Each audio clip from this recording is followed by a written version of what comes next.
Faith and family side by side, cozy games and laughter too. There's a place here made for you. Come on in, don't be late.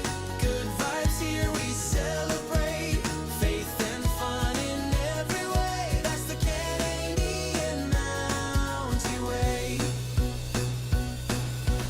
Cozy streams and strategy plans, guided always by God's hands. Kindness shining, joy runs deep. Chaos comes, the last days leave.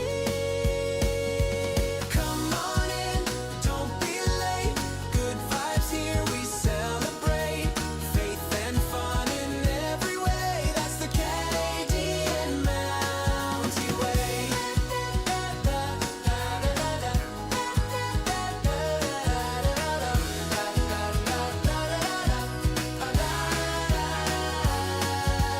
Cozy dreams, strategy schemes, family laughter fills the scene. Hold on tight when chaos comes, we still shine like the morning sun. Come on in, don't be late. Good vibes here, we celebrate. Faith and fun in every way. That's the Canadian Mountie Way. Come on in, don't be late. Good vibes here, we celebrate. Faith and fun in every way. That's the Canadian Mountie Way.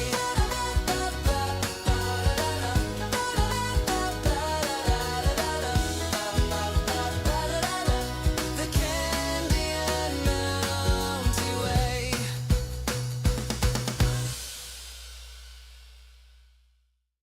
Mounties here, come join the ride.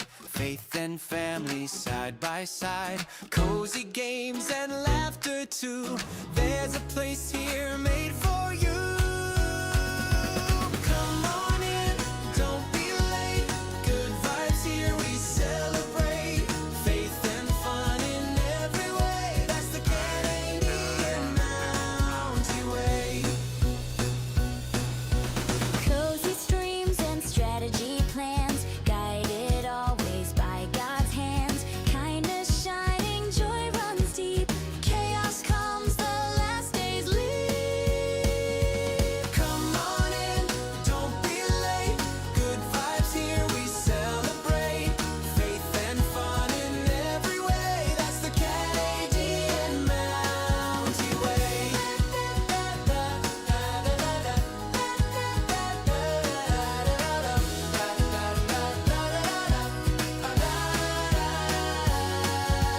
Cozy dreams, strategy schemes, family laughter fills the scene. Hold on tight when chaos comes, we still shine like the morning sun.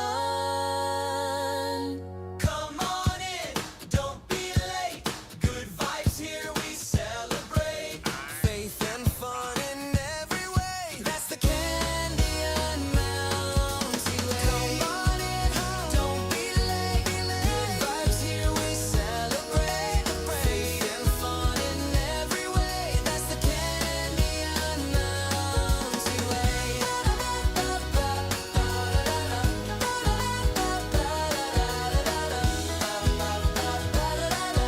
The Canadian Mountie Way. Hello, hello, hello. How are we all doing? So good to see you all. Welcome in.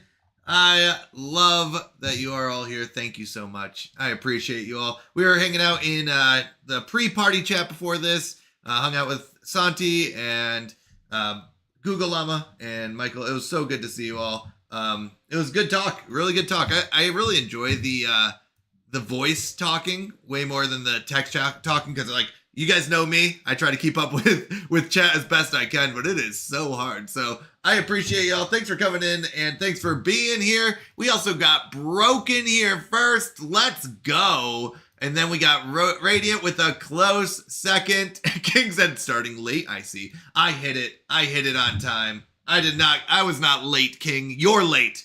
No, King is always like, actually, King, today might be the first time you're like right on time. Usually you're like 20 minutes early or 20 minutes late, but today on track. I'm not muted. You're muted. There's no way I'm muted. There's no way I'm muted. It was Broken that redeemed it. I haven't looked yet, but I'm assuming I'm not muted. If I am, this is really silly. And you guys don't hear any of this. Ooh, Radiant. Nice. Emotes. I love those. Are those new? Or have you had those this whole time? We also got Lottie Bop in here. Let's go. How are you doing, Lottie Bop? So good to see you. Great having you here. How have you been? What have you been up to? Anything new and exciting? Brooke said, yes, I was first. That's right. And we got Anna. Let's go. Hello, Anna. So good to see you. How are you doing today? So good to see you. We got Sasslayer in here as well. I feel really bad. Bad llama. Bad llama. Now I feel really bad. Bad llama. So good to see you. Welcome back, Average. So good to see you. How have you been? I know I didn't get to stay in Assassinator Steph's chat very long, but it was really good talk, and she was really amazing after we, when we raided in. It was really good to talk to her, and she's amazing. So I talked more, or I guess I listened in more about Average, and it's amazing testimony you have. Let's go. We also got Yoshi in here. Yoshi OST. Let's go. Yoshi, how you doing? How you been with the streamiversary? He has a special badge that you get. Is it this week? Right? It was this week. If you watch his channel. So definitely go check him out. Get that special badge for his anniversary. So yeah, we got Santi in here as well. We got Anna. You want some soda, Anna? That Dr. Pepper. Just be careful. Ooh, we got Santi on a 5-stream streak. Let's go. That's a boom if I've ever seen one. Let's go. What else we got? Yeah, so above average. I forgot. Ooh, today's been crazy. Hopefully crazy good. Yeah, maybe. Crazy, or what? Anna! And we got Abram Alice in here, Ellie Jane in here. Let's go. Praise Jesus. Amen to that. How are you both doing? So good to see you. We do have our rules. If you're wondering, oh my goodness. Thank you, Ellie. I appreciate that sub. Thank you so much. We have a special thing this month for those who sub or donate 200 bits in addition to the Mountie Mayhem stream advantages. But I'll talk about that in a little bit. Don't forget, we have the CMP rules document. If you want to know how the Canadian Mountie points work here, you can click on that link and it will describe all the ways you can gain or lose your Canadian Mountie points. So that will kind of talk about the things like catching rebels, rebelling against the rulers. By the way, we're officially calling them the Fluffy Rulers so far. We do have a couple people who get to add to that title, but we've got Fluffy Ruler Ferric and Fluffy Ruler Chris. So we do have both of those. Hello, Vid. So good to see you. How are you doing? How are you recovering from your 24-hour stream? Vid did a 24-hour stream. By the way, did you do 24 hours of Stranded? Because I will say, the parts I watched, and I watched kind of throughout the day, and then I had to step away and come back and stuff like that. Oh my goodness, that game is so much fun. It reminds me a lot of RimWorld, though. It is very RimWorld-esque. Just better graphics, I would say. But so much fun. I am so pumped for that. I will be honest. That game, Stranded, is so good. I do need to go through the tutorial, though. There are so many things, so many parts to that game. But it's so good. So good.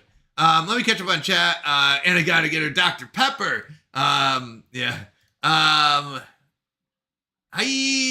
So he said Dr. Pepper is the best soda. I will be honest. Dr. Pepper is so good. So good. I wish I could still have caffeine so I could have some. Oh, no caffeine. I'll be honest. I did grow up on a lot of Dr. Pepper. I did a lot of energy drinks growing up as well.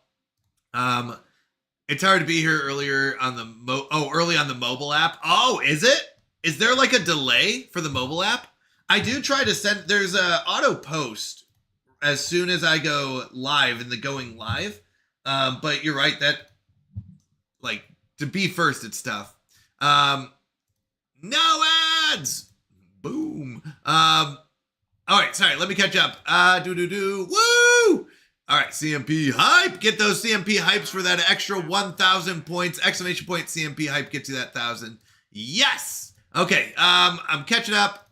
Let me get you a bad joke. All right, I owe Abram Alice a bad joke. So let's look up a bad joke here. I have a list of them that I have. So let me find one here. I gotta remember where we left off.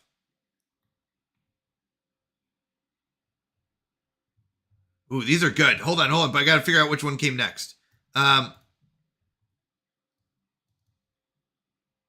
I'm close. I remember to read these ones. Hold on.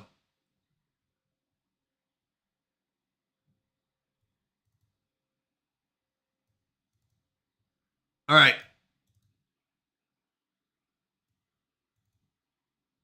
All right. Humans think they own everything. Probably American.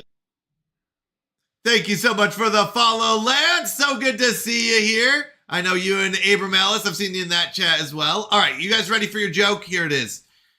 I bought a wooden car last week. Wooden engine, wooden doors, wooden wheels, wooden seats. Put the wooden key into the wooden engine, and it wouldn't start. Come on, that's good. That's a good one, Alice.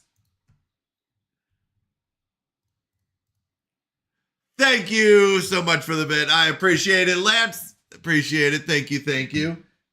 Get out. That was a good one. Alice, that was so good. It wouldn't start. Oh, come on. Average said, I just did a $66 ride and he tipped me $40. I made all my money on like 2 rides today. That's awesome. Praise God for that. That's awesome. Vid said, be sure to exclude it from your VODs. Wait, what?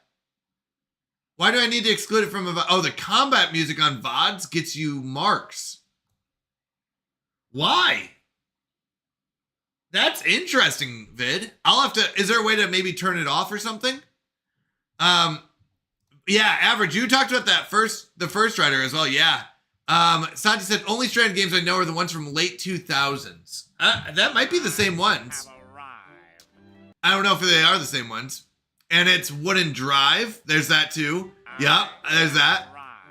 Wooden Drive. I'm mad for her? What do you mean? That was a good one. I liked it. Wow, Average. Dr. Pepper is overrated. You're going to start some fights in stream today, I see. We're starting off with a I'll get you another one in a second. Starting off with quite a statement. Dr. Pepper is overrated. I don't know.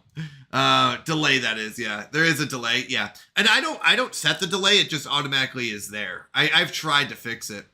Asmund Gaming in the house as well. Let's go. Get those points.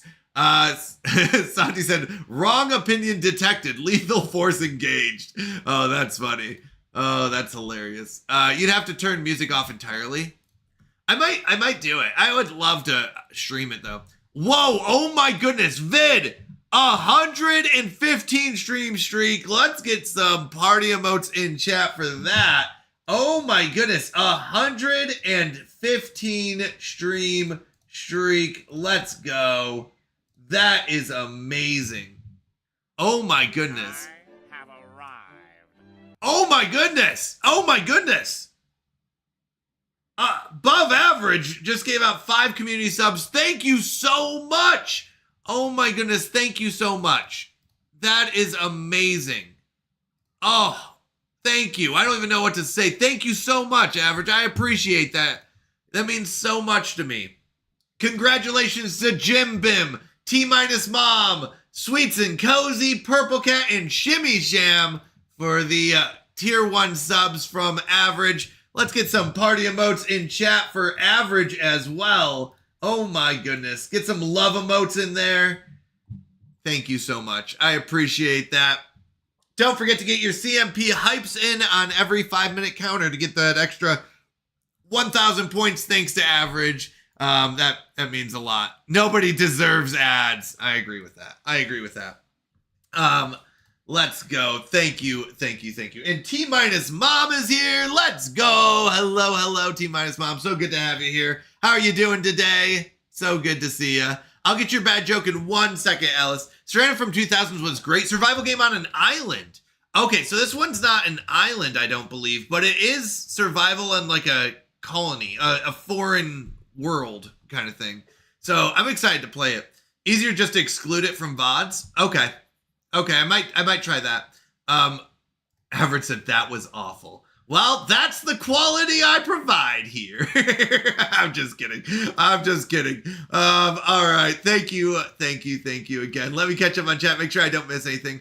A TV and an antenna got married. The wedding wasn't much, but the reception was incredible. Oh my goodness. Welcome in Bob the Hob, and what an entrance. That is 200 points right there. That's a good joke. That's a good one. TV and antenna got married. Wedding wasn't much, but the reception was incredible. And welcome in Sen, also here. Let's go. We got a party. That's right. Yeah, CMP, exclamation point CMP hype does get you that 1,000. You can do it once every 5-minute counter. So every 5-minute counter, make sure you get that in. Thank you for sending that, Santi. I'll take a look at it after stream. I'll take a look at it. Maybe it's worth checking out. Oh, check the PM and Discord vid set. All right.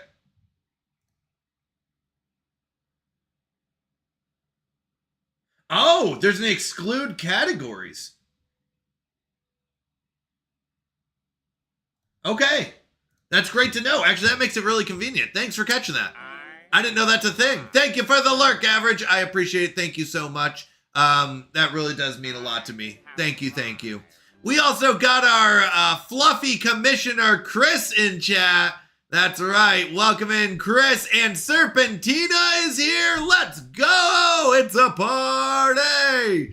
Oh, so good to see you all. Thank you for being here. Vincent, you just have to play it today. Love to watch you stream the tutorial. So today we do not have it on the list. We are going to be... So let me go over today's schedule, and then I'll catch up with chat. Oh, wait. We have a second joke. Let me do the second joke, and then we'll go over announcements and schedule for today. So let me get that joke up here so I don't forget about it. Ooh, we got a 3-stream streak from T-Mom. Let's get that boom command out there. Let's go. Bob, any word on Pal World? Let me check today. As of last night after streaming, I had not heard back. I had just applied though, so I didn't have a chance to really hear back too often yet. Let me get the next joke in there, though.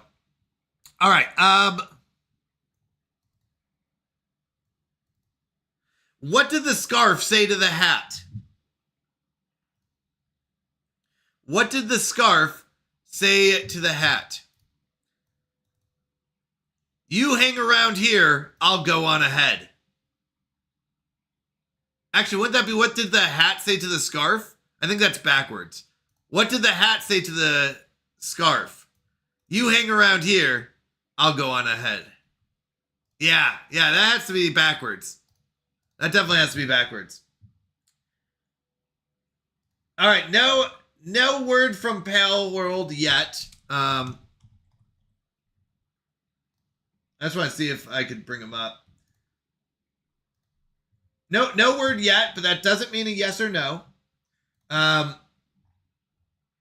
We do fulfill the requirements, so we'll see if they accept it or not. But I did put in for a key. No response yet. So I'm very excited. Pal World's a really good game. I'd love to play it. Bob said, question, do you have Game Pass? I do not have Game Pass. Is that like a Windows thing? I've heard of Game Pass. I actually don't know much about it. Santi said, have you ever considered doing a stream of a bunch of old games like Stranded 2? There were so many old gems from 2000, 2015, many of them free. I wouldn't mind that. I just need to know which games. And a lot of that would come from people winning it on the wheel. So we have I'm going to call it the Mayhem Wheel. During our Mountie Mayhem streams, we're going to spin the Wheel of Mayhem. And whatever it lands on, you get. And one of those things is you get to pick a game I play for the month, during the month. And that could be a retro game, Santi, or a game from like 2000, 2015. So that's where a lot of the new games or new ideas come from. The biggest thing is I have a huge list of games I need to play that I'm like, I still haven't even checked this out yet. So there is that I need to fix, or that I need to need to figure out, because like I said, I have so many games I need to play anyways, and adding new games is tough. But if people pick them during that mayhem, wheel, then it's much easier. All right, so that's where I'd find games like that. But if you ever send me like a recommendation, I'll go check it out and see if I can eventually get it in the list. Hello, T-Minus Mom. All right, so while you are on just chatting and food and drink, your VOD is up, and it'll cut out while you're on the category and come back when you change again. Yeah, that's kind of nice. Ahoy! At least that's my understanding. Okay. All right. Oh, it's a Windows Xbox thing. Yeah. How much is it a month for Game Pass? Is it expensive? The problem is I don't want to rack up a bunch of monthly costs. I'll be honest, Bob. I've thought about things like that before. Like same thing with like, I would love to have ChatGPT, but it's like $8 to $20 a month is expensive. I do have Turbo, which is about 13 to 15 bucks. So I do have that one. 14. It's not bad. It's just, it adds up to your monthly costs. And I don't know if the stream budget has that much extra in it as of right now, because I do have to make sure that the stream covers itself is basically the idea. We do use a lot of the stream budget for our essentials of our budgetary needs. And then the extra does go towards stream stuff. So if you're wondering, I'm pretty open. I try to be open with our stuff. I am not paying for ChatGPT right now. No, I am not. I thought about getting it, but I am not paying for it right now. So $400 of the $500 monthly goal, $400 does go towards our essentials budget, which is food, bills, things like that. The extra $100 for the goal is to go towards stream budget. So right now, if we make $415, that basically evens out. $400 goes towards essential budgets, and the $15 goes towards Turbo. So if I add another $14 on there, now I got to make $430, and then all that. So depending on how much we're making in a month, it does change. Now that's not me saying, hey, you need to spend money here. That was not the goal of that. I was just being open with my finances here of how the stream works. So we have a $500 goal each month. 400 of that is to pay for essentials, and the extra 100 is for stream enhancements, things like new emotes, things like AI, maybe like, I don't know, it would be things like games. If I want to buy $50 in games, that means that I have to have $50 extra there. So things like that, or $14 a month does add up. PC Game Pass, $14 per month plus. Includes 300 plus PC games, day one launches, EA Play and member perks. But you don't get to keep the games. Is that correct? Is that correct, Vid? You don't, or everyone in Game Pass, it's just like renting the game for $15 a month, and then they switch it out, right? King said, aren't you already paying for ChatGPT? No, yeah. Some 400 games on the Game Pass. That's a lot of games. King said, oh my, but yeah, no, it's all good. I just don't, I don't pay for that yet. I did buy one thing that will help with the Mountiverse videos, which will help on the creative side of that. But that was a one-time purchase, not monthly. That's a loss, not a win. Yeah, that's true.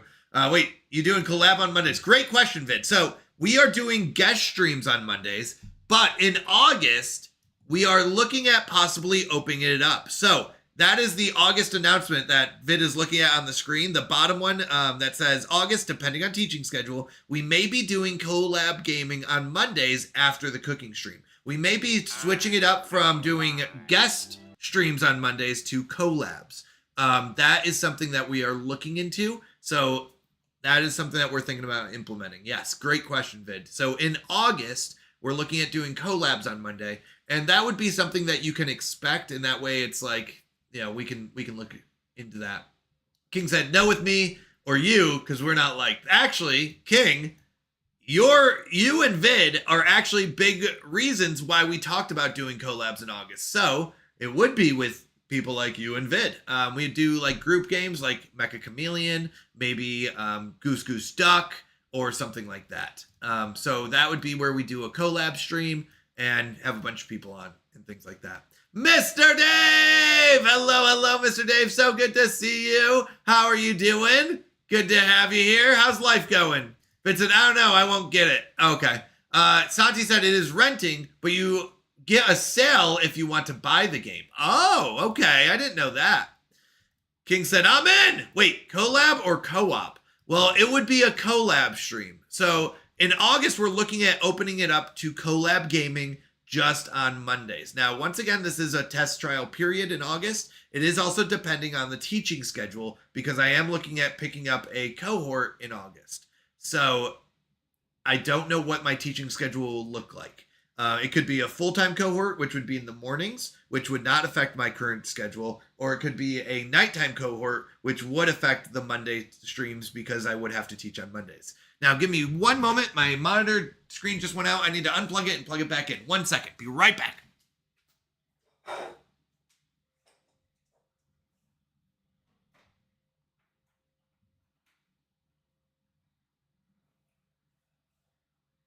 All right. I don't know why it's been doing this, but I have a monitor with chat on it, and sometimes it goes out. All right. I'm back. All right, woo, easy day at work today. Let's go. Had some good online services this morning. Great. That's awesome, Mr. Dave. I do. Honestly, I don't know what has changed really, but I've been getting a lot more out of Sunday morning services. There's so much awesome stuff there. Marking my calendar now. Can you teach me? Can I teach you? Teach me how to be a Mountie, please? I cannot because I'm not a Mountie. Vid said, of course it has to be on Mondays. I don't stream on Mondays. Well, that doesn't mean that we can't do co-gaming outside of it. It is just that we will be doing collabs on Mondays is the plan. 1 + 1 = 11. 2 + 2 = 22. When was the last time you updated your GPU driver? I don't know. The answer is I don't know. I know it was this year. I just can't remember when. It could have been a couple months ago. Could have been a few months ago. I'll be honest, I can't remember. I don't have it written down. All right, let me go over some announcements before we get into our Bible time. It might the cable is in there pretty good. I don't know. It might be the monitor. I don't know. I was there 3,000 years ago when I last updated my GPU driver. Now I have done it. That could be a reason. Yeah. I mean, it is also a thing where I know the next upgrade to my computer that I would love to do is upgrade the GPU. The graphics settings. I think we've talked about this before. I was trying to see. Where can I see that? Is it about your PC, I think? So right now, I upgraded the processor and the storage, but I have let's see, NVIDIA GeForce RTX 2060. Does that mean anything? The cable is broken. It can be rock solid and still cut out. Oh, that's true too. I could try out a different one. I don't know. It's NVIDIA GeForce RTX 2060. I know there's some really much more modern ones. 6 gigabytes, if that helps. So the last upgrade was to get the processor. So I upgraded the motherboard, RAM, and processor. Those are the things. I forgot. I also upgraded the RAM. Yeah, we need to get, but they're just expensive. GPUs are so expensive. They really are. For a decent one, it's a few hundred. So it's not something that's like that. I have a 3060 sitting on a shelf collecting dust because it's too old. 2060 isn't terrible, but we're now in the 50s. Yeah, and that's what it is. You know what I mean? It's it works. I mean, I can stream fine, but it's little things. But that's another thing. I am trying to save up some money each month to try to get upgrades, right? Where I was the reason we have $100 extra goal than our essentials is for that part of the budget where it's it'd be nice to have a better GPU, but it's something where it's it's on the back burner for right now. A 3060 would be an upgrade. It would upgrade Mountie a lot, would it? I don't know much about it. I just know it's an older one, but we'll get there. We'll get there. I try to save up a little bit each month from it. So if you're wondering why don't I buy a lot of new games or stuff like that, it's because I do try to make sure we keep up. 6,500? Let's go. Oh my goodness. Wait, an RX 6,500? How does that compare? Because I don't know the difference when you jump from one to the other. Unless you're trying to get some money for it, call me if I did. There you go. There's that too. All right, let's go over some announcements. I'm not going to go through everything on the screen. There are just too many announcements. We're doing a lot this month. But the first one is, I've really enjoyed, RX is AMD. Okay, that makes sense. It is a bit underpowered. Okay. So the first announcement is the top one, the pre-party channel. I've really enjoyed, it's only been live for 2 days, but I've really enjoyed the people who have jumped into the pre-party channel. We open it up 30 minutes before before stream. So 30 minutes before stream starts, around 6:30 p.m. Eastern, I jump into the pre-party, and we've had some good talks. Honestly, it's great just getting to talk to people. I love streaming because I get to hang out with you all, but it's also really hard to just talk to chat. You guys know me. I try to keep up with chat as best I can, but it's been great. We've had some great talks. I've gotten to know a couple people, and it's been amazing. So if you want to join in pre-party 30 minutes before before stream, you can come in, voice chat, hang out, bring a snack, bring a drink. I don't know.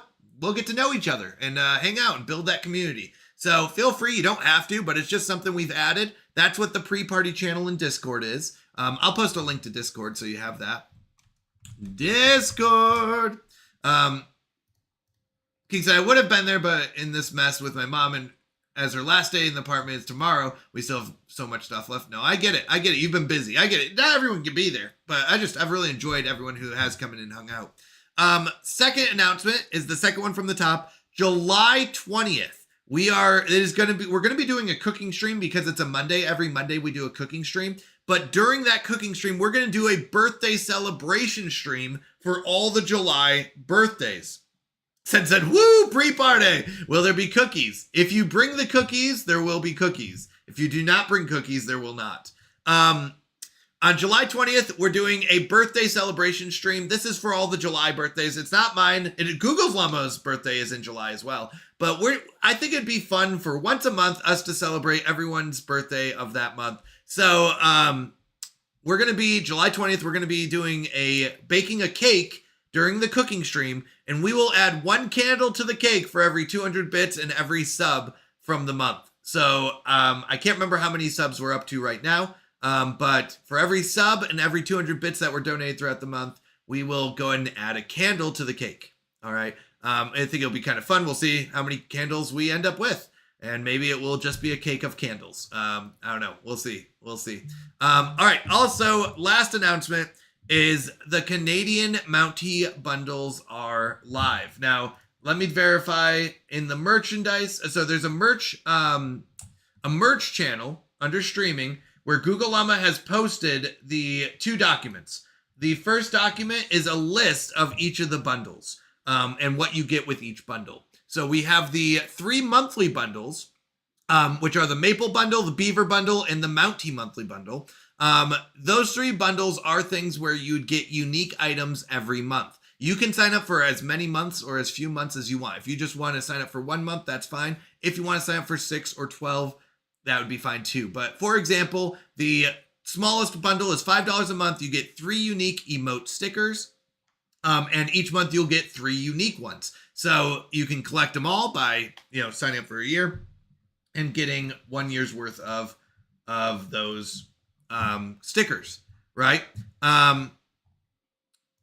If you want to do like the bigger bundles, you'll get more stuff. We also have Canadian Mountie trading cards. It'll come with a monthly Bible verse card, things like that. Handwritten notes, or if you want the biggest one, you'll get Canadian Mountie temporary tattoos, unique emote tattoos each month, and there is also a golden ticket.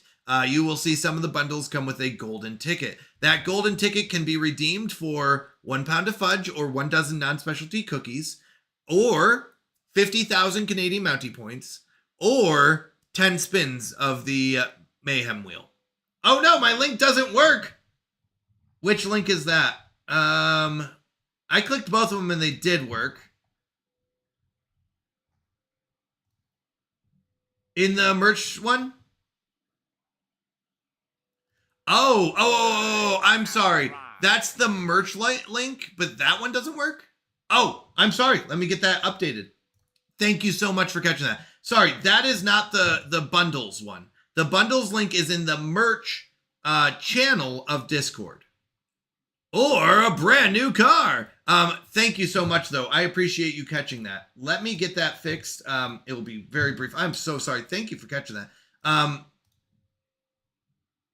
So Stream Elements did update how they do merchandise, and I must not have updated the about section. So let me get that here. Thank you for catching that. That was a huge one. That is a different merch store. That merch store is more for general merchandise, which is great if you want to buy that too. Save that.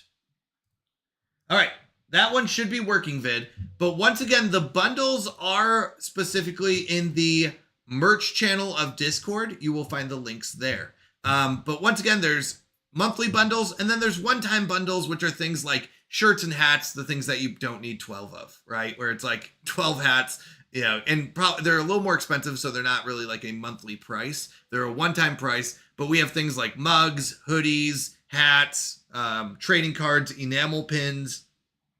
Even with the biggest one, you get things like challenge coins, which are really cool. I didn't know what challenge coins were. They're pretty fancy. But things like that, you get certificates, and a lot of extras. So anyways, that is what the Canadian Mountie bundles are. They're in the merch channel of the Discord. Okay. And I don't like to talk about money kind of things like that. That's not like me asking for money, but if you do want to support the stream while still getting some fun stuff with it, that is why we made those bundles, right? It's just, if you want to support and you're like, hey, it'd be fun to get some stuff for this, that's what the bundles are for. Okay. All right, let me catch up on chat. Bob said, so bring donuts, because I want donuts. Vid said, I'm thinking to replace my 5070 in a few months. Ooh, with what would you replace it with? What's the latest? What if we bring Llama, who brings the cookies? That's true. That's an option. Oh, how was your 250? Oh, the 250th, it was really good. Well, I'll be honest, we celebrated on July 3rd. We did the fireworks on July 3rd, so my 250th was streaming. I was here streaming. There are a lot of fireworks around here because we can shoot off fireworks here, and a lot of fireworks. Cougar Llama does have a lot of cookies. She's been making cookies all week. Crazy.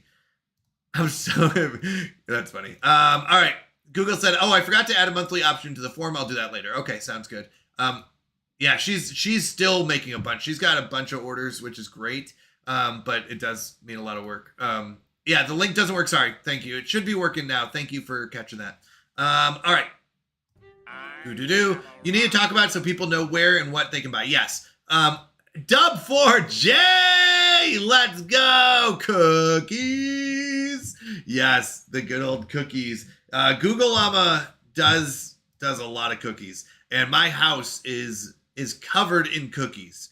Although I will be honest, so I've been doing a diet. You guys, I think I've talked about this. Been trying to lose some weight, and it's actually been going really well. But I've kind of loosened it up a little bit, where I get like a little bit of a snack every day, like not even a whole cookie, but usually like a half a cookie or something like that. Oh my gosh, she had these peanut butter no-bake cookies, and they were delicious. Like I am craving it. Like I'm like, I need to go to bed so I can wake up tomorrow and have my no-bake cookie tomorrow. Like that's how I feel about these cookies, where it's like I look forward to waking up tomorrow so I can have my snack, my treat, as you will, because it's not much. But know what I've also learned?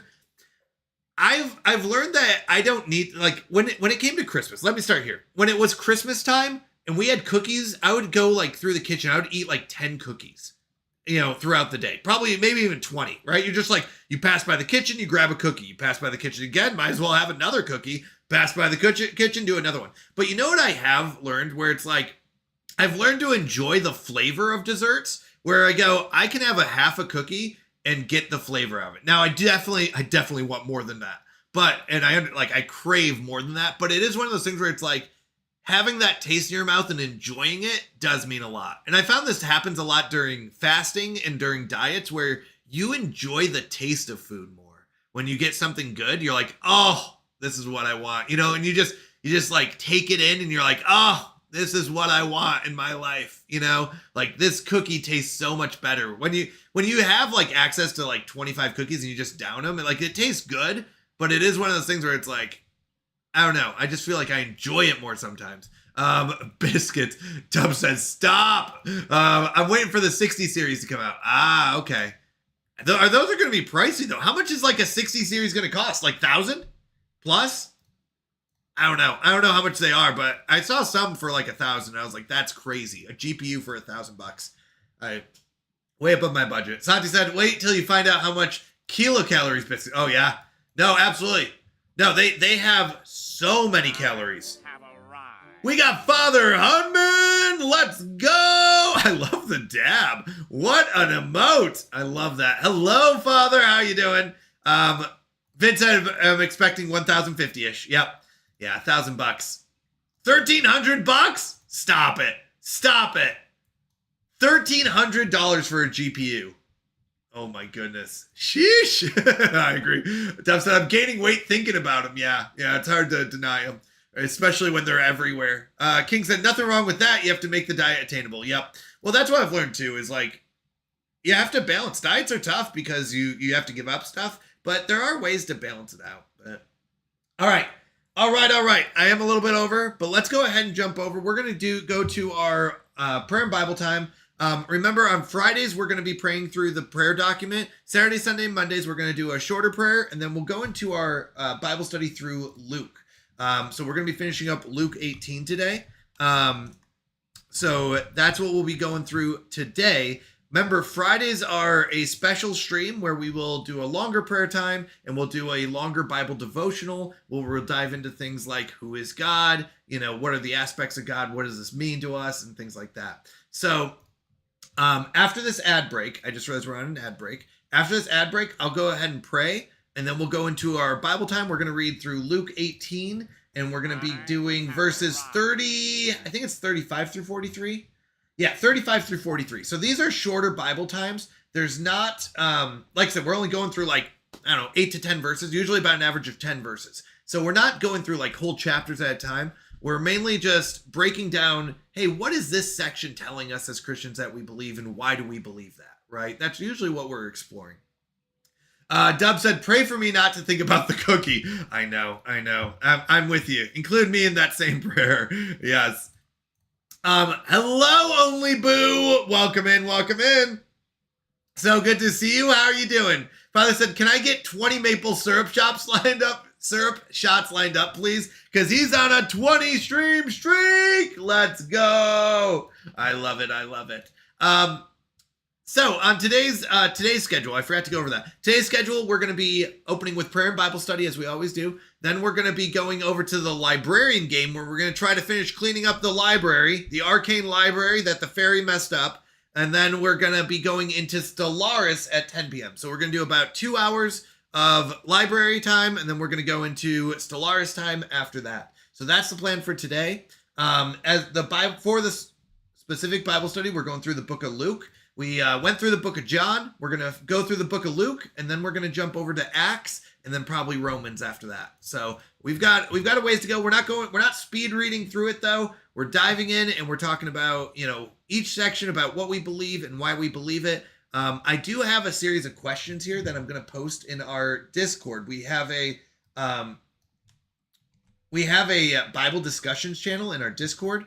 So if you don't have to, once again, you don't have to join the Discord, but if you do want to, think about those questions throughout the week or throughout the, day or whatever it is, I do post those in here, where it's, maybe if you don't have a right reading plan or, whatever it is, and you're like, hey, it'd be nice to just have something. Each day we post those questions, and then you can read the section and think about those questions and stuff like that. Welcome back, Father. All right. So let's go ahead and bow our heads in prayer. Before I do that, let me go and pause all the games. So I do pause Blurps. I do pause Tangia. I do pause the Pokemon game. Oh, yep, the Pokemon game. I do pause the fishing game. I do pause the Firebot games. I know we have a lot of fun things we do here. I do pause those just so we can put all of our focus on God and bringing him glory while we're doing this without any distractions. Then we'll turn them back on when we're done. All right, let's go ahead and dive into prayer. Dear God, thank you so much for everything you've done for us. Thank you. Thank you for providing us with everything that we have. Thank you for pouring out your blessings upon us. Thank you for allowing us to gather together and talk about what we believe and why we believe it, to spend time growing closer to each other and growing closer to you. Lord, please watch over this community and watch over this stream. May everything we say and everything we do point to you and bring you glory. May the focus be on you and not on ourselves. Lord, thank you again so much for sending your son to die on the cross for our sins, for allowing us to have this relationship with you. Help us tonight.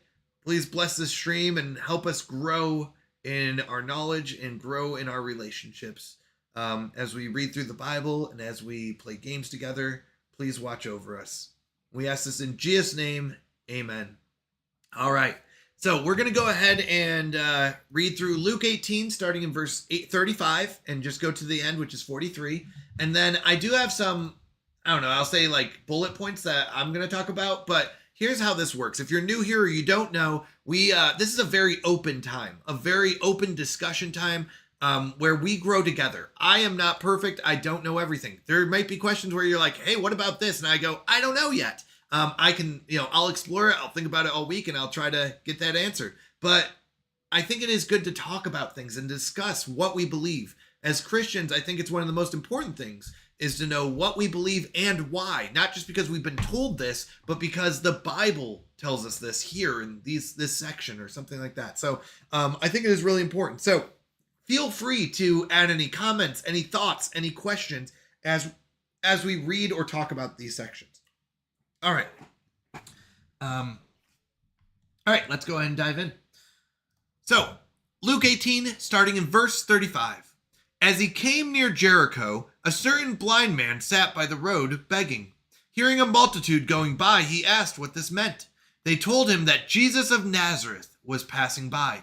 He cried out, Jesus, you son of David, have mercy on me. Those who led the way rebuked him that he should be quiet, but he cried out all the more, you son of David, have mercy on me. Standing still, Jesus commanded him to be brought to him. When he had come near, he asked him, what do you want me to do? He said, Lord, that I may see again.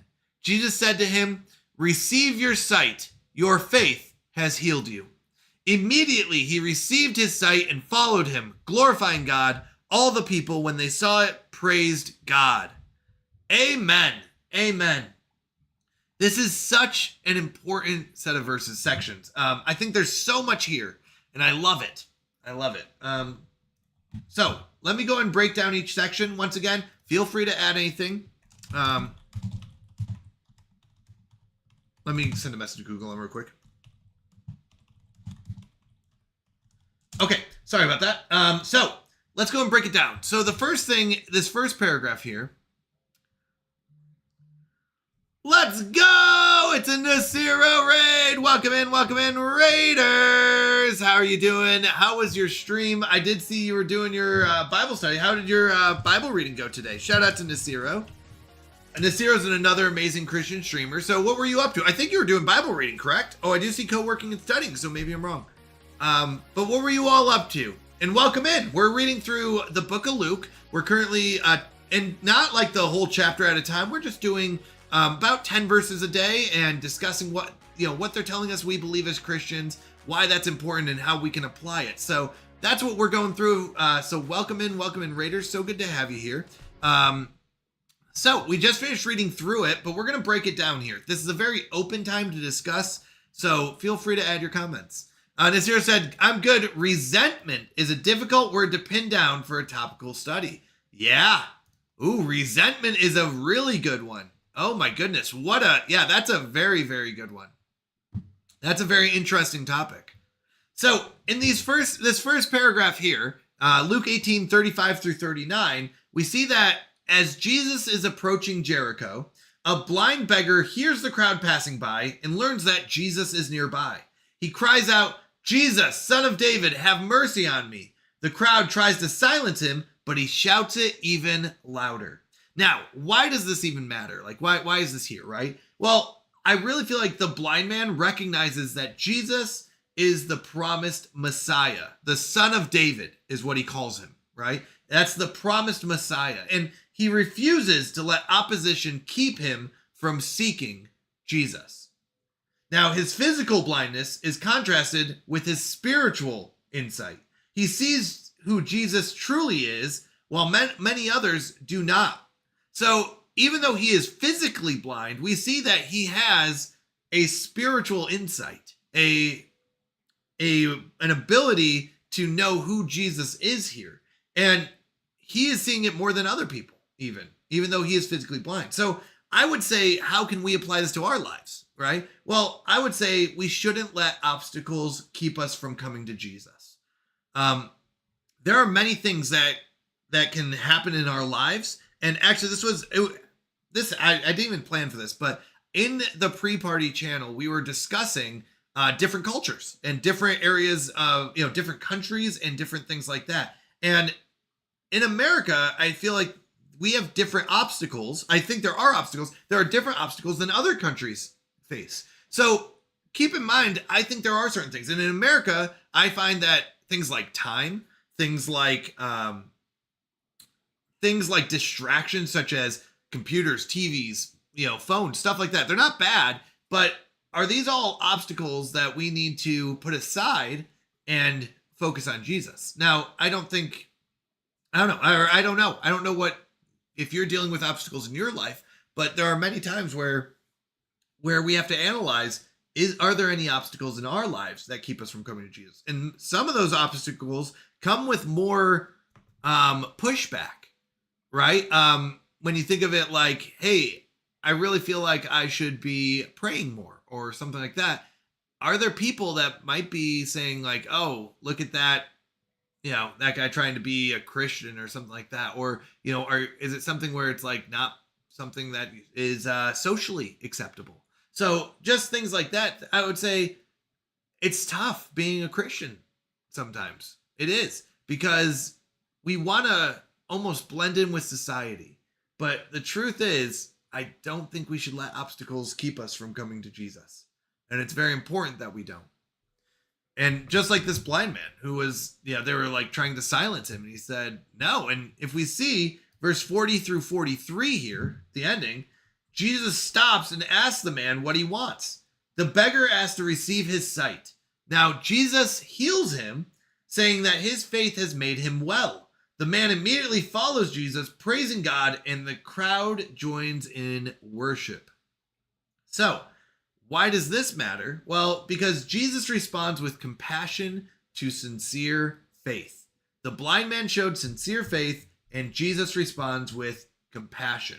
The healing doesn't just restore the man's eyesight, it transforms his life, leading him to become a follower of Jesus and bringing glory to God. I really do believe that what we can take away from this is that faith in Jesus leads to transformation. Faith in Jesus leads to transformation. It changes who we are. It changes what we believe, and that changes our actions. It does come with a lot of faith. It does take a lot of trust.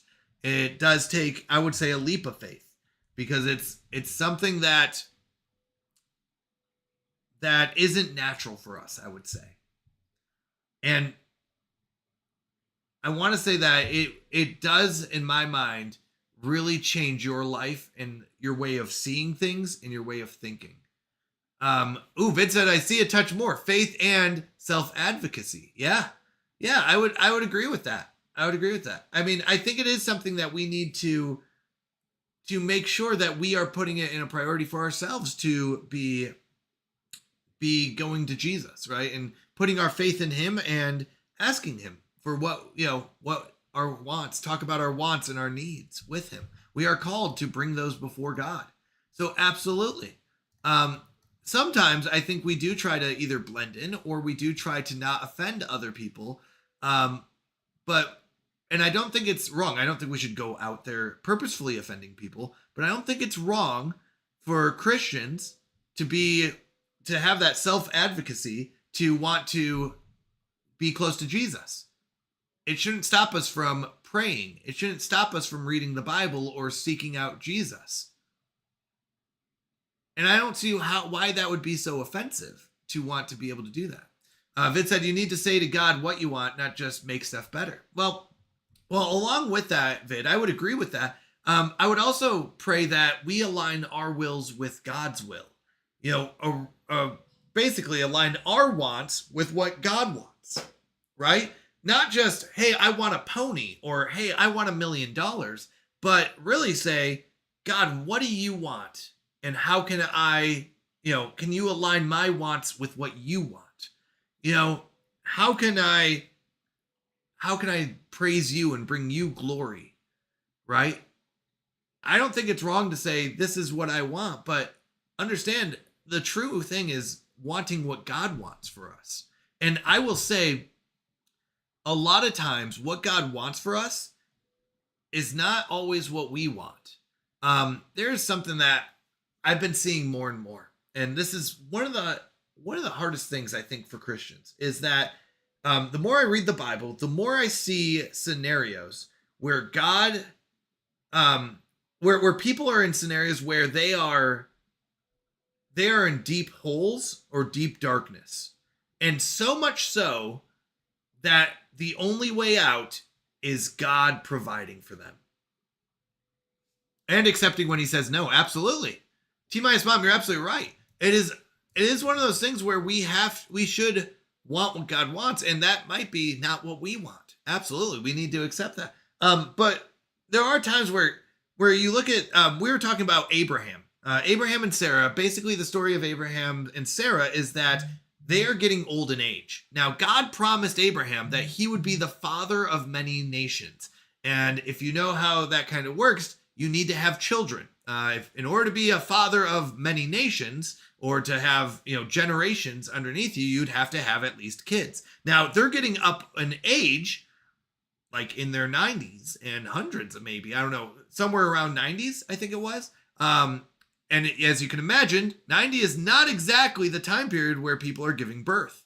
So Sarah is beyond the stage of giving birth. And this is one of those scenarios that I really do believe God put Abraham in, because the only solution, the only way that he's going to be the father of generations if God works. Because if you know how the human body works, 90 is not an opportunity to have kids. There is a time period for women to have kids, and 90 is not it, right? So she is way too old. And here's what happens. Abraham tries to take it into his own hands. He says, okay, well, God wants me to be the father of many nations. I'm going to go ahead and have children through our servant, Hagar. And that's how I will do it, which is not the answer, by the way. Taking it into your own hands is not what we're supposed to do. But I think this is so important. God goes, no. Sarah's going to have kids, but I want it to be a scenario where the only explanation is that God did this. Because if Sarah was like, I don't know, 25, right? It'd be like, well, that's just how, humanity works. She's fertile. She's, ready to go. Yeah, she can have kids at 25. But when you try to explain how Sarah had kids at 90 years old, you're like, yeah, the only explanation I can come up with is God, because 90-year-olds don't have kids. That's not how human bodies work. So that is where I think God does put us in these seemingly impossible scenarios, right? Where it's like, yeah, that doesn't, there's no way this is going to work out unless God intervenes.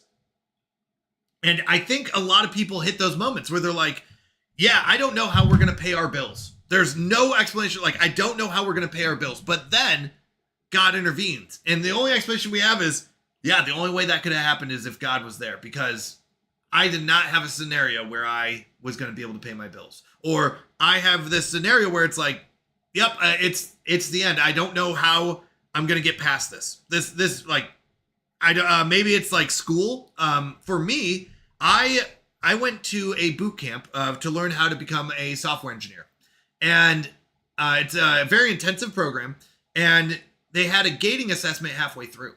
And the first time I attended, I did not pass that gating assessment. And that was one of the biggest knockdowns in my life, because I was like, I quit my job for this. I moved to, I rented an Airbnb for 3 months, which means I was spending money and not making any money. I had put all my eggs in this basket, and now I'm out. I didn't graduate at that time. I was like, what do I do now? Like, it seems hopeless. Do I go back into retail management? That was not the way I wanted to go. Like, what am I going to do? How am I going to provide for my family? And I only have one explanation, because there is no way in my mind this would be the solution.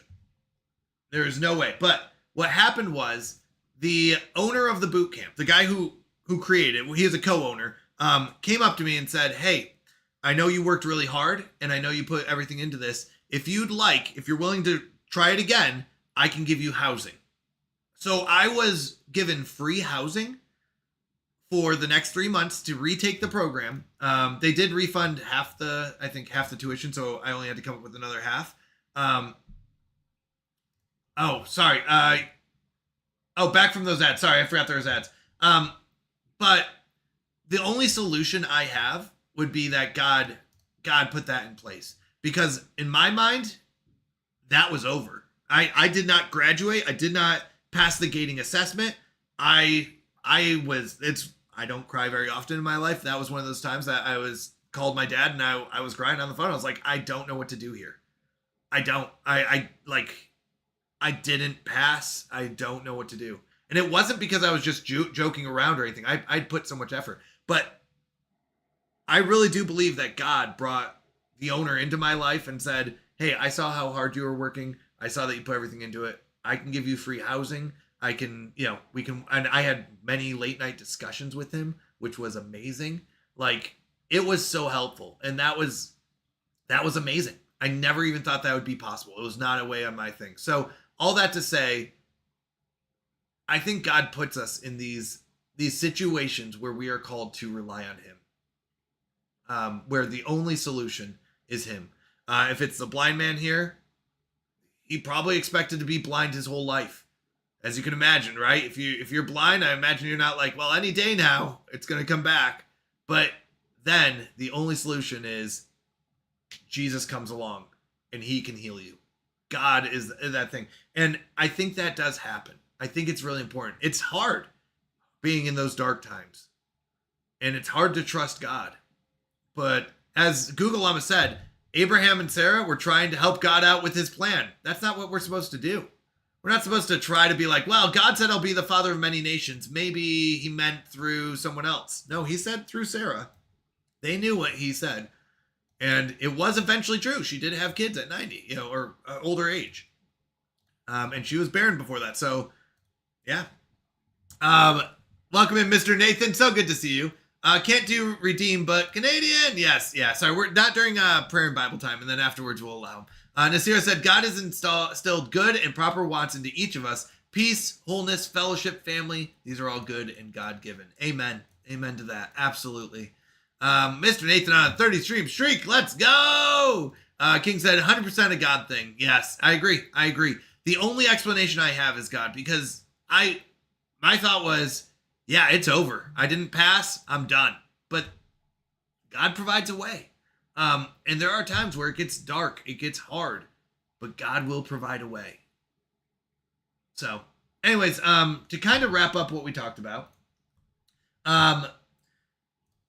in this section of verses, Luke 18:35-43, it shows us that persistent faith seeks Jesus despite obstacles. And when we come to him in faith, he brings restoration that leads to a life of worship. Sorry, I know I got a little sidetracked there, but it really is one of those things that I think is very important. Now, I did post the questions in the Bible discussion channel. And if you want to take a look at them, you don't have to, but once again, if you want to take a look at them, if you want to kind of read over them and then maybe read over the section again and go back and forth and think about it, I would encourage you to do so. If you don't want to, that's up to you. But here are the 4 questions that I posted. What made the blind man keep calling out even when others tried to silence him? And then why do you think Jesus asked, what do you want me to do for you? I mean, did Jesus not know? What can we learn from the blind man's persistence in prayer? And how should we respond after experiencing God's work in our lives? So, like I said, I would encourage you to kind of read through it. I really do believe that this set of passages, the blind man does go with the rich ruler. I mean, if you kind of compare them real quick, the rich ruler had physical sight, but was spiritually blind. And which one's more important, being physically able to see or being spiritually able to see? Captain Crunch, welcome in. Hello, beautiful people. I hope everyone had a great 4th that celebrated. Just a little reminder that I love you, and more importantly, God loves you and will always love you. Amen. So I really do believe that if you look at these two contrasting parables, you see the rich ruler who had physical sight versus the blind man who didn't, but the rich ruler was spiritually blind, and the blind man had spiritual insight, right? The blind beggar lacked physical sight, but clearly saw who Jesus was. The rich ruler walked away from Jesus, and the blind man followed Jesus. So I really do think that these go together. I think it's very interesting as we see these two. All right. Anything else? If there's anything else, feel free to add. It's not like the end. Like, we can keep chatting or whatever you'd like. But that is all I had for the talk and stuff. Let me go and turn on the blurps. Let me turn on Tangia. Hello, Ferric. Welcome in. So good to see you. Welcome in, everyone. If you are joining us, we just went through Luke 18, 35 through 43. We are going to be jumping over to our game time. So this time is reserved for people who won during the Wheel of Mayhem. Canadian! Mr. Nathan! Hello. This time on Sundays is reserved for the time that people have won on the Wheel of Mayhem, the ability to choose a game, but nobody has responded yet with which game they want us to play. So if you win, sorry, there's an Elliot Moose. If you win during the Wheel of Mayhem, Google Llama will send you a message. Make sure you respond to that message with, if there's like, hey, you won the ability to choose a game to play this month. Make sure you respond so that we can add it to the list of games. Now, since nobody has responded, I did choose that we'll go back to the Librarian Cleanup game. So we are going to do Librarian Tidy Up the Arcane Library. We got pretty far yesterday, and I'm very excited for today's. Google Llama is also a little behind. She is working hard. By the way, huge shout out to Google Llama. She is amazing. She does so much behind the scenes. So if we could all just give, I know, sorry, it's weird to say this for my wife, but if we could all give cheer emotes for Google Llama, she is absolutely amazing. I don't think you all may not know how much she does behind the scenes. This stream would not run without her. It would be broken down in seconds. Saying Google activated my pixel. Whoops. That's funny. Llama is the true MVP. She really is. And I say this a lot, and I truly do mean it. I do very minimal compared to everyone else. As the person who's the face of the stream, you would think like, oh, Canadian does so much. Truth is, I don't. I just get to show up, play games, and talk to you all. Google Llama does so much behind the scenes. You all do so much behind the scenes, and your support means so much to me. So thank you, everyone. I really do mean that. Captain said, Llama is the tape holding together this whole thing together. Yes, I know for sure she is impossible to beat. Yes, that is the truth. The no reply means I want PC, but King Amos will yell at me. That's funny. That's a good one. Remember, we do have dedicated time on Saturday's vid to play Planet Crafter. So there are two games that we have dedicated time to, and that is Saturdays from 10 p.m. to 3 a.m. we will be playing Planet Crafter, and Sundays from 10 p.m. to 3 a.m. we will be playing Stellaris. So those are dedicated days for those games. Other days, like Fridays, we do have a viewer-picked game, which is the one that they win from the Mayhem Wheel. Saturdays before Planet Crafter, we will play the sub-picked game. Sundays before Stellaris, we play a game that a viewer won. And Mondays, we do the cooking stream into a guest stream time. That is all posted in announcements. If they're like, wow, that was a lot. Yeah, it's posted in announcements. All right. Let me go ahead and get the game up. Game capture. is. Let me get that. There we go. Let's clean this library! Mr. Nathan said, never have I ever thought about buying an Xbox until now because of the way how physical games are going, and Xbox tends to have better versions or even complete editions of third-party games compared to PlayStation, which is usually better with exclusives. Yeah, interesting. Vincent, of course you picked to start when you knew I couldn't be here. What do you mean? You can't be here at 10 p.m. on Saturdays? When do you stream on Saturdays? Let me look up your stream schedule. You stream, I know this Saturday you couldn't because you did your 24-hour stream, but I could have, yeah, that was just this Saturday though. Are you talking about just this Saturday? It'll be every Saturday. Every Saturday will be Planet Crafter Saturdays. And that was planned before. But usually Saturdays you don't stream till, you definitely don't do 24-hour streams. Usually you stream until, isn't it 6 p.m. on Saturdays? 10 to 6? On Saturdays and Sundays, you do 10 to 6. And on weekdays, you do 6 to 10? Something like that, right? Farrick said, I think you put your right arm in, take your right arm out. You put your right arm in and give it a little shout. You do the hokey pokey and you turn yourself around. That is what no-bake cookies are all about. I end between 7 and 9. Yeah, so you'll be able to make it for the Planet Crafter portion. Weekdays, I end at 10. Oh, okay. Okay. So, yeah. So you'll be able to make it for the Planet Crafter portion on Saturdays. That's one reason I chose that time was because I figured you would be able to make it on Saturdays. All right. This game, we are the librarian. We are cleaning up the library, but we have two of the most broken abilities in this game. That I am very happy about. So the first one is, if I pick up a book, I can press 5 to collect all the books of that type. Now, you may say, but you don't know where it goes. And the answer is, that is correct.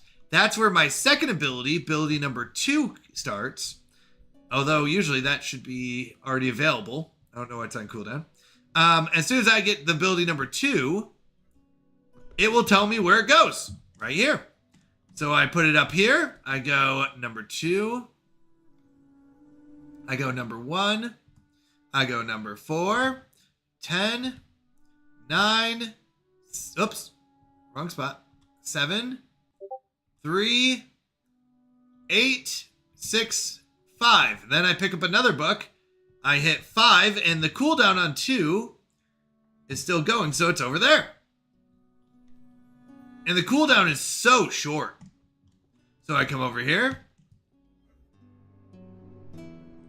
1, 2, 3, 4, 3, 8, 7, 2, 9, 9er. Interesting, they all have 10. Isn't that weird? But fair enough. 6 and 5. Then we come pick up the next book. We hit 5. Give me all those books.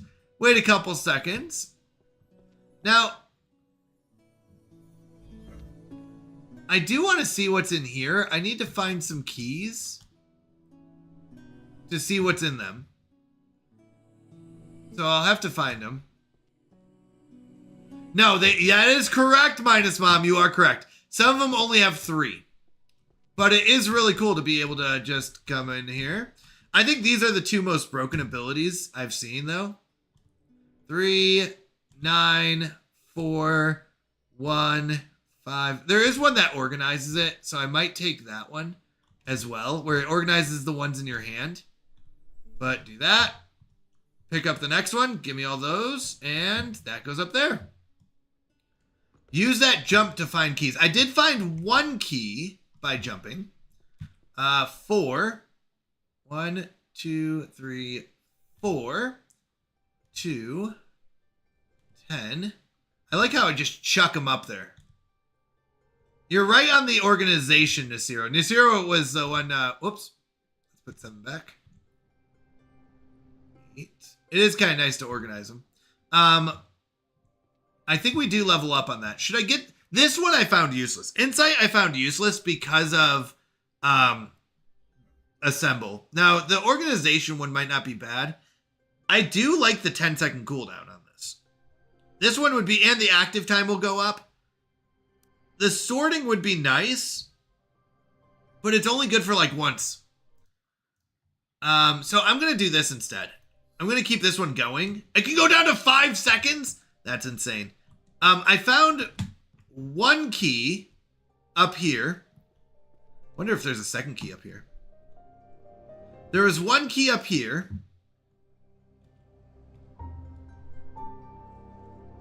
But I don't know if there's another key. Now, I was told that, like, the principal might come in and check on our progress, but I haven't seen that. So I'm looking for 2 more keys.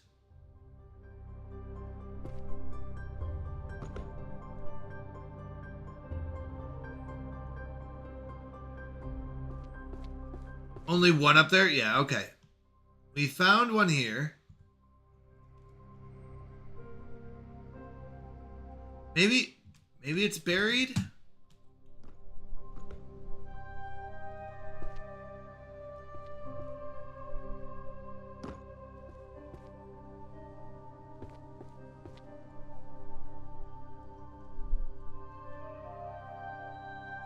We'll see.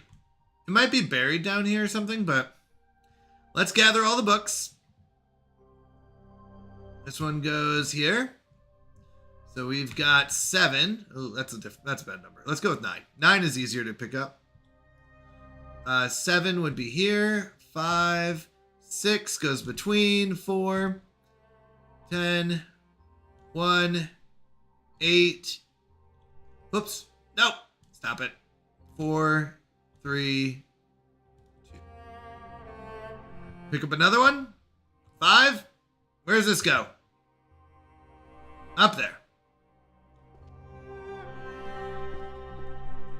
For some reason, this music reminds me of Game of Thrones. The intro. Green equals archery. I was thinking the same thing. So I was doing color coding and for the first set, and that actually worked pretty well.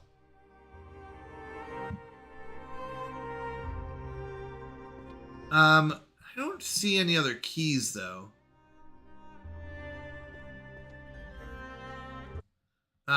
Sorry, is the music too loud? It is very loud in my ears, so let me turn it down real quick here in my headset. Number 1 is very useful.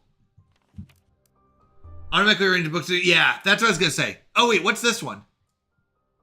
Oh, I was doing the wrong one. Well, hold on.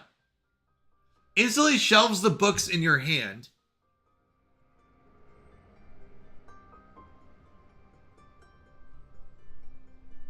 Actually, they would both be the same in this case. This one actually would be better. Because one is good for what's in my hand, but honestly, if I grab all the books and instantly shelve them, this one might be better. Yeah, you're right. It's the cooldown difference. It does depend on how many points you want to put into it. You are right. It depends if you want to put points into it or not. That is, I think, exactly what it is. Later on, I would say that the number 4 is more useful. Early on, number 1 is useful to have one in. But I would say I'm going to go for number 4 myself.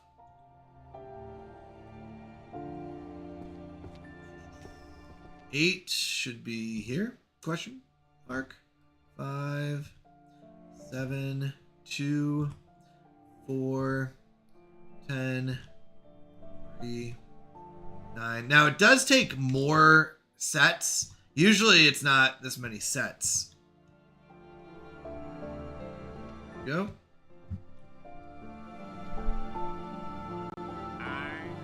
Or yeah, 1 or 2 points in number 1 is good, but past that, yes, number 4 is better after about 5 points. Yeah, I was gonna say it will take a few. 3, 4, 5, 10, 8, 9, 6,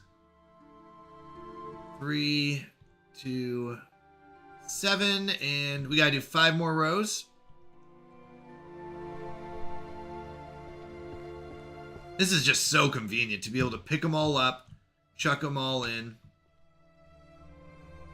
3, 5, 9, 4, 10, 7, 8. Oops, 9, 8, 6, 1, 2. Pick one up. This looks like archery. Oh, nope.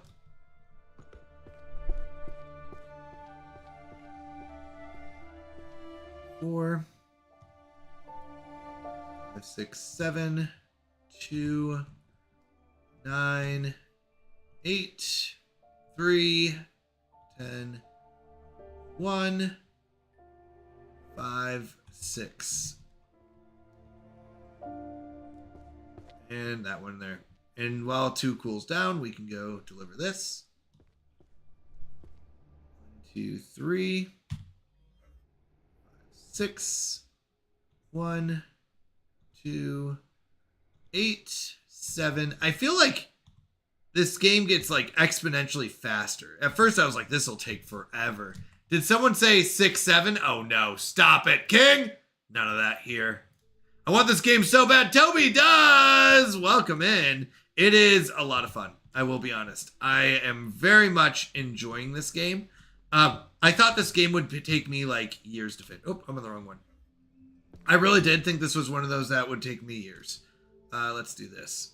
E. I did not say it. Stop it. No, I didn't. Stop it. What? No. What? Me? No. What? Oh, is there one in the chandelier? We'll look at the next time. I would never say those two numbers together. Hey, does anyone know what's going on with the number 16? You like yell the number 16? I heard this one the other day and I was like, I don't know what's happening. Is there a reason to yell the number 16?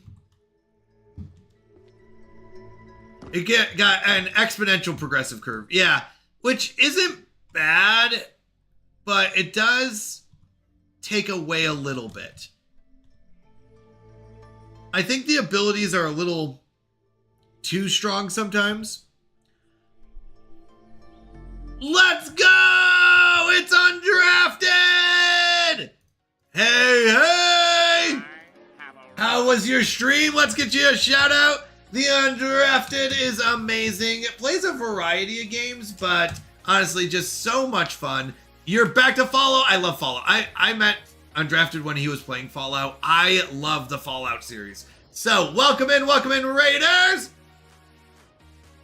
So good to see you. Welcome in, Undrafted. How is Fallout 2 going? I did try to go through the whole Fallout series, starting with Fallout 1. Because I beat number 3 back in the day. I 100% completed number 3. So I was like, oh, it'd be really fun to start number 1, then go 2, 3, 4, so on and so forth. 1 is so hard because of the controls. Because it's so much clicking and like the visual isn't great. Like, do I have my gun out or not is hard to see because it's, well, is it equipped or is it not equipped and stuff like that. It's like, oh my goodness. But such a fun game. Fallout 2 I have never played. It's going good though. Good to hear. If you're just joining us, we are playing some Librarian Tidy Up the Library. Now we have some awesome abilities going on where I can collect all the, if I pick up one book, I can collect all the books of that type. And then I can also combine it with a second option where I can see where the book goes. So the hard thing in this game is finding all the books of one type and then figuring out where they go is the second part. But the nice part with these two abilities, my power combined, whoops, and my ability to jump amazingly, I've got 3 books. So this is number 2, 1, and 3. We got 50 rows, people. We're getting there.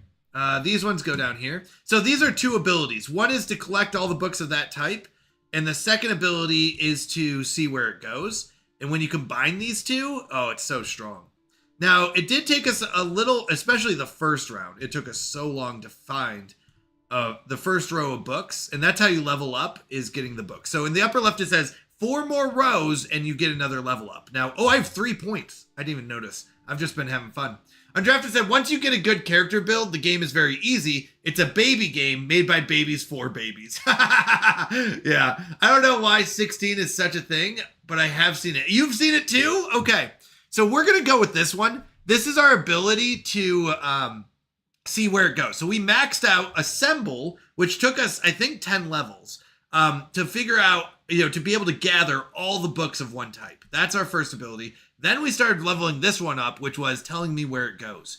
I'm going to start putting points into auto shelving. This will automatically put books on the shelf for me. So I just have to pick up the book, use this ability to get them all, go to this one, which has a 10-second cooldown, so it's not very long. This one will tell me where to put the books. So I point it at, I just have to look at the shelf, and then I use this ability to put them on. Now, this one does still have a very long ability cooldown. So we need to level up a few more times before that works. But we use 5 to gather all of them, 2 to see where they go, and then 4, it will put them all on there. E5, gather. 2 is already still active. If I look in the right area, there we go. And 4, we'll put them where they need to go. Then we do this. Now, 4 is on cooldown. In the bottom left, you'll see that. I'm going to lurk for a bit. It's almost there. Totally understand. By the way, that goes for anyone, whether you're rating in and you're the streamer or the viewers. If you're like, hey, I need to get out, go touch grass, eat dinner, go to the bathroom, whatever it is, totally understand. Don't feel forced to stick around. If you are sticking around, I'd love to have you, love to chat and hang out, but don't ever feel forced. So thank you for the lurk. Thank you for the raid. That means so much to me. Very excited. Canadian Mountie, could you show an image on stream? Which image is it? Is it the arts and memes one?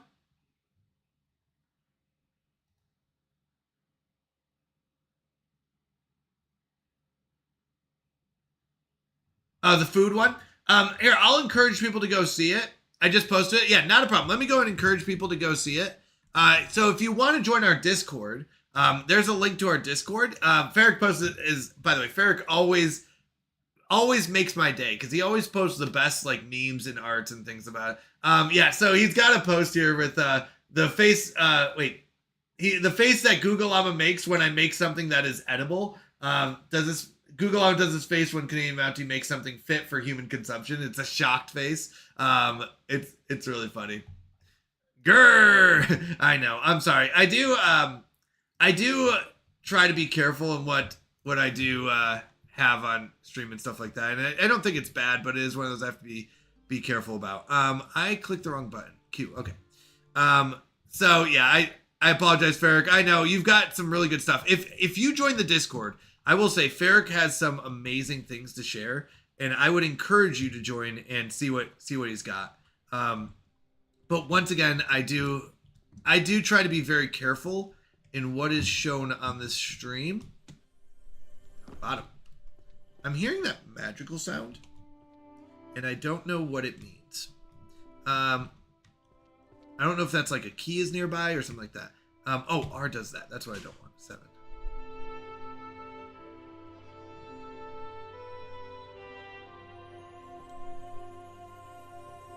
Hey, you. We got Google Llama down here. Think I own everything. Probably American. Thank you for the follow, T-minus mom. I appreciate it. Ferric said, I understand the videos because the content or music could be copyrighted, but images just make me sad. I know. I'm sorry. I just need to be very careful. And another reason is because if I share one person's, then I feel like I have to share everyone's.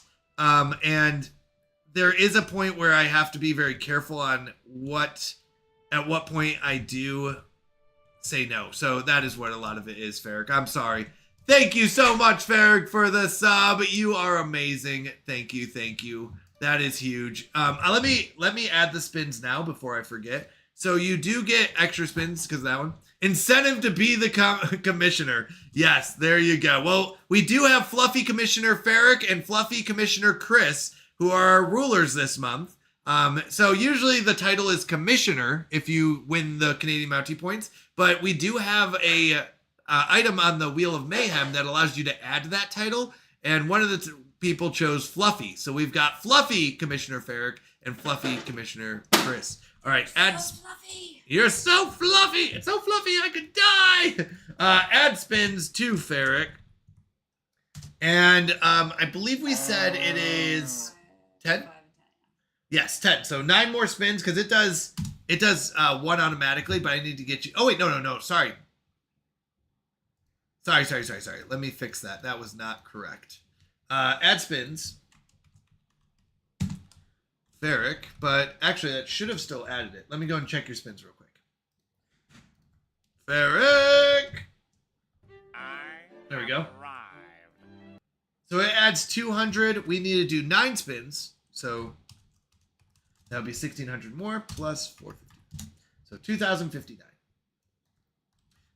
I'm trying to, that's not actual spins. Oh my goodness. Thank you so much. Oh my goodness. $25 to support Samaritan's Purse. Ferric, thank you for that. That is amazing. Thank you so much. Oh my goodness. I really do love Samaritan's Purse. I think they are an amazing organization.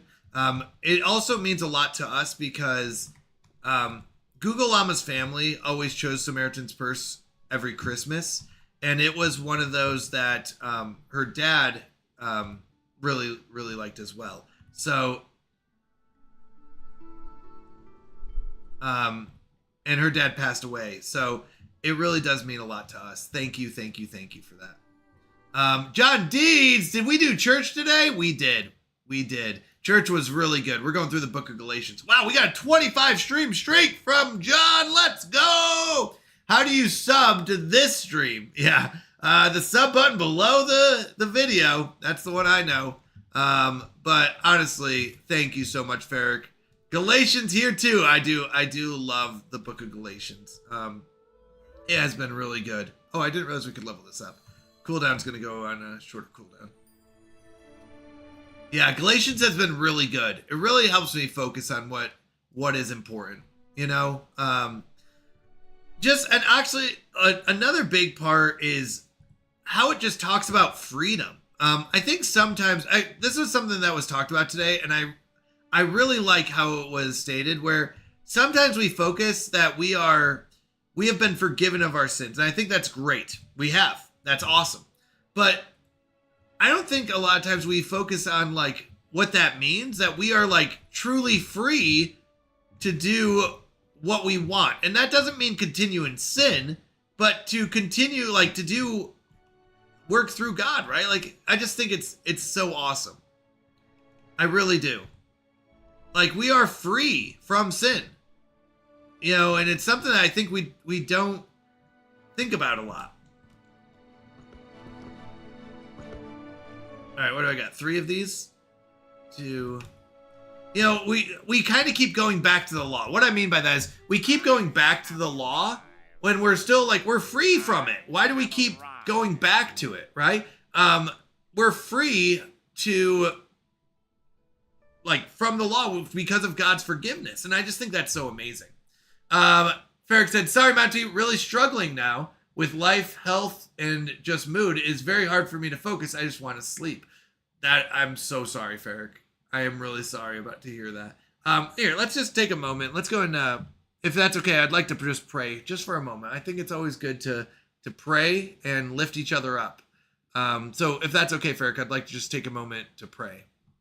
John D said, I don't have a sub button on my screen. That you were just talking about. Oh, I'll be honest, I don't know. I don't know if anyone else knows. I don't know. Usually mine is below. But you're right. Actually, I don't see one on mine either. But I don't know if I can sub. Are you already sub, John? I don't know. The answer is I don't know. Other than that.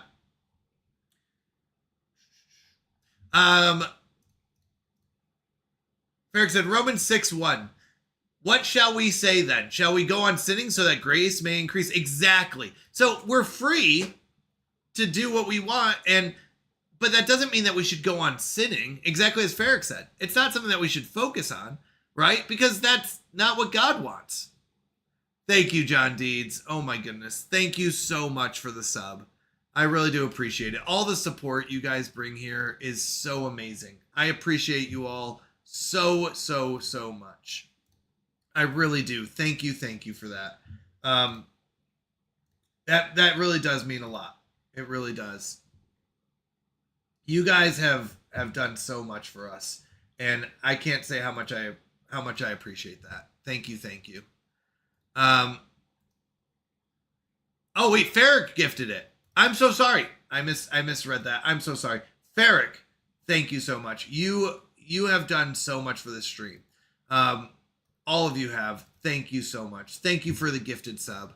I'm sorry. I misread that. But thank you so much, Farrick. I really do appreciate it. You guys are amazing. You really are.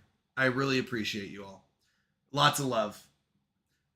King said, are you on mobile or PC? That's a good question too. We go back to law to help prevent us to continue in old sins. But that's the thing is like, I understand that we go back to the law so we don't continue in old sins, but it's sometimes what we focus so much on that we start putting ourselves so much under the law that we lose focus on just loving God.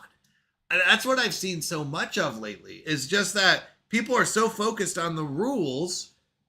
And I don't think it's bad to have rules or it's bad to follow those rules, but they just put so much focus on the rules that they forget about the loving God part. And that's where I think that's exactly what the Bible talks through. As we see Jesus talking to the Pharisees and these religious leaders, they're so focused on the rules that they lose sight of loving each other.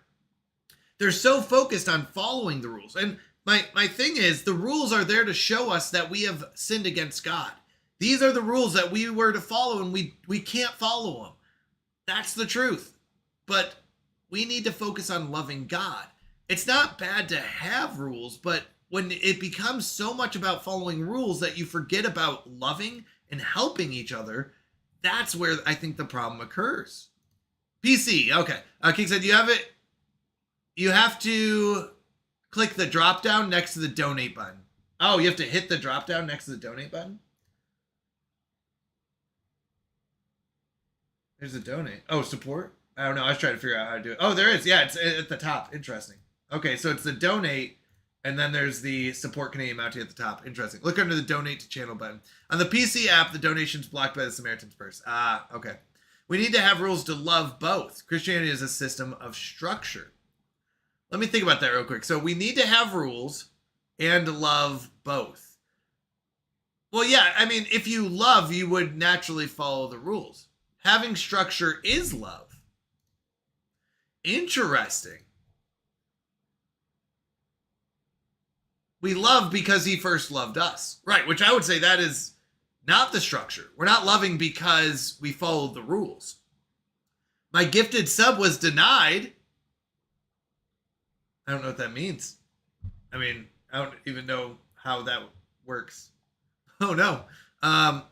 Because we love because he first loved us, right?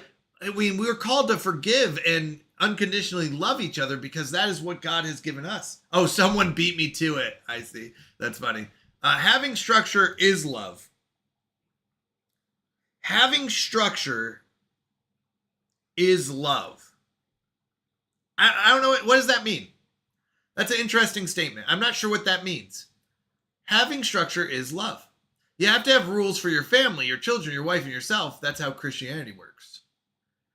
You have to have rules. I mean, depending on what rules you have. We serve a God for order, not chaos. A God of order, not chaos. I mean, I would say we serve a God of love, but I'm not sure what that means.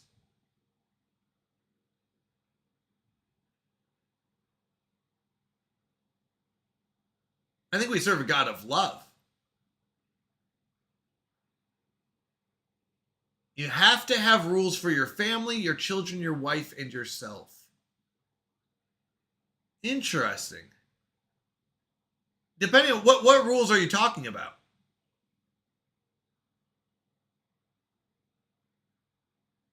John 14:21. He who has my commandments and keeps them It is he who loves me, and he who loves me will be loved by my Father, and I will love him and manifest myself to him. That is a good point. So we are called to follow those, but I would say that it is missing also a core part. Be that if you are so focused on the commandments that you're missing the point of love. But this is something I don't know. I'll have to look more into. I'm feeling too stupid to explain. I will just no. You're fine. You're fine. That's rules. The scripture is missing anything. No, the scripture is missing anything. No, I'm not sure. I didn't say the scripture is missing anything. I think that we're missing the point sometimes. Is that what you're talking about?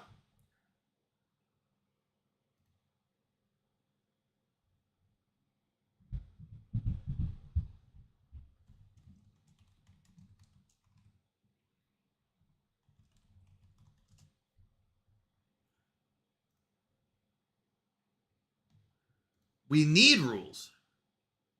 Well, I do agree that we do have rules. I wasn't saying that we don't have rules. I was saying that we focus too much on the rules and not enough on loving one another, is what I was saying.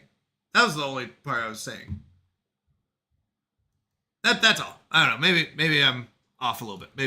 But I would just say sometimes I feel like we're so focused on these rules that we lose track of love. That's my thought.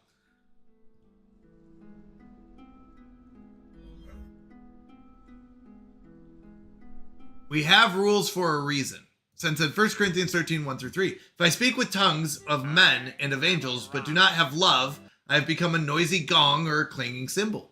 And if I have the gift of prophecy and I know all mysteries and all knowledge, and if I have all faith so as to remove mountains, but do not have love, I am nothing. And if I give all my possessions to feed the poor, and if I surrender my body to be burned, but do not have love, it profits me nothing. And I think, actually, Sam, that is more of what, that is, I guess, what I'm going with, is following the rules without love really doesn't do anything. And I would agree with that. That's exactly what I think he's saying here. And Bishop Guy said, love is also a rule. So, well, yeah, so I would say love is the rule that we need to focus on, more than focusing on the Mosaic laws, the Levitical laws, things like that. I think love is the rule. I guess you could say it's a rule, but love is the one. Love is a rule. What does that mean? I guess, what does love is a rule mean? What do you mean it's a rule?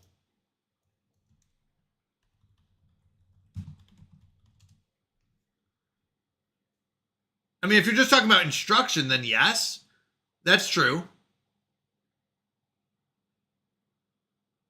What is love? Baby, don't hurt me. Cannot see the forest for the trees? One good way to bring more love back is teach love. Yeah, I would agree. The Pharisees were only focused on the rules, but no rules is Sodom. Both must exist together. Well, I think they were focused on not loving God.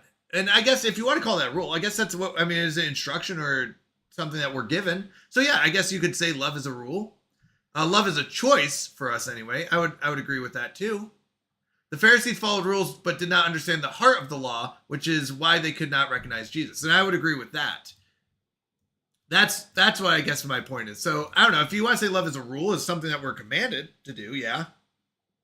Rule is an official instruction or guideline that dictates what is allowed, how things should be done, or what is required to maintain order. It establishes expected behaviors or standards and can also refer to the exercise of power or authority. Yeah.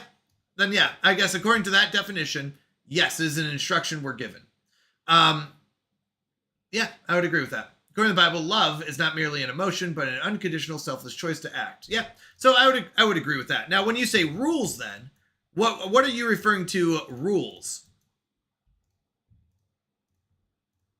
Baby, don't hurt me. The Bible discusses 4 distinct types of love. Yes. Yeah. Agape, philia, eros, and storge, I believe it is. Yeah. So when you said rules, what were you referring to? A rule is an official instruction. Yes. Yep. Yeah, we got that. So what rules were you saying to? I'd say rules are a part of love. I would agree with that, Bob. A rule is yeah, you said rules. You said plural. I'm talking, that is a rules. No. Rules is plural, meaning multiple. Good father gives their children rules. A good father gives their children rules. Yeah, that is true. But what rules are you referring to? But it's out of love. True.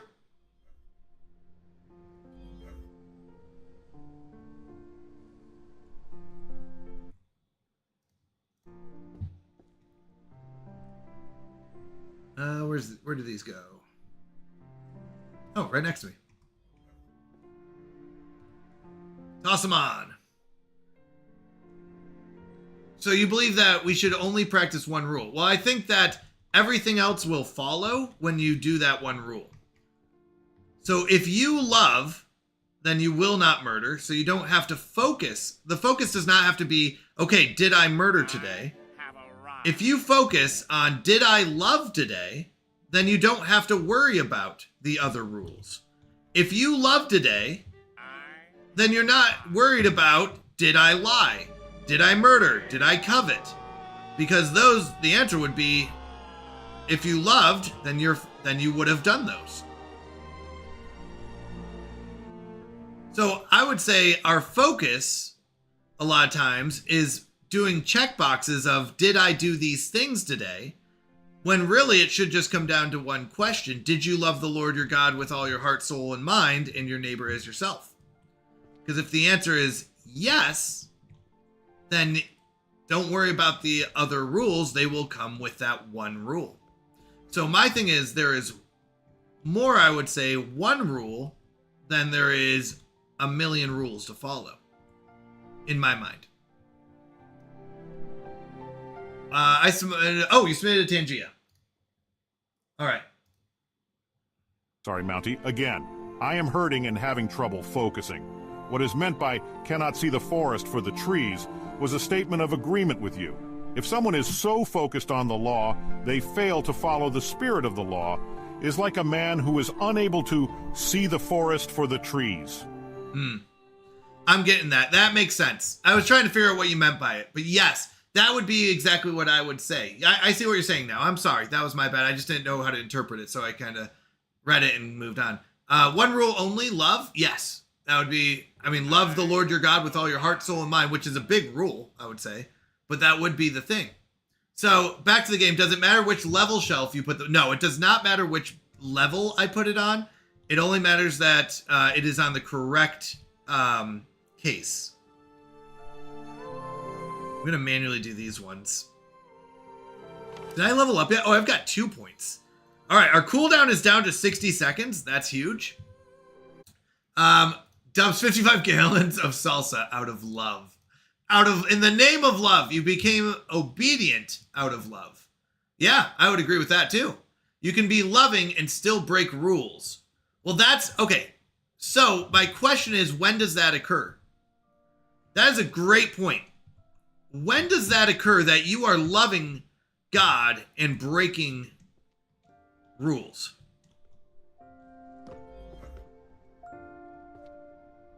Because I don't put those two together. Those in my mind are separate things. Because I don't see where you would be loving God, but also going, well, I'm not going to follow your rules.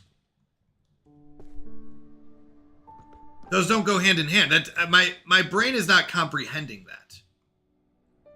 If God tells you to do something and you love him, you would do it.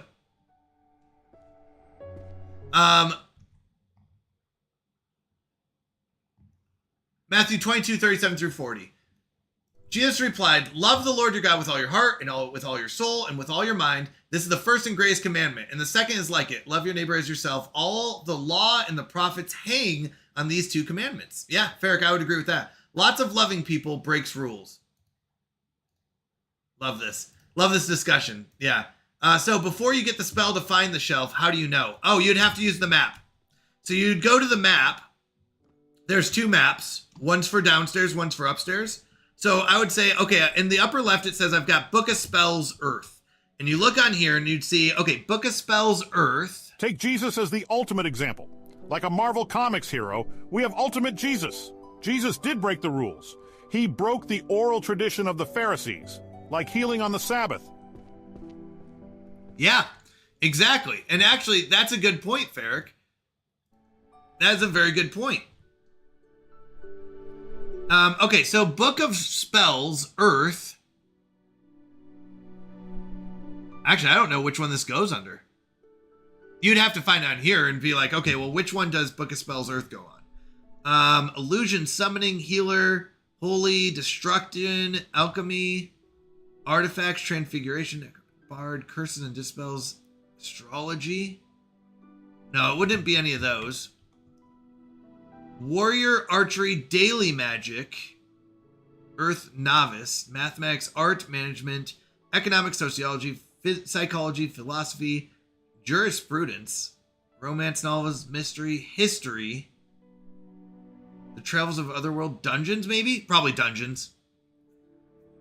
The Bible is a book of love, not a hammer to beat ourselves with. Yeah, I would agree. And Bishop said you can actually break the rules while actively loving. It's like seeing a woman jogging down the street and your mind is instantly chooses to lust. You didn't actively break the rule, but it was indeed broken. Well, no. So the sinning part in that scenario is not the initial thought. It is the continuous, the dwelling is the sin. So if you look at a woman and you go, and you think not correctly about her, it's the dwelling on that. What you're called to do is not to dwell on that, but to, push it away and go away from it. So it's not the fact that it was like, oh no, I did this and now I'm, I've sinned because I once thought about it. It would be more of the dwelling on it. That's the problem. Does anyone believe in repentance? Absolutely. Absolutely. I mean, I'm not sure where the idea that we wouldn't repent comes from. Farrick says, the Bible is a sword of truth used to cut through their lives. Christianity telling people to repent. I have arrived. Yeah, I mean, we are called to repent from our sins, to repent from our sins and believe in Jesus and turn towards him. So I'm not sure. Yeah, that's a little bit different though. We are definitely called to repent from our sins. Absolutely. I'm not sure. But maybe I missed something. Did I miss something? Was there something else I may have missed? What is this? The World Encyclopedia of Dragons. Oh, this is Living with Monsters. Let's go and put it here. 7. Hello, Elijah. Welcome in. I disagree. I believe the immediate thought is indeed a sin because we naturally came to think a wicked desire. Do you believe in telling people to repent? I believe that... wait, what do you mean by that? Telling people to repent. What do you mean? I think you need to define that more because it depends on what your definition of telling people to repent means. So Bob said, I disagree with this just because it says Jesus was tempted in every way we are. If he was tempted, that means he'd have sinned. Right. So that's where I would follow up with that. Yeah, I agree with Bob on that it's not the initial, because like when the devil tempted Jesus in the desert, like, hey, you're hungry, you want bread. I don't think it was a sin to think, hey, I might want bread. But the dwelling or the follow through on that is probably the important part. He did not go, yes, I'm going to go ahead and give up everything I have for this bread. Right? 3. Let's put it up there. And I think that's important to know. I agree, because that would be the even God, Jesus was tempted.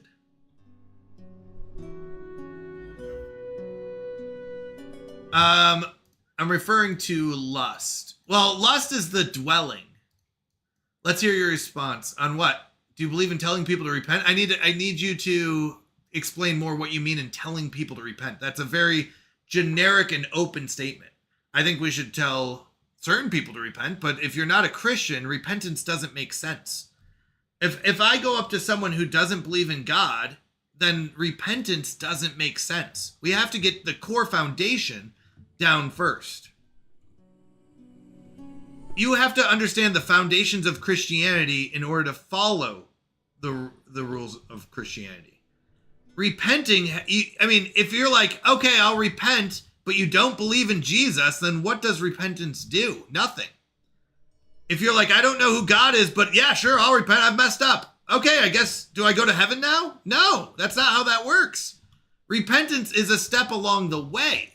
So when you say, like, should we just go out and yell, you need to repent, everyone repent? No, because that's not where we start. That's not the beginning. So should you tell people to repent? Yeah, but it's not in the beginning. That's not where we start. It makes no sense. You're starting in the middle of a story.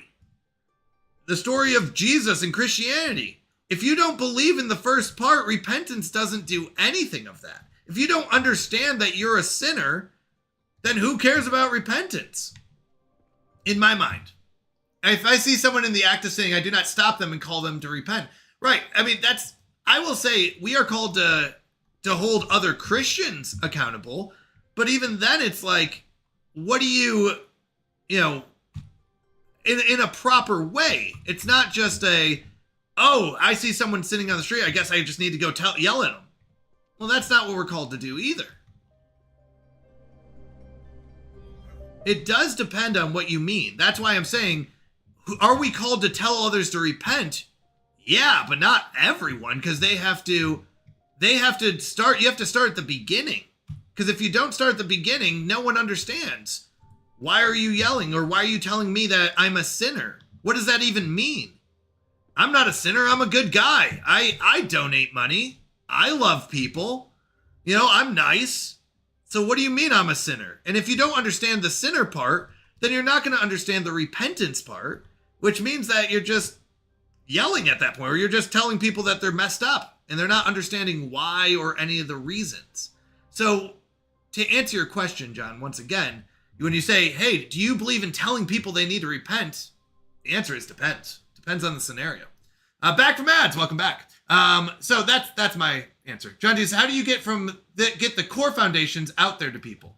Well, that's where I believe that relationships are very important. Great question. I think that you need to really build up relationships with people, not in a false way, not to be like, okay, I'm building this relationship so I can, save them someday. Build a true relationship, understand people, understand where they're at. And that is where you talk about core foundations. That's how they learn. And I will say this, a lot of times I think people will see the core foundations in your life when you act Christian-like. They will know that we are Christians by our love. So when they see that you are loving, you are happy, you are celebrating because you have eternal life in Jesus Christ, yeah, they're going to be like, what is going on with you? What do you have that I don't? And then you go, oh, I've got God. And they're going to be like, what does that mean? And then you can explain the core foundations. But it's not something that you just do one day that you're like, uh-oh, you're not supposed to be there. Nope. All right, 5, where do these go? So that's my opinion. How I do it is I am very open. I discuss, this is what I believe. This is how I believe it. But I think that's one thing that's how I do it. Elijah said, maybe I didn't hear enough of the conversation to insert my opinions. No, you're good. Beep, beep, beep, beep, beep.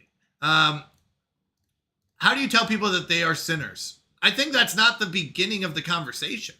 I think that's, so I explain, if you want to talk about, hey, are we, where do you get your happiness, your joy, your love from in this life? And I would say it comes from God. And they would say, well, what does that mean? And then you explain who God is, what that means to be a Christian. And then in that, what it means to be a Christian would be where you explain that what sin is and what all that means. That is where you would explain what sin is and that we are all sinners. T. My Mom said, share God's love with others. They may discover their own need to repent. Amen. Ferric said, honestly, we have to be careful in correction. We correct out of love and only correct a brother. Non-believers need to be led to Christ and are led by love. Do not get so focused on specs when you are dealing with planks. Yeah. No yelling. Yes, no yelling. But that's a big part of it. Because if you go, you're a sinner, they're going to go, so are you. And you're going to go, yeah, you're right. You're starting at the wrong step, right? You're starting at the, you're a sinner part, but you got to be like, no, we're all sinners. So if you're out there going, I'm a sinner, I'm a messed up person, but I've got God, that's a much different thing. Ferric said, Matthew 7:3-5. Why do you look at the speck of sawdust in your brother's eye and pay no attention to the plank in your own eye? How can you say to your brother, let me take the speck out of your eye, when all the time there's a plank in your own eye? You hypocrite, first take out the plank out of your own eye, and then you will see clearly to remove the speck from your brother's eye. For some context, the archetypal fire and brimstone sermon, Sinners in the Hands of an Angry God, was given to a highly churched audience who did know better. Yeah, that is very true too. Like, if you just go teach that on the streets to sinners, that is probably not appropriate. But in the right context, yeah. John said, how do you tell people they are sinners? Oh, did I not answer that? I think I did. If I didn't, let me know. Vid said, I'm not a sinner. I didn't kill anyone this week. yeah, right? Like, that's how sometimes I think we see it. Chris said, how do you know which level of shelf each thing goes on? Like, I get it. Chris, it does not matter which level of shelf you put it on. Good question. I think Vid was asking that too. Oh, it's right here. The level of shelf does not matter as long as it's in the right bookcase. That's all that we've been asked by our president of the school. I can't remember who it is. 10 out of 12. I don't want to do 10. Okay, we'll do it. I'm just getting lazy in this game. I don't want to manually put books on the shelf. I wonder if I've leveled up. I haven't been watching the level ups. Ferric said, you study the Bible with these people and let the Spirit of God convict them of their own sin. I agree with that. 3 people said that to me this Friday. Did they really? Yeah, like that's one of those things. But so John, actually, that's exactly that part. The I didn't kill anyone this week is being so focused on the rules that they're completely missing the concept, right? You'd be like, whoa, hold on. No, that's not how it works. So you nailed it. That's exactly what the problem is, right? Where it's like, no. It's not whether you killed someone this week. That's not what makes you a Christian, right? But that's exactly what I mean by we're so focused on the rules sometimes that we completely forget, oh yeah, we're supposed to love one another. That whole thing. So that's what I meant by it. I don't mean that, and through love is where I really do believe that we get the rest of the commandments follow that, right? Where it's like, yeah, that makes sense. The rest of it comes from that. Let's do this. I'm gonna toss these. Boom, boom, boom. But that's what I meant by it. And I apologize if I get a little loud. Ooh, 10-second cooldown. Let's go! All right, let me catch up. Sorry. Thank you so much. I appreciate it, John Deeds. For the 10 bits, I appreciate it. All of these answers were helpful to me, seriously. I love this guy. I do too. I really do. Thank you. Nasiro said, the shelves don't matter as long as you get the bookcase right. Correct. Vid said, the level of the shelf is not important. Ah, yes. Okay, the shelf is missing books. That shelf is missing books.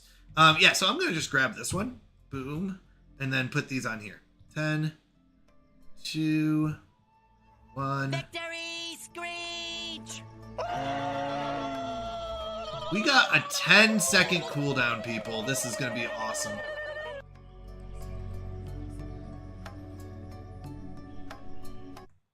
All right, guaranteed win average or your money back. Just been lurking. Hope you're doing well. I'm doing fantastic, Nathan. I hope you are. Pull one down together. It's friends. Yep, that's basically what it is. Angie! Oh, do a circle until you find the highlighted area. Go up here, hit 4. You know what? The cooldown's fast enough. I'm just going to do this. Hit 4. Put those back. I have arrived. Okay, next time. Oh, that's still on cooldown. How you doing, Angie?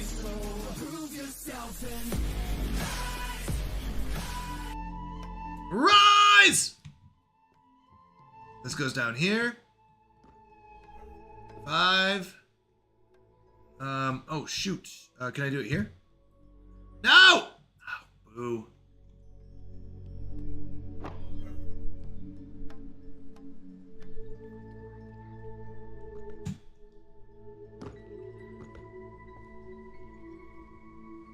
Oh, this is so nice. Where's this go? Oh, I missed it. Also, did I level up? Not yet. The next one will probably be this one, auto sort, but I guess it doesn't matter. I would like to, well, while I'm here, I want to see if there's something like up in the chandelier, like a key. We're looking for what? A green key? A green, like, flower and a yellow diamond? Is that it? A yellow diamond.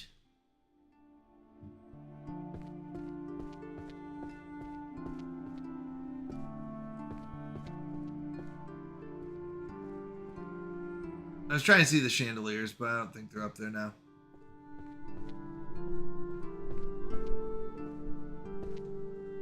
Ooh, there is something there.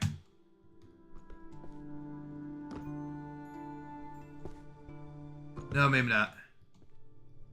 Nope, nothing there. I'm just crazy. Where are these other keys?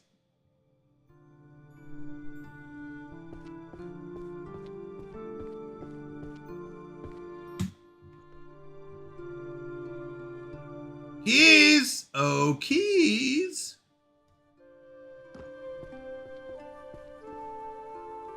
Can I, like, look in the jar? Oh, keys. We found the one from there. Angie! How you doing? Heyo! How are you doing? Life is good. I'm doing okay watching the soccer game, but mostly looking. How's the soccer game going?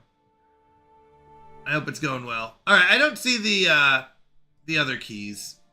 We'll just finish the game without them maybe, but I feel like we should find them. All right, 2, where do these go? Here.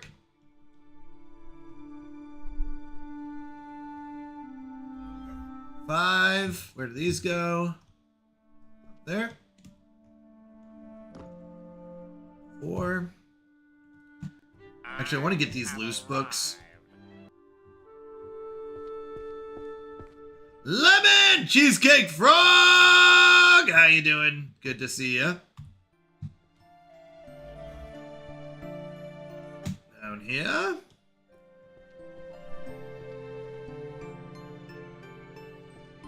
Are there any other books on shelves? Yeah, like this one.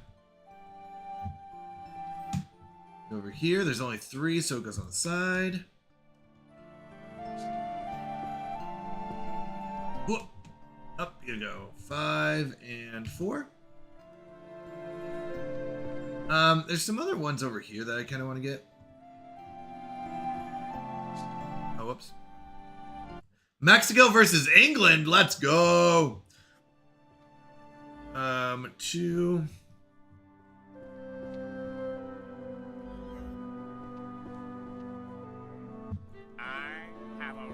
Yoshi! Earthquake at the library! No, it was a fairy, according to the lore. One of the fairies messed this up. All of it!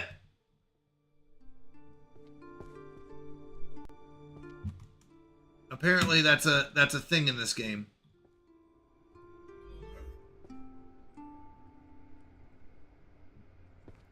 But basically, earthquake, yeah. But we're gonna get it. We're gonna get it cleaned up.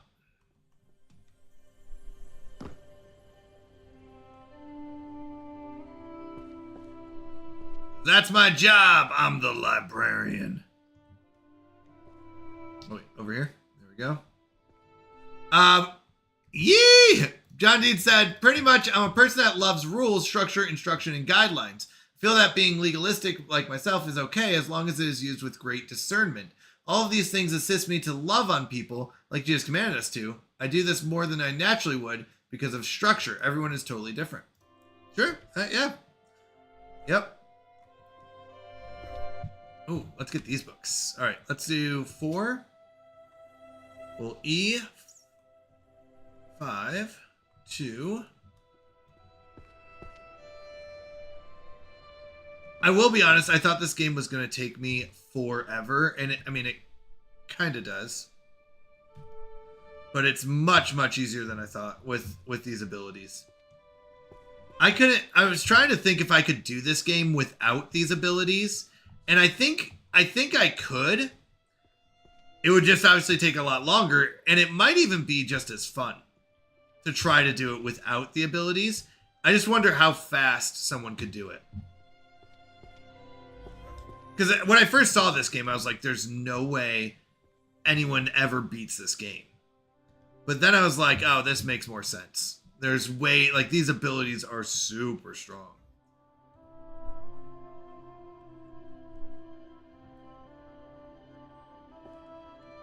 I love legalism because I fail at succeeding. I long live the Baptist Church. Long live Calvary Chapels. I don't know what that means. There is no magic archive.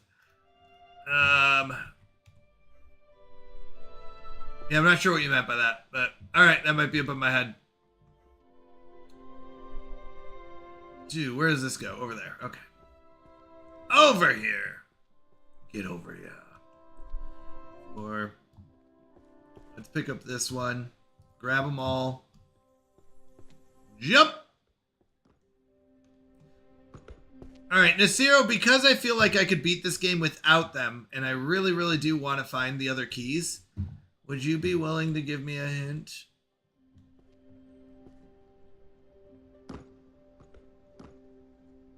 Because the truth is I could just stick with this game, but I just want to see what they are. It is in the pot. Hold on. Hold on. I looked in the pot. No, you're lying. You're lying. You're lying to me. In broad daylight. Really? Because I thought I looked in the pot.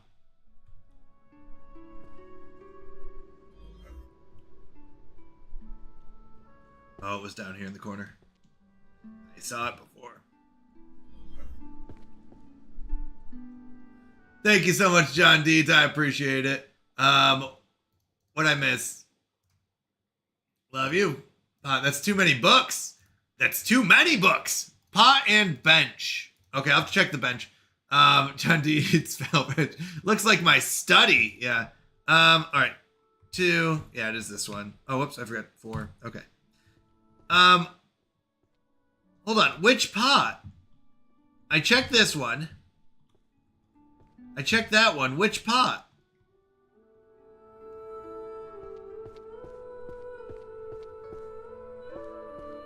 Time for World Cup! Pride is probably the most dangerous sin. Pride lead the Pharisees in oral tradition. It started out with good intentions, but pride made it about control. Similar with Solomon. All that wisdom, but pride crept in, so he tried everything to find happiness. And that pride led him astray, away from God. Absolutely. Pride is a very, very big one. I 100% agree. I don't want to get these books off of here.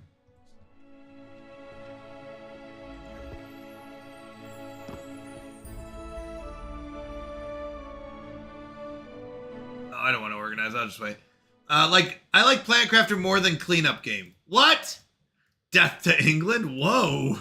Whoa, no. What is that? Not here.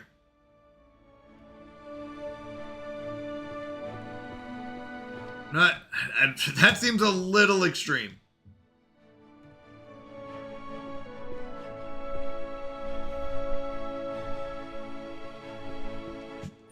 Mexico? Oh, wait, what? I missed something. I'm guessing soccer, but death seems a little strong. It's just a game. Just a soccer game. Game of football, as some would say. I have arrived. They call England the evil empire in the World Cup? Wait, do they really? Oh. Why are the English so hated? What'd they do to deserve that? To lose is death in sports. That seems intense. Probably more intense than, all right, hold on. I gotta find bench. So one of them I think maybe I do need to unbury. Let's look at... Oh, there it is. Yeah, so that one I would eventually have gotten. So I was right, I have to unbury that one. That's what I was wondering. Let's see what we get.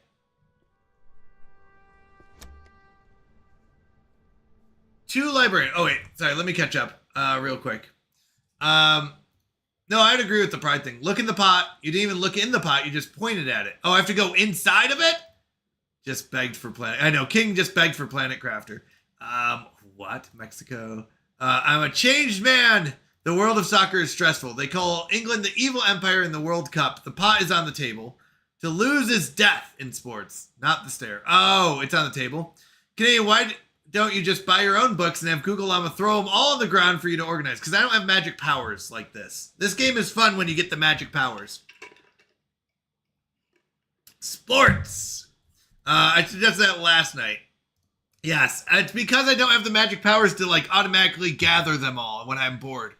Look, let me tell you something. We have an incident, a very unexpected, very nasty incident in the Grand Library. It's total chaos, a complete disaster. They're saying it's the fairy. Can you believe it? That nasty little fairy is causing mischief and turning our beautiful library into a state of total disorder. It's a disgrace.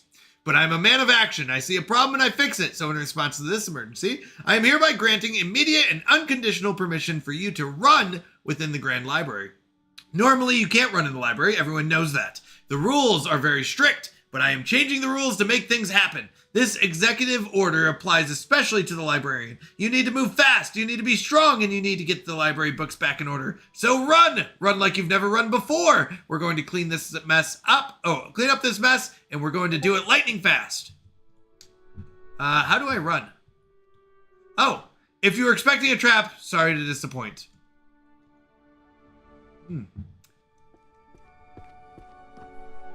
Does this just mean I automatically move? Oh, left shift. All right. I don't feel like I'm running with left shift. There's a pot on the table. I feel like the fairy is being framed. Yes. Oh, do I have to look down in it up here? Or is it really on? No, it's in here. Oh my goodness. I did look at the pot. I didn't know I had to like get on top and dive in. Ferguson, by the way, I like that one. Space!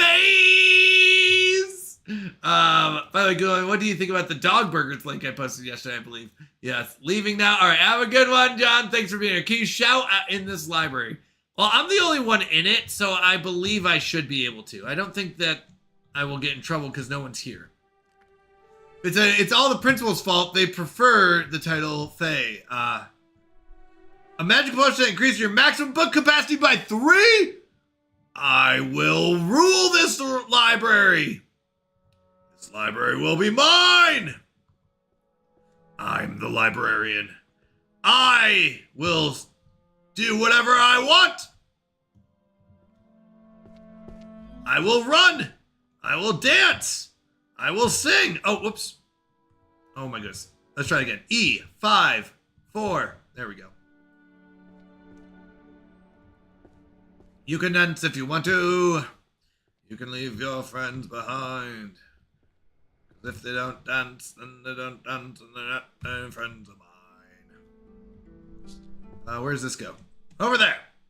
Theoretical foundations of enchanted music. Okay. We tried to jump like 6 times there. Okay. You go there. Pick that up. You go... Did I miss it? Up top. Oop.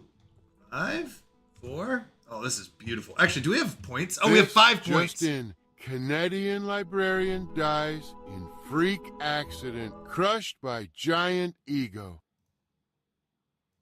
That's good. I have a feeling the fairy is being framed, maybe. Eric, that was hilarious. This just in, Canadian librarian dies in freak accident, crushed by giant ego. I was able to carry 15 books when I was a kid. Young whippersnapper.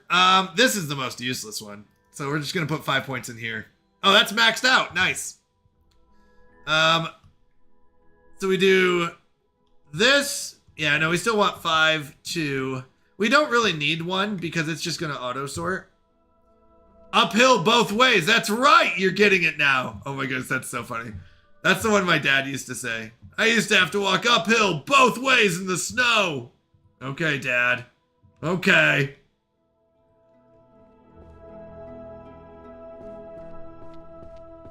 That's how it was. 5, 4. Throw it in. E. That's what I can think of. We need 5, 4. Throw 'em on. Oh, this is our pile of white books because we couldn't, we were sorting them by color. Got to be kidding me. Oh, Google are you going to come down and play? That's for multiplayer only, but, Farrick Hairtool asked me, please tell a joke worthy of 200 CMP. Oh, a joke worthy of 200 CMP? Fine. I asked the librarian for something with arcane power. They handed me a vacuum. Apparently, in this library, the only thing more dangerous than forbidden knowledge is the dust under the shelves. That was pretty good. You know what? You'll get 200 points for that one, Farrick. That is 200 points worthy. You know, they say AI is useless, but I don't know. It's starting to show its value.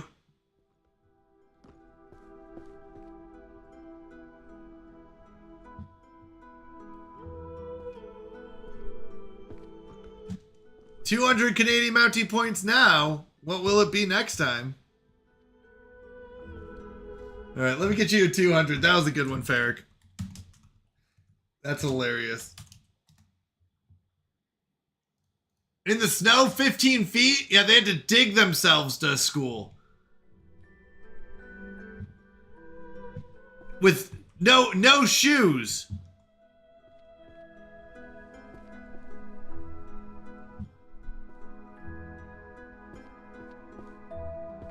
Where is this? Oh, right here. It was literally right next to it.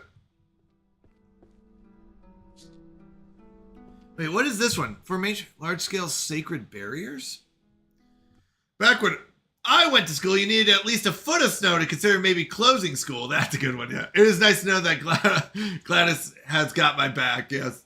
That's funny. That's funny. All right. 4, E, 5, 2. Where does this go? Up you go. I do like the jumping ability. Wait, is this our first full bookcase? Wait, where's the... Oh, glowing's down there. Man, this is such a hard game. You have to find the glowing bookshelf. You have to look around. You have to jump sometimes. You know, it's not easy, okay? The first set of books was pretty hard. I'll be honest. It was not easy finding the first set.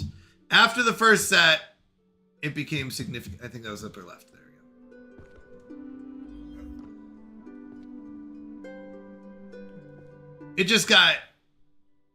Being able to pull the books in really helped too.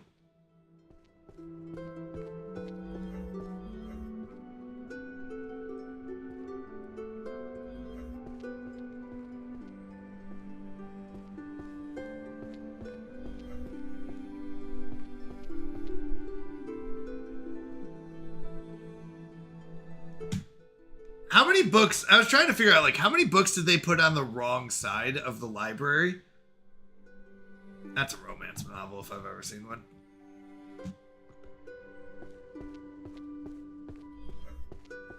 Wait, what is this called? The strongest archmage is obsessed with me. The girl with 0 magic. Oh my goodness. Parkour, parkour! Not Kodo! Oh my goodness! It's been forever! How are you doing? So good to see you. Have you played this game as well then? No, nowadays, you can flash a scene of 2 snowflakes falling from the sky and they shut down for a week. The rumor of snow shuts them down. Am I right, Vid? You don't even have to see snow. It's just, they think there might be snow coming. Actually, it does remind me in New York, there was supposed to be like this giant storm that was supposed to hit us, and it never did. But they still canceled school because it was supposed to be like this giant hurricane coming through or something like that. And that was one of my favorite days.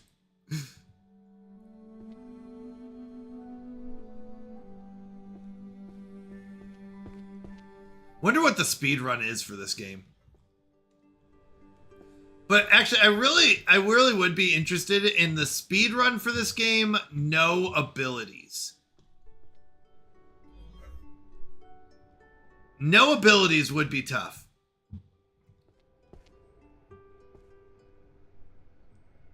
Wait, where's... Oh, there it is. Look! Up you go.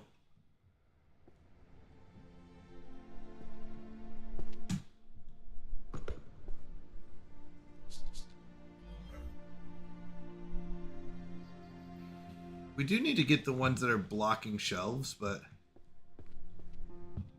Floating book, ooh ah, a floating book. Doing well, not.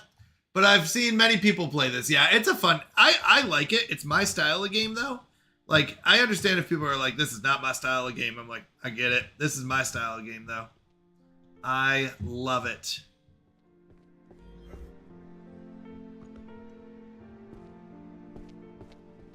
Hey, what's going on? Oh. Nice. Oh, I didn't even realize we have this one. Oh shoot, I gotta wait though. How many? We got 3 more points.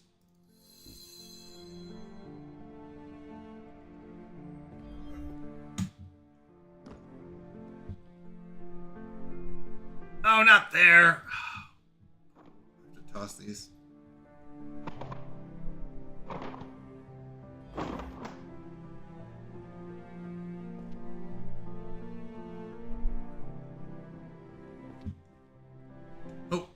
Jump!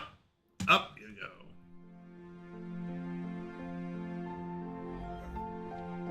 Across the way. Oh, this game is so hard. You have to wait sometimes. Oh, this was when... Wait. Quickest speed run is logging into the game, seeing the mess and uninstall. Being like, nope, not today. Not today. The only time that school was canceled for possible events... Oh, wait. Oh, I can hold 13 or 15 books. I don't have to worry about books clogging up the shelf. Was a possibility of an earthquake in Kentucky led schools to cancel school just in case. Yeah, you won't want to be dealing with that. Let's be honest. Nobody wants to be in school dealing with an earthquake.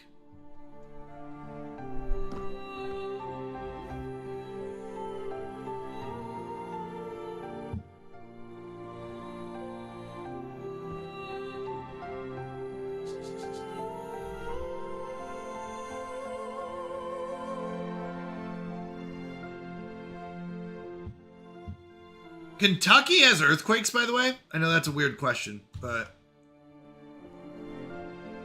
Is that common? I'm guessing not if they cancel school for it. I was in school when there was an earthquake? That's terrifying. Oh, now I don't know where it goes. Now I do.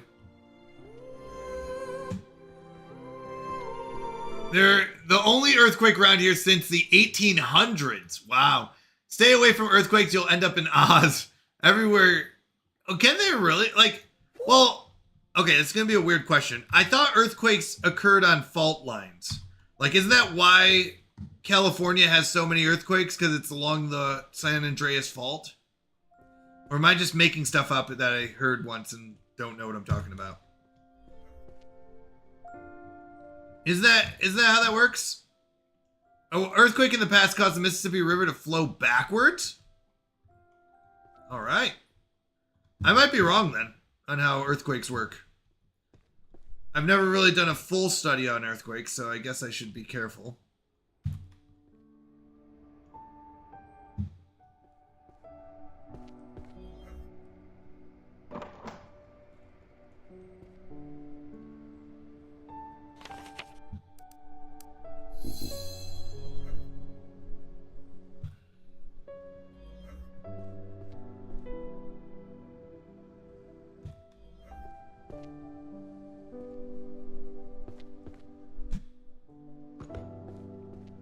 I really thought the principal was going to check in. Like, there was like a time thing. Like a day and night cycle.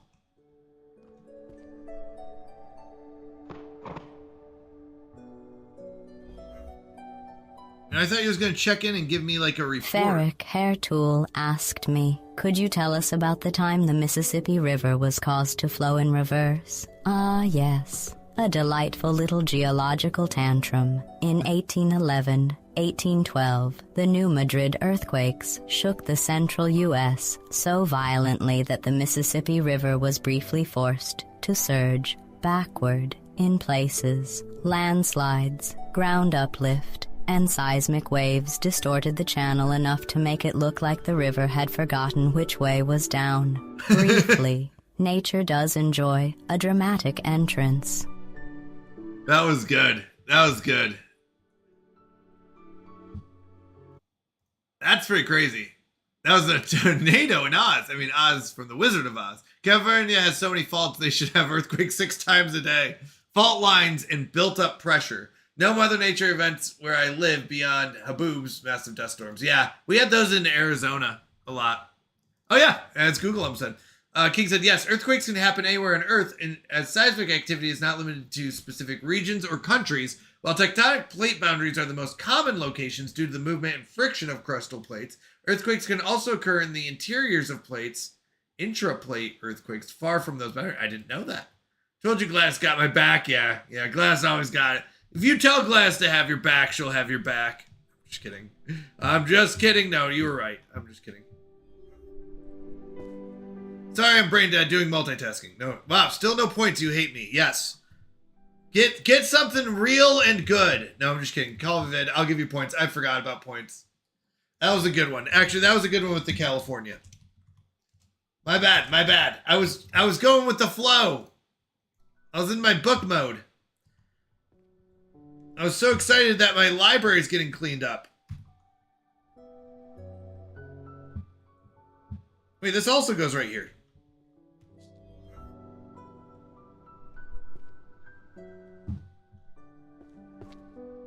Just ignore the nonsense, my nonsense comments. Oh no, what did I miss?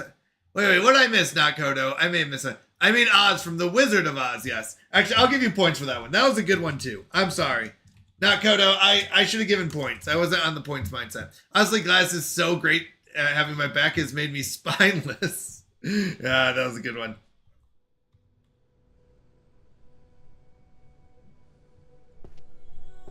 Do.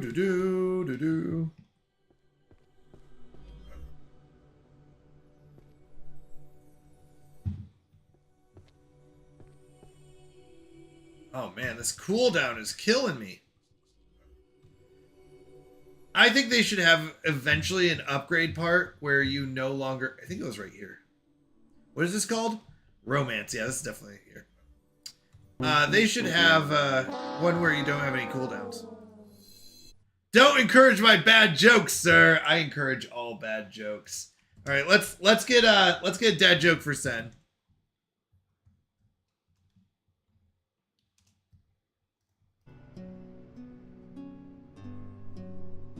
Let's see what the next one is.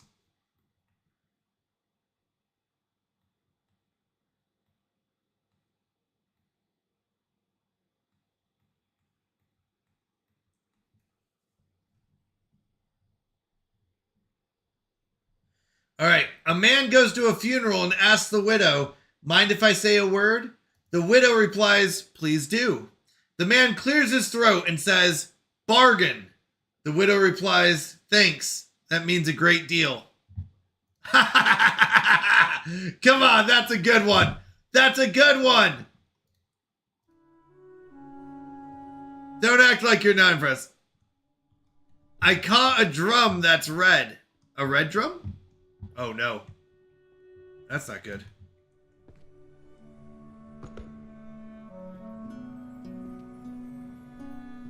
I want my money back. No, that is a good one. That was so good. Thanks, that means a great deal. Complete the 200 rows. What does that mean? Woo! Woo! Ferric Hairtool asked me, if Canadian Mountie plays Planet Crafter tonight, would that make the best time to abandon stream for a couple McDonald's fried apple pies? Naturally, if they play Planet Crafter, that is the universe politely suggesting you go acquire fried apple pies and return with a superior life choice. Just don't be surprised if you come back and the stream is either thriving or has become a socially acceptable excuse for another hour of just one more thing. That's so good. She's not wrong. Oh, that's so funny. Just one more thing. Just one more thing. Just one more. We're almost done. One more thing. I'm so close to finishing this map. This planet's almost done. Just one more thing. I have accepted the terms that I will play Planet Crafter on Friday nights. I feel like that's a good deal for everyone involved. Or on Saturday nights. Did I say Friday? On Saturday nights, people get their Planet Crafter that enjoy it, and people that don't enjoy it don't have to deal with it until Saturday nights. Great deal, we accept. Isn't this game too repetitive? Yeah, but there's the... Oh, Google also says, I want an apple pie. It is repetitive. Too repetitive is not a thing for me, though, here.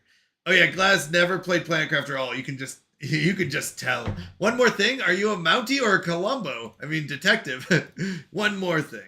I would say that it is not too repetitive for me because there's a part that's like, I want to finish this. It feels, I think you feel accomplished. Wait. Oh, that's why. It's not on. Am I going crazy? There it is. Like, you feel like, oh my goodness, if I clean up this library, what an achievement. You know? Oh, up here. Like, I just want to get it done. Did you hear that? I thought I heard something.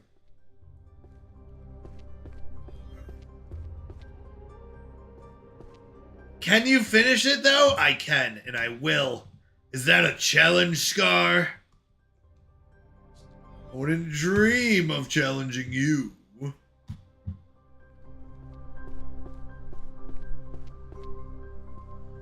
I care about you over the game. Aw, you should take the time to check out the book title and see what the books you would read if they actually existed. Actually, Ferric, there are so many funny book titles. There really are. Oh, wait, we're on cooldown. Like A Midsummer Night's Sweet Dream. No, there's some better ones out there.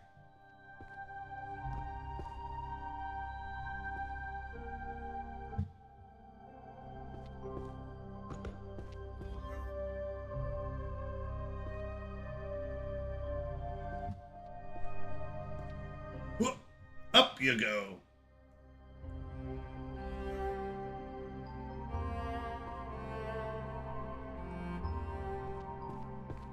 I saw the first time and my OC said, shut it off, shut it off.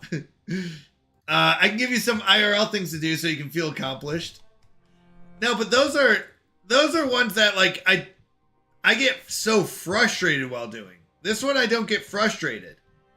Like, and there's so much that's like clean about this game in the sense of like, when I was doing flooring, it was like, oh, that piece is off a little bit. I can't fix it.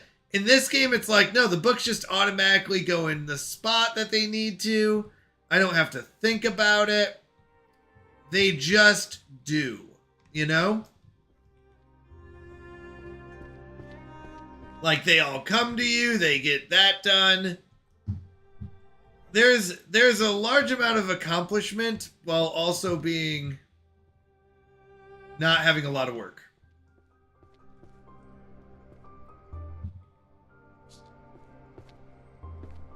There's got to be a balance. It's not just one or the other. This one hits all the right spots because it knows. It's like, oh, what do you want? You want to feel like you cleaned up a whole library. Do you want to do a lot of work for it? Not really, but you want to feel like you've done it.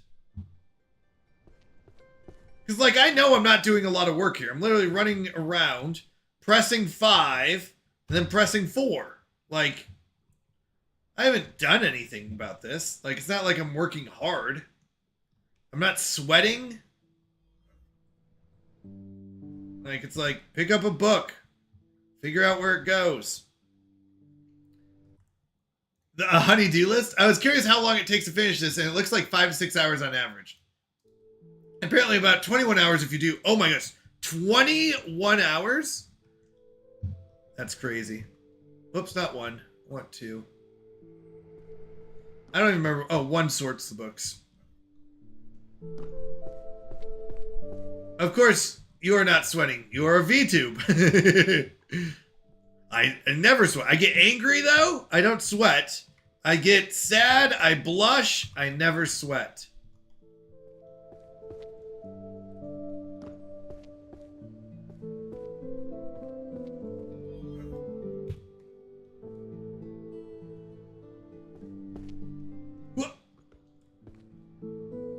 Canadians! Vid! Did I miss anything?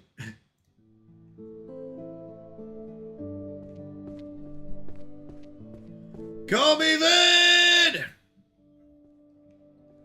Here's my biggest question.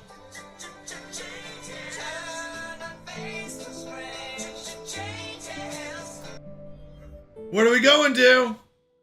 Is your hair darker or lighter than your V2 model? Google on me. You'll have to tell them. A? Okay, we'll do A.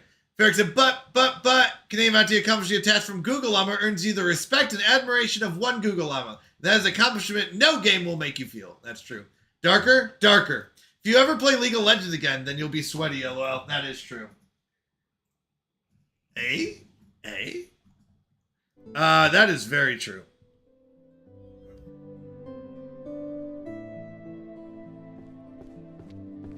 Wait, can I do it from like this far? No, okay.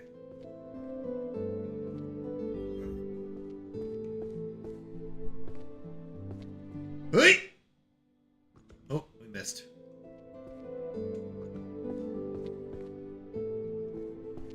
Was there? Yeah, there was another book up here. That's what I was wondering.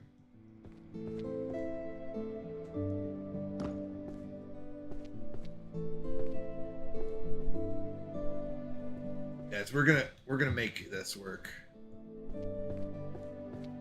We're gonna win. Everyone's gonna be happy. Then we gotta find another game.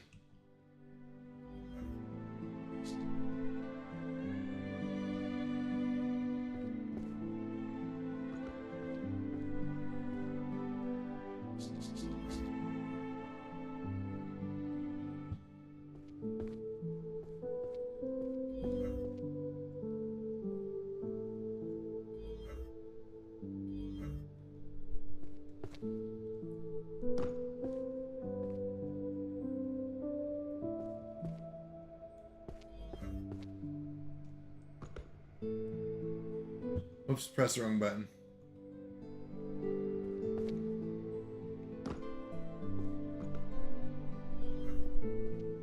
I'm trying to see. They were supposed to light up, but I didn't see it.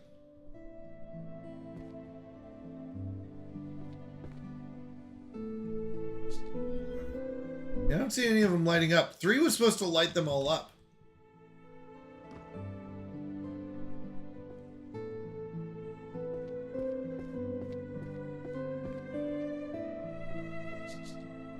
I was very proud of him when he finished the basement floor. She was. This was the one I fixed, yes? Yes, it is the one you fixed, yes. Where's the... Oh, that's the glow. Now that I think about it, the fact that Canadian Bounty does not finish sentences in thought with A proves he is not a real Canadian. That is true. That is true.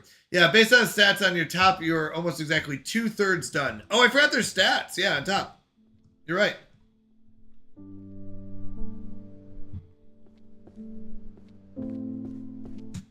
Ooh. But this has gone a lot faster.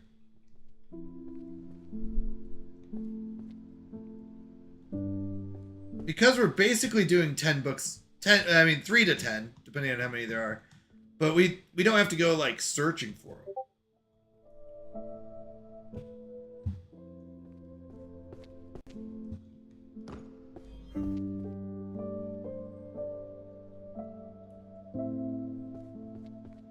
And I will say there's no real use in searching for them, because it's like by the time I even find anything worth going for, it would already be done. Like I'd already have the cooldown. I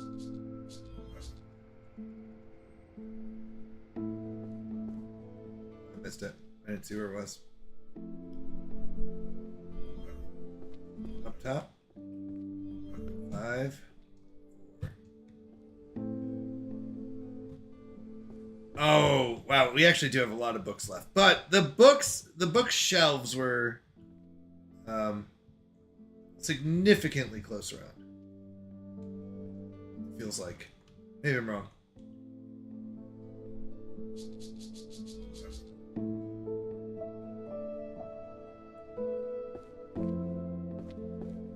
But the children love the books.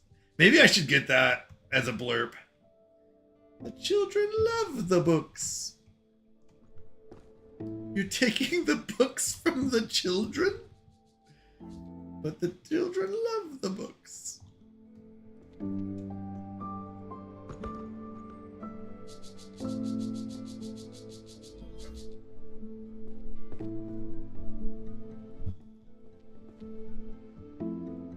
Oh, it's on cooldown. I was like, where is this?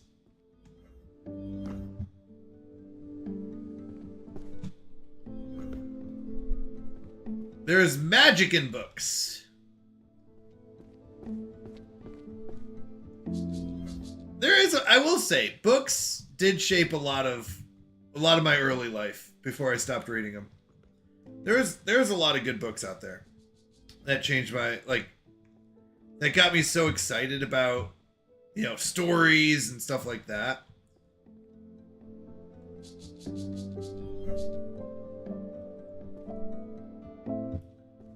Like, what's gonna happen next? You never know.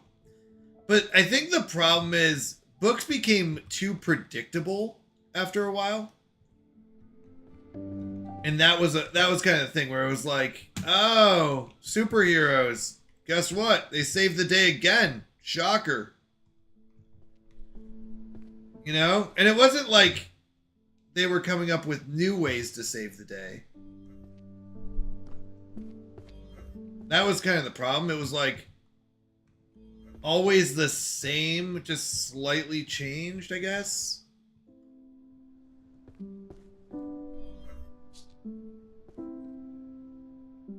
Magic of the imagination, yeah.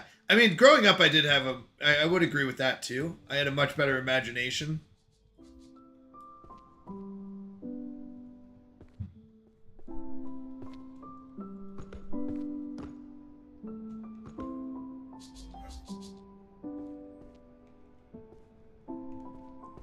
Oh my goodness, this library is looking so much better. I mean, we still have a long ways to go, but it is looking significantly better.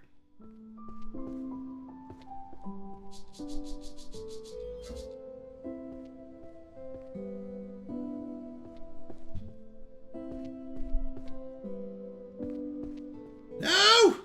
4's on cooldown.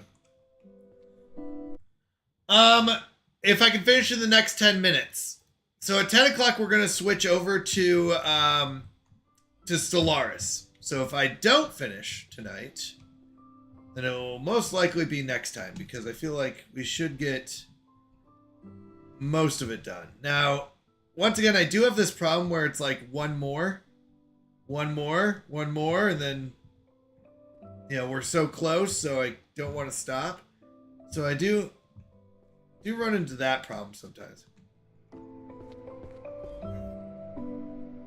Next time, I'll try not to throw a tantrum and throw your books on the ground. That would be kind.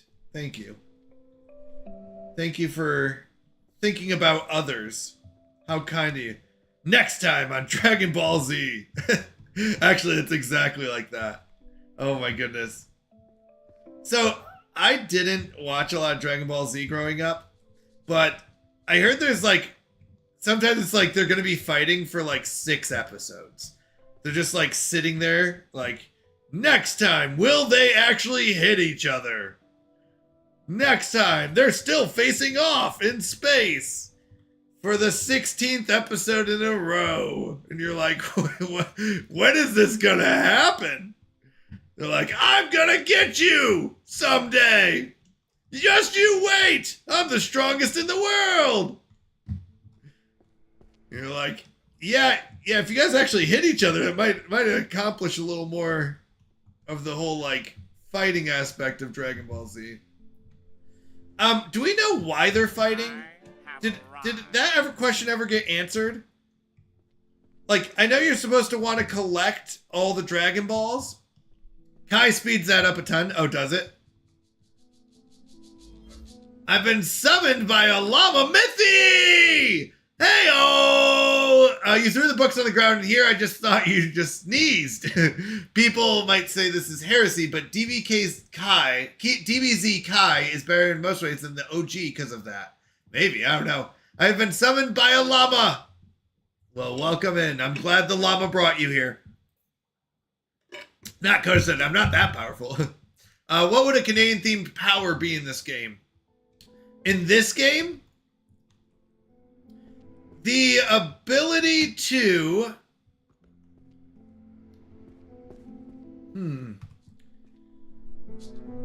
I was going to use a nature one, like call on nature friends, like beavers and moose to assist. Or, like, instead of running, you get to ride a moose, is what I would say. And instead of jumping, you'd have, like, rabbits that lift you up and they jump. Other things would be a beaver that can make a bookshelf for you.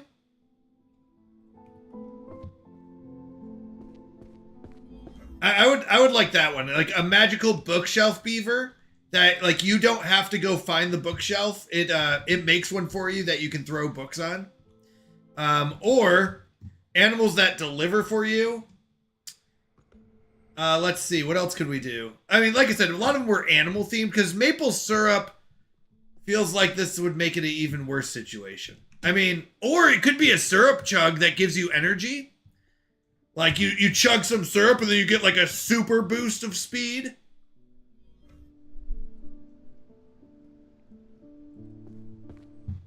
Oh, whoops. No wonder. I was like, I can't find it.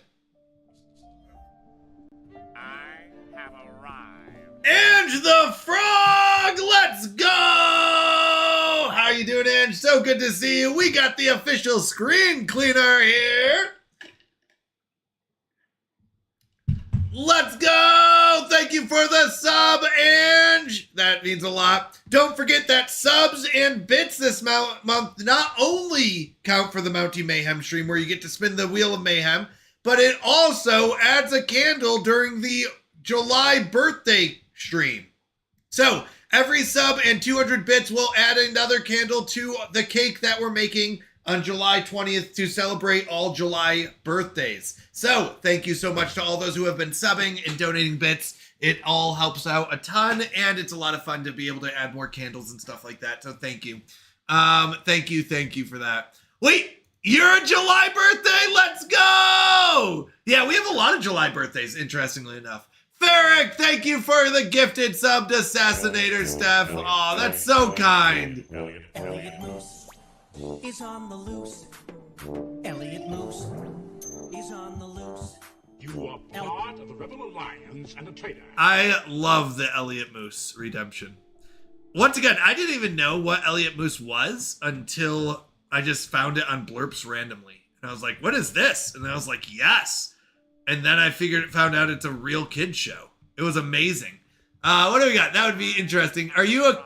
Are Canadians just druids? Kind of. Oh my goodness! King Amos, thank you for the gifted sub. That's so kind. That starts up a hype train. Let's go. Thank you for the gifted sub to Santi. I appreciate it. Let's go. Hype train. Let's go. Ferric said, even though I thought you did not scatter the books around the room, you still apologize for the state of things. Yes, the principal comes in and starts yelling at you, and you use the ability to apologize so much that he forgives you, and he says, it's okay. That's what I feel like it would be. Thank you so much for the bits. I appreciate it. 100 bits. Thank you for that.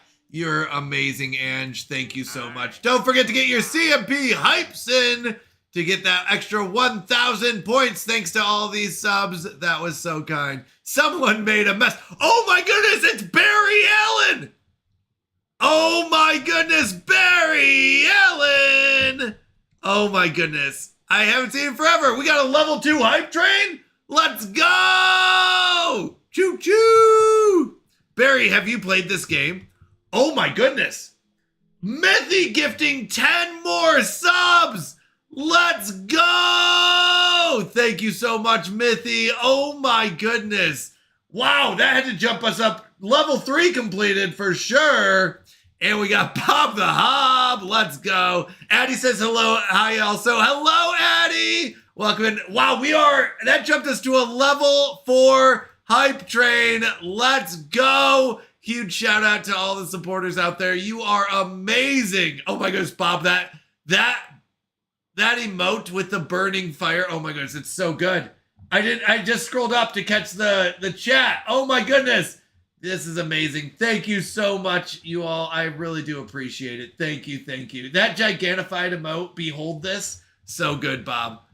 So good. No rebels were caught either in the making of this stream so far. Congratulations. Thanks to Mithy. Congratulations to Toby Does, Samus419, Otto Braun, Ambitious Godly, Green Danger Noodle, Lass Amy, Shadows Blight, Bob the Hob, DD Elliott, and Howdy Man Hal. Thank you. Or Howdy Man Hall. Thank you so much. I appreciate it. Thank you everyone for the subs and the bits. Oh my goodness, you all are amazing. Whoa! Whoa is right. My screen blows up when that happens. Thank you so much. The Flash, where? What? Yeah, that's the thing. We don't know. He just appears and disappears. What the? Let's go. Thank you so much. Hello, Addie. So good to see you. We need to meet up again. That's Barry Allen and Isu Gaming are 2 of the 3 people I've ever met in real life that I met through streaming. And it was fantastic. I'll be honest, there's just something special about like meeting people in real life. You know, like it's fun to meet people online as well, but like when you get to like go out to eat, chat, and hang out with them and actually like get to know them, oh, it's so much fun. So much fun. Yes. Let's see here. Felix, I must be doing a great job as a ruler since no one is rebelling. Actually, that's true. By the way, don't forget we've got Fluffy Commissioner Ferric and Fluffy Commissioner Chris ruling this month. There are ways to add to that title if you spin it during the Wheel of Mayhem. You can add to their title, and someone added the word Fluffy to the word Commissioner. So the Commissioner is the base, and they added the word Fluffy to it. So yes, we got Fluffy Commissioner Ferric and Fluffy Commissioner Chris this month. Yes. Addie wanted to send this for you, Google. Oh, wait, send this. Oh, the heart? Aw, it do feel like that sometimes, yes. We will meet, King, someday. We did think about doing a cross-country trip to actually see people. Berry season. Oh my goodness! The juiciest, sweetest, most beautiful berry. Oh my goodness. Not only was that the berry message, but we got another gift, 5 gifted subs from Not Kodo. Let's go. That pushes us into a level 5 hype train. Oh my goodness. Thank you so much, Kodo, for those gifted subs. That is so kind. Thank you, thank you. Congratulations to Sniper Chris, Bardcrest, Nike G2 of 8, Adam the Iron, and Alvin Fernape. Thank you so much. Congratulations, and thank you, Not Kodo. Thank you to everyone who's gifted, or for the gifted subs, for the subbing yourself, for the free subs with Prime, the bits. That means so much to me. Thank you so much. Level 5 hype train. Let's go. Oh my goodness. You all are so amazing. Thank you so much. Thank you, thank you, thank you. King said, or else. And said, can't wait to meet you. I know. I will get to meet some people at Reach Conference. We are planning on going in November to Reach Conference. So if you're going there, I'm excited to meet you. Yeah, I'll be excited. I'm very nervous. I'll be honest. I'm nervous about Reach Conference. Large gatherings, I know this sounds weird, make me a little nervous when I'm surrounded by people I don't know. So I don't know. I'm bringing Google Llama to be my safety llama, my safety blanket, so that I can know someone that I'm comfortable with. But I'm very excited about it. Just nervous in that sense, where it's like, I don't know. There's gonna be a lot of people I don't know, and we'll see. We'll see how it goes. I'm very excited. Barry said, hee. Thank you for the gifted sub. Howdy. Oh, howdy, man. Hell. Oh, welcome in. Thank you for being here. Good to see you. Sense it. Okay, algorithm, don't give the former Canadian ruler a gift sub. It's cool. That's funny. That's funny. Farrick said, look at my tummy. I do look fluffy. The fluffy Commissioner Farrick. Nako said, thank you to everyone for the kindness always on display. Honestly, that is a huge thing that I am very also thankful for. Very thankful for. You all are amazing. I really do love what this community has become. I've said this before, and I'll say it again because I do repeat myself, but when I first started streaming, I did it as a hobby, but I was really nervous because I was like, you hear about all the trolls, right? You're like, oh, people are going to come in, they're going to yell at you, they're going to make fun of you, and it's the worst, right? And I was like, yeah, but you know what, we'll try it. And then I did it, and I was like, hold on. I have the most wonderful community ever. People are amazing. You are also thoughtful. You're loving. You're kind. You're supportive of each other and myself. Like, it is amazing what I've found on Twitch where I was like, it is not the experience I thought it was going to be. We got Gnome. Let's catch up. I've probably lost my top chat spot. Hair Tool asked me, does bacon make a great support animal? Only if your definition of support includes being delicious, emotionally unreliable, and gone before you finish naming it. Bacon is not a support animal. It is a temporary morale event. That was good. That was a good one. I like that. So Barry asked, where is Reach Conference? It's in Florida. So it's going to be in Orlando area, around that area. So yes, it will be in Florida, which is nice because it's conveniently close to us. Whereas like TwitchCon is on the other side of the country for us. As much as I would like TwitchCon, I don't know if I would if I want to go or not. We'll see. I don't know if I'll have the money either for it, but this one's much more affordable because we can drive to it. We can, that's a big part of it too. Oh, I missed.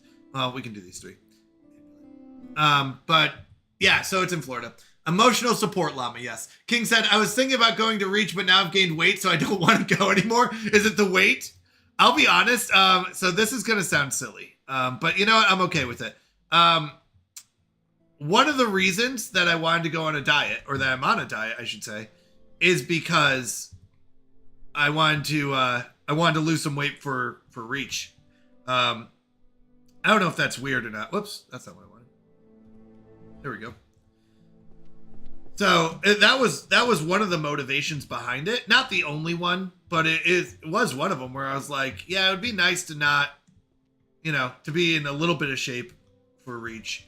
So, by the way, Barry, I don't know if you know this, you'll be proud of me. I used AI to come up with a diet plan. And it's worked. It's worked pretty well. Oh my goodness, I'm so happy I got this emote. Bob, that's the one I wanted. Oh, that's so funny. But that is one why. I'm in shape. Round is a shape. Yeah, that's how I felt for a lot of my life too. Yes, Orlando. You should still go though. Yes, you should. Lawrence Wolf said, so yesterday we got, welcome in Lawrence Wolf. So good to see you. So yesterday we got a heat press with a bunch of extras for it, meaning I can now do vinyl for things like clothing as well as stuff like cups. That's awesome. King said, not unless I lose weight. Yeah, I mean, that'd be motivation. You have 4 months. That is true too. Mithy said, I shall return. Need time to get out of work. Totally understandable. Thank you again for the gifted subs. Huge shout out to Mithy. Thank you. King said, I'm yelling at you, Mountie, and you smell like maple syrup. Chris said, what I'm hearing from this is that we are not trolling Canadian Mountie enough. That's true. You're not good enough at trolling. And you're not good enough at yelling at me. Nako said, W Bacon support animal. I agree. King said, not weird at all. I feel the same. Gaining weight is so embarrassing me and disheartening. It is sometimes, but it's like, there's that. Samus, welcome in. Yes, huge shout out to Mithy for the gifted sub. Nako said, yes, the best emote. I agree. I don't know whose emote that is. Behold this. It's so good. Such a good emote. All right. I do want to stick to my schedule. So after this round of cooldowns, I'm going to go ahead and jump over to Stellaris, but we are well over 2/3 of the way done. We are rocking this library.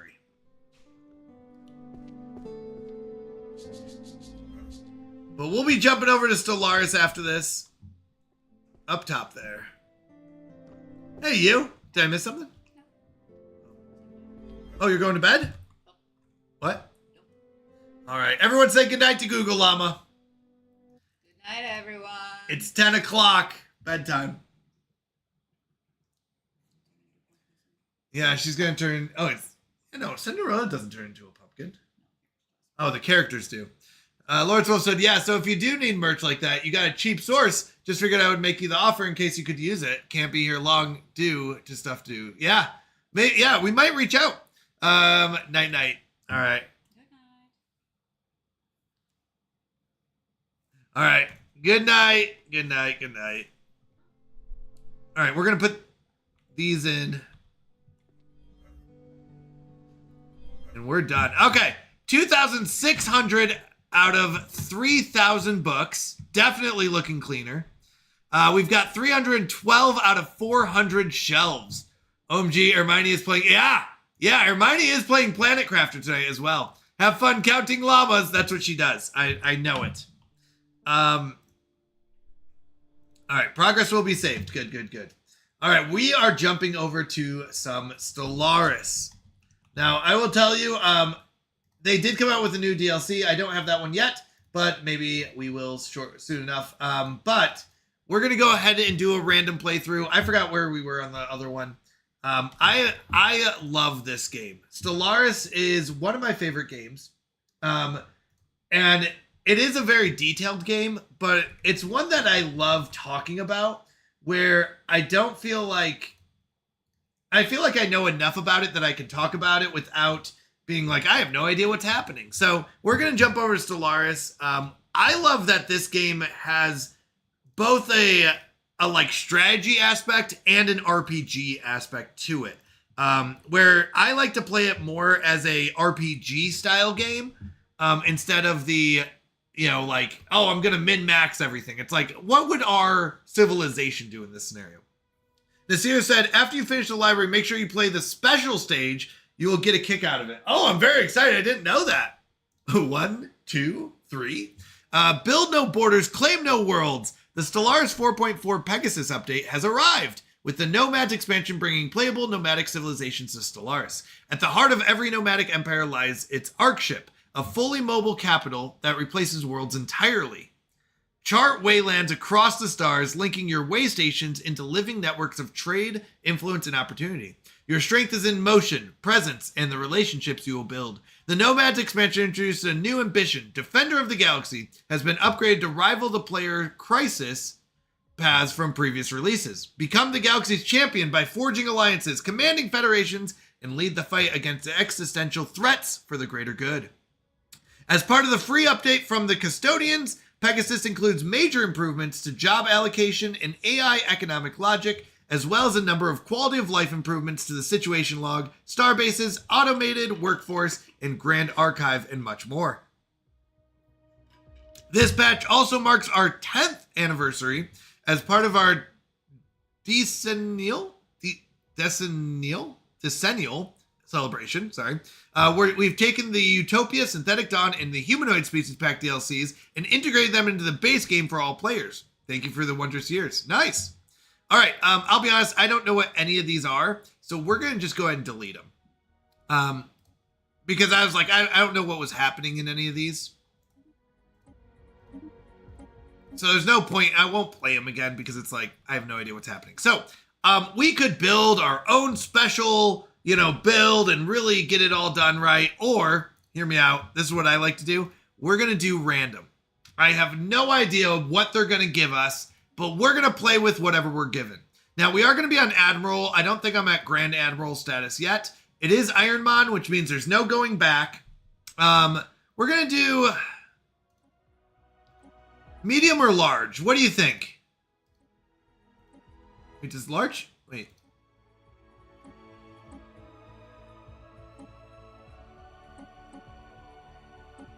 We could do spiral if we do large.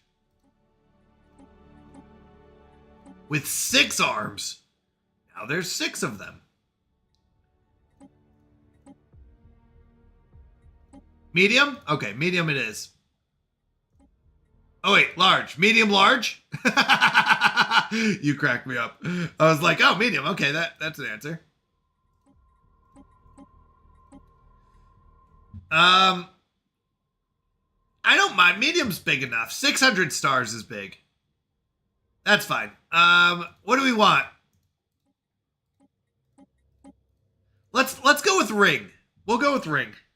There's not as many borders. It makes it a little bit tougher because like with like cartwheel, if you're out here, you only have like one border, right? You're like, oh, here we go. We're just gonna, wall up here. Whereas ring doesn't have as many. Makes it harder to defend. All right, we'll do 4 to 9 empires. What do you call a psychic little pursuit? Oh my goodness, hold on. I know this one. Oh my goodness.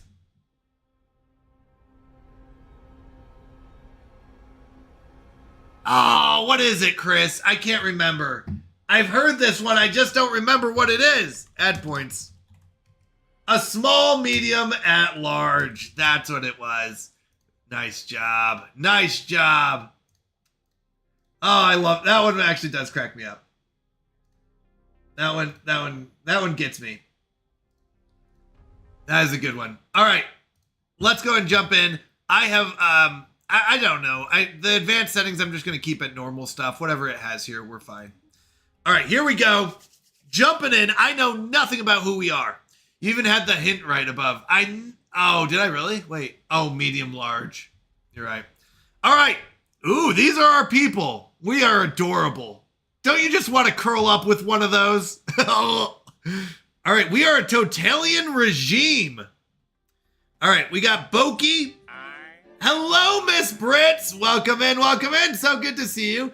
Ferric said, Academia team, what are the 4 summer food groups? Ooh, I have no idea. What is this one? I don't know. What are they? Grilled, smoked, barbecued, and ice cream. Oh, that's true. That is true. And Ferric, did I give you points already?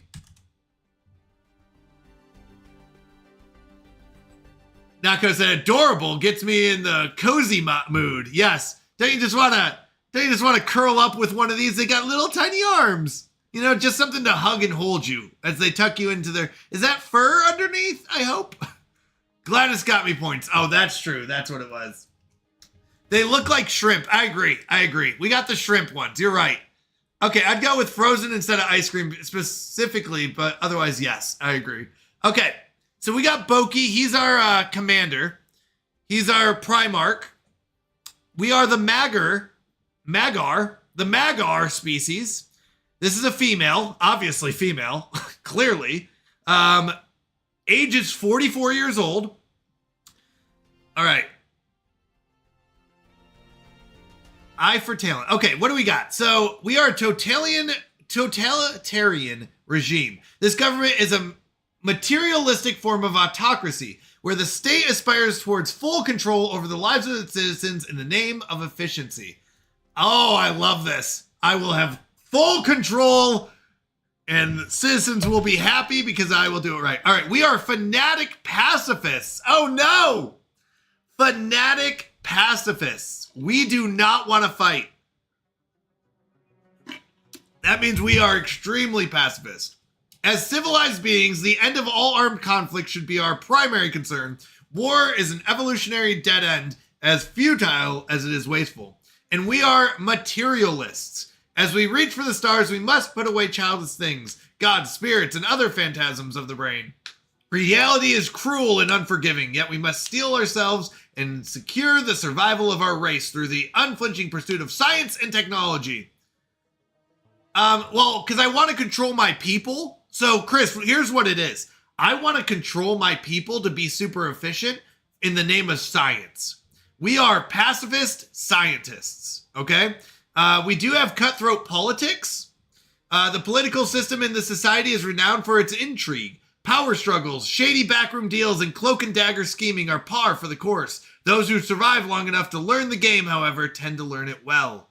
And we've got the corvée system. I feel like these are terrible. This society considers it the absolute right of the state to decide where its citizens live and work. So we are big fans of controlling our citizens. We don't want to fight people. Yeah, but that is not how any totalitarian... I know, Chris, we're unique. We're the good kind of totalitarian government. Can't you sense it? We're the good guys here. We control in the best possible way what's best for you. Sweet tea! Welcome in, welcome in. Nasir said, wait, fanatical pacifist totalitarian. So no open war, but you are open to sterile liquidation of dissidents. Correct. All right. We love the tropical worlds. We live in the tropics. We are organic, so we eat food. That makes sense. We're very strong. That's good. Ingenious. Natural physicists. We are repugnant, though. And we are psychological infertility. Oh, actually, this is not bad. This is not bad. These kind of go together.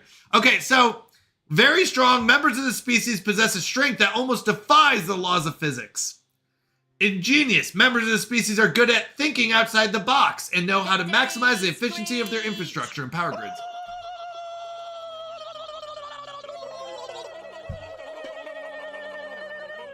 All right, we win or your money back, Miss Brits. Are we the baddies? That's the question. I was thinking the same thing, Chris. Okay, so we're good at thinking outside the box, and we are efficient at the infrastructure and power grids. So our energy credits are going to be through the roof. Natural physicists, members of the species, have a natural inclination towards theoretical physics and astral phenomena. A lot of this will be towards like engines and ship lasers and stuff like this. Hello, Alepa. All right, repugnant. The physical appearance and customs of the species are considered offensive to most others, and few appreciate them as neighbors. Yeah, people, we're not pretty. We're not pretty beings. Apparently, not as adorable as we thought we were. Nazira said, war is evil, but don't worry about those chemicals we are dumping in your water supply. Yes, that's right. Apparently we're ugly. We don't know it yet. How is the Intersolar Crusade going? We just started, Hoylepa. This is literally kicking off. We picked a random species. I have no idea who we are. We're pacifistic materialists who like to control our people. We're ugly, but strong. We're strong and ugly.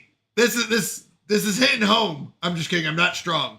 We're also psychological infertility. Members of the species are extremely sensitive to the rigors of conflict, with the resulting stress taking over the more primal urges. This is huge. So the good news is we're pacifist. If we are at war, our pop growth is going to go ahead and drop. So we need to make sure we do not go to war, because then that will also hurt our pop growth. Nakoda said strong-willed. Yeah, no, strong, physically strong. We're physically strong. I'm not even strong-willed. Have you ever read that hideous strength? No, but is that a thing? That hideous strength might be a real thing. All right. Your place, Soviet bugs in Soviet Russia. Oh, Soviet bugs. Soviet Russia, bugs smash you. Yes, that's what it is. All right, here's what we got. Prosperous unification. Oh, it's a C.S. Lewis story? Oh, I'll have to check it out. That hideous strength. Okay. In the eons since the first primitive Magyar communities took shape in the dense jungles of Maga, our civilization has spread and prospered. Despite our rapid progression through the technological ages as a species, we were fragmented and inefficient. A new system emerged during these chaotic times that delivered us from superstitious beliefs and brought order to society. Some resisted this change out of irrational fear, but after several pacification wars, they too became productive components of a greater whole. Now, after the discovery of the Hyperlane Network, the finest minds of the League of Magyar have finished development of the first hyperdrives. The stars themselves are finally within our grasp. All right, let's learn about our people a little bit, all right? So, we haven't contacted anyone yet. We don't know anyone. I'm getting vibes of the antagonists. I don't know what that is. Well, we're not going to antagonize. We don't want to go to war. We want to be extremely friendly with people. We're just ugly. But that doesn't mean we don't want to be friendly. We just want to control our people. But, oh my goodness, hold on. This is not a bad start. 1, maybe 2, 3 spots. Not too bad. Okay. Situation log. Nothing's happened yet. We haven't found anything. Oh, wait, we did. Wait, we found people. We have made first contact with the mysterious aliens in the Panaxa system. For now, we have codenamed them Mem aliens until we can find out more about them. If they possess a language, we must decipher it in order to establish community. Wait, how do we know who you are? How did we meet them already? That's interesting. This is kind of scary. All right, government. Here we go. We've got Ibna, who is our head of research. We've got Primarch Boki, who is our Primarch. We got Bogu, who is Minister of Defense, and Maitai, who is Minister of State. I look at this portrait and my first thought is, okay, let's go synthetic. Well, we're going to see where it takes us. So I'm going to do this more as like a story mode than a min-max, right? Let's see where this takes us. Now, I do agree synthetic. Is that the one where you try to become the most perfect version of yourselves? Because I would agree with that. Remember, our goal is to be pacifistic and science-based, which is pretty easy. I can go with that more. Okay, we haven't learned about factions. Now, diplomatic stance. We're going to start off expansionist. This means we're going to want to expand early on. We're going to want to push our borders. Later on, we're either going to want to be cooperative or isolationist. Oh no, synthetic or robots. Now, what's the one where you try to improve yourself? Oh, Hoylepa on a 3-stream streak. I love it. There's one where you try to become the best version of yourself. Genetics, is that what it is? Yeah, I would imagine us going towards genetics. We want efficiency. Pacifist and efficiency. And science and materialistic. Now, expansionist is where we'll start. We'll either go into isolationists or cooperative. We're not going to be belligerent. We don't want to be rude. Cooperative would help us with being friendly with people. We don't need to fortify the border or do peace festivals yet. We're good there. Now, war philosophy, we're only doing defensive wars. We do not want to go to war. So we're going to do our basically philosophy on war is only if it's defensive and if we have to. Psionics are Thelparts you make pact with, yeah. We're not going to do psionics, no. Okay, subjugation war terms. If anyone does come under our vassalage, meaning they're under our protection, we're going to be benevolent, which means we're very easygoing. We're not going to, well, we might be more oppressive, to be honest. Because we are totalitarianists, we really don't want to be benevolent to them. We don't want to go to war. We would be oppressive. We would want to say we are better than you. because we're totalitarianism, right? Our subjects are much a part of us as we are of them. Their success is our victory, and we shall... Oh, that's not a bad mindset either, though. Their success is our victory, and we shall move forward as one. We believe in treating our subjects fairly. Perhaps in time they will see the wisdom of our ways and the errors of theirs. I mean, the totalitarianism part isn't really... I don't know if that applies to others. Where the states aspire towards full control over the lives of its citizens. We just want to be efficient. It's not that we want to be mean. We just want to be super efficient. Yeah, exploration's fine. Victory doesn't matter. So we could be benevolent. We'd be benevolent to those underneath us. We wouldn't be oppressive to them. We're not mean. Yeah, we're not going to... So orbital bombardment says, are we allowed to just bomb the whole planet, don't care who we're bombing, or are we just selective, meaning we're just going for military targets? We are not trying to go to war. If we do go to war, we're just going selective. We are not trying to be bombing citizens. Philip said there's only one total regime I accept, and that is the heavenly kingdom under Jesus Christ. Yes, please note, I am not taking my religion from this game. This is a fantasy game in space, right? We are not going with anything religious related from this. I do not take any of my religious beliefs from Stellaris. Anything that we do in this game is not related to my religion at all, right? Please make sure we understand that this is not, like, if we went psionics, for example, do I believe in telepathy and these mysterious gods that exist? No, not in any way. That is not what we're going for here. We're here for a good time to get into a fake fun scenario. Please do not take anything that we do in Stellaris and relate it to what we believe. Because Hoilepa, you bring up a really good point.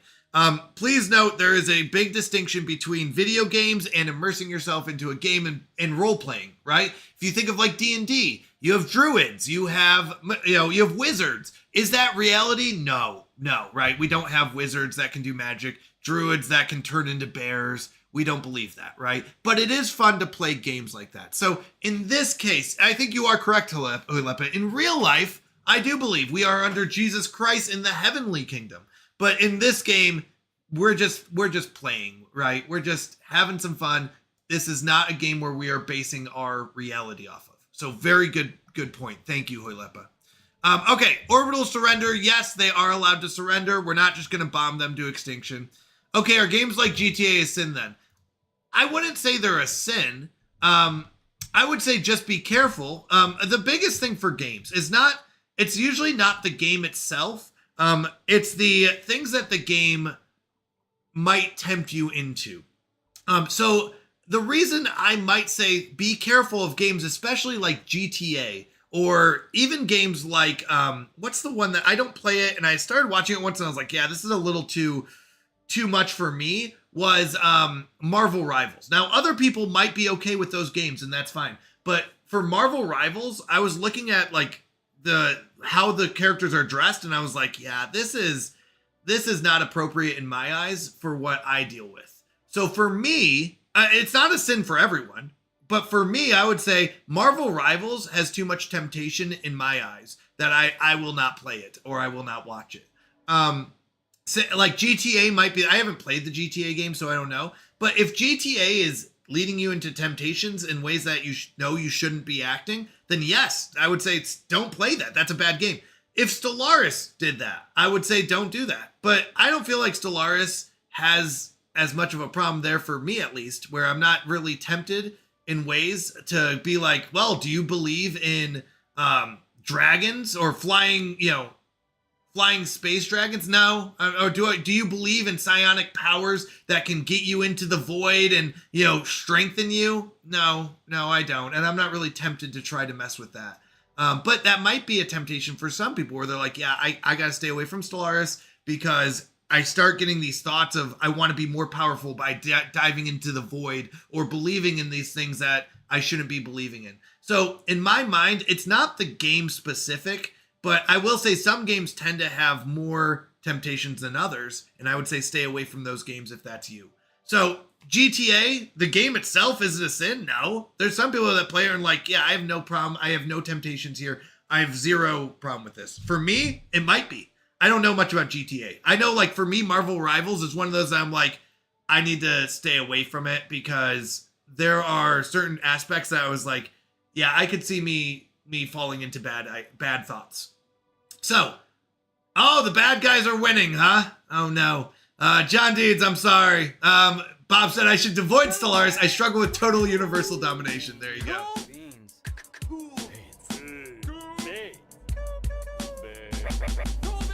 Cool beans! Oil said the worst thing I did in Stellaris made me question my sanity. Yeah, but the thing is, like, once again, if it is something that you do struggle with, because we all struggle with different things. Hello, princess! We all struggle with different things. So if it is something that you struggle with, yes, stay away from it. If it's not something you struggle with, that's fine. It's not about the game being a sin as much as is it tempting you, or is it taking away your focus on God?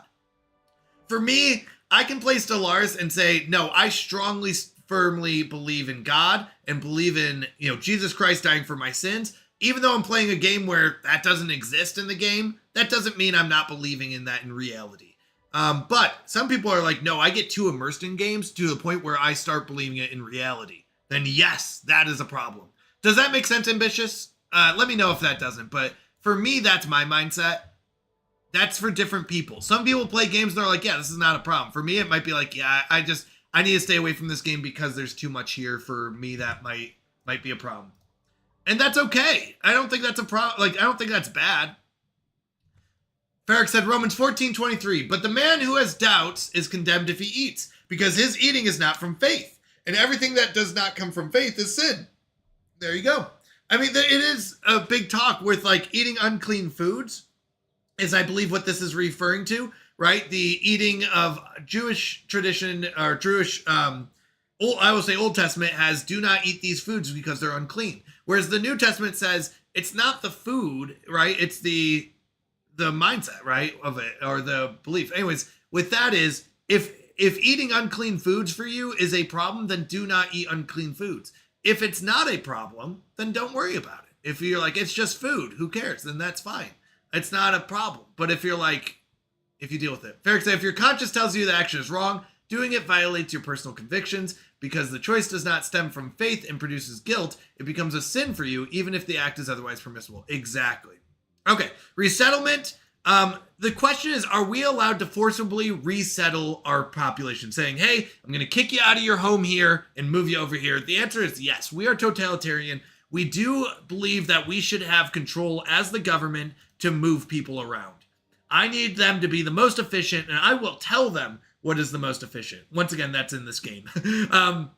So we are going to allow resettlement, forced resettlement, meaning I get to move you around. That is what my government allows. First contact. We are going to be proactive. We're not going to be aggressive. We're not even going to be cautious. We're going to be okay. We want to meet people and we want to be friends with them. Now, our initial border status is going to be closed. The reason for that is we don't want people invading us or knowing what's going on in our society here as much as I don't want that. Research restrictions. Now, remember, we are materialists. We believe in science, right? The power of science. So we do want no restrictions on our research, even if they might be questionable. Because remember, as totalitarianists, we are like, we need to have control. And as scientists, we want to say, we want to be able to do whatever we need to do to make us most efficient. So no restrictions, full on study whatever you do, even if it requires some questionable testing. Oilepa said it was a test run for a strategy. I wanted to see how high I can rise the minimal habitability of a race. I came on 80% on every planet. Oh my goodness. So my plan was to turn every planet I have into a radioactive wasteland. It's functioned, but I believe so bad with the implementation of what I did. Oh, that's funny. All right, what else we got? Economic policy. Do we want to lean towards militarized economy where we're getting more alloys for ships, or a civilian economy where we're leaning more towards making our people happy? Now, right now, we're going to have a mixed economy. We will still need a navy. Even if we don't want to fight, we still need to build up an army to make sure, or a navy, so that other people don't come invade us. Let's go! 3-stream streak. I love it, princess. Let's go. So we are going to still have a balanced economy for right now. Later on, we might move the other way. Trade, we only have one option, just trade to make money. Robotic workers are allowed. Remember, we do want science, and we want efficiency, and robots definitely add efficiency to our work. Population controls. This one we are allowed. Please note, we are playing a very controlling government. So I want to be able to control the population if I have to. If I think there are people that are not being helpful, then we're going to kick them out. Long-term demographics is too important a matter to be left solely in the hands of individual actors. So the government will have a say in the population controls. Philippa said the second worst was a galactic oops. I accidentally turned the Howl Galaxy to robots as pacifists. Oh, that's funny. Slavery is prohibited. Yeah, we are not allowing slavery in this one. British devils.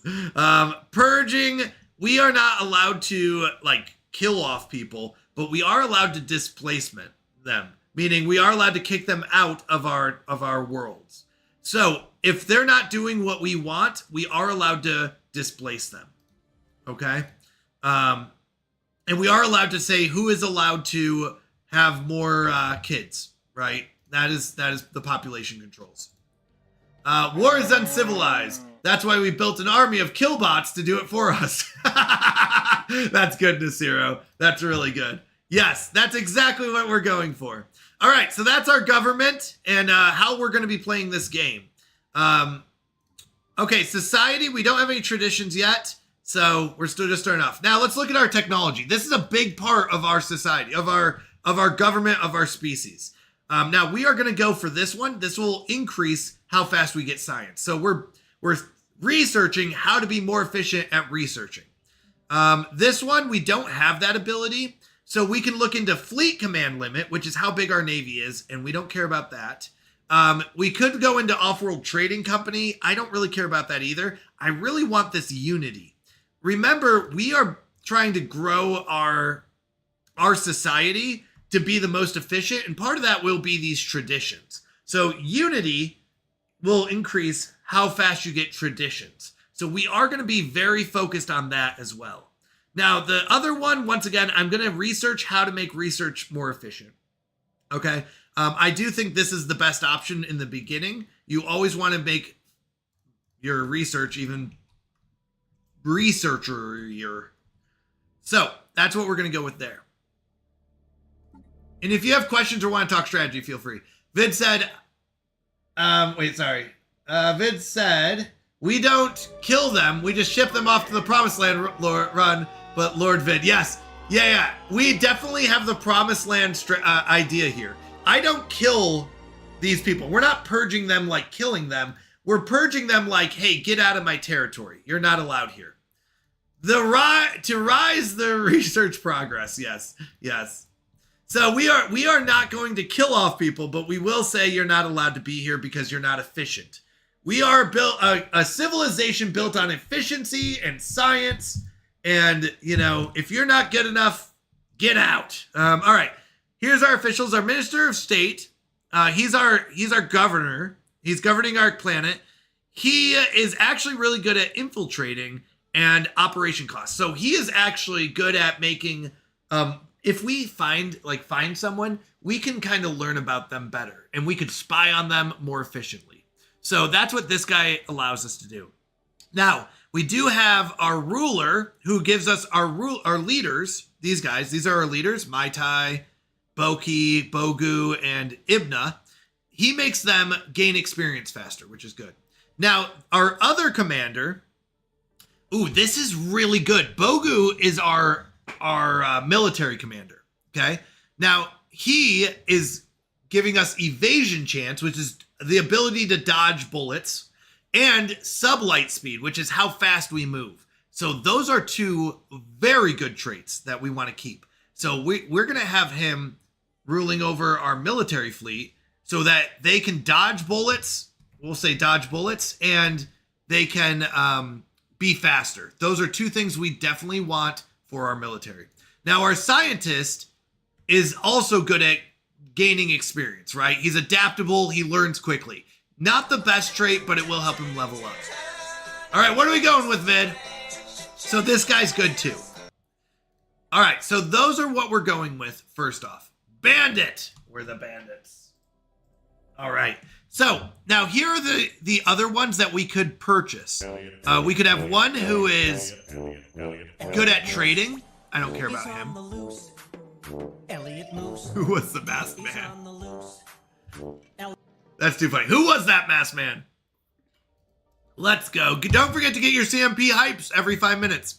And we also have another one that's good at getting experience. We don't care about these two. They're not a good enough thing to spend a unity on.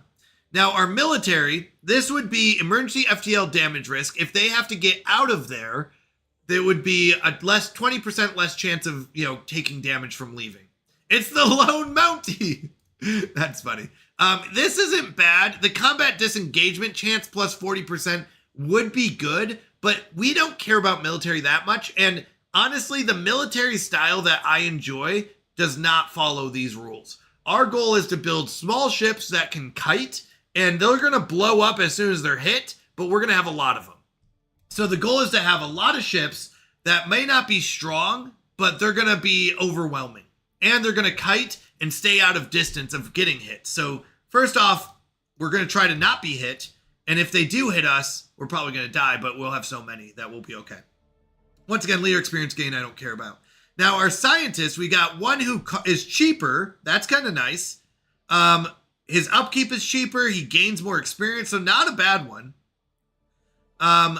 Leader experience gain plus 20%. So he has a 30% experience gain. He'll level up really quickly. The bad side is if he is a counselor, our research speed will go down. So this is not a bad scientist. He just can't be a ruler, right? He can't join our government. So he could be a scientist that helps out, but he would be a really bad ruler scientist. So we're just going to, he's actually one I might purchase early on because that is really good. This guy just has leader experience gain. Whatever. I don't really care about that. But this guy I like a lot because we just don't care about narrow-minded. He just won't be a counselor. Just don't make him a counselor and you're fine. He will get 30% experience. He's cheap. He's easy to upkeep. I like that. I like that a lot. Now, our empire focus right now is on exploration. That's fine. Let's go to our species. We talked about this already. We're tropical. We're strong. We're ugly. That's something we're just going to have to deal with. All right.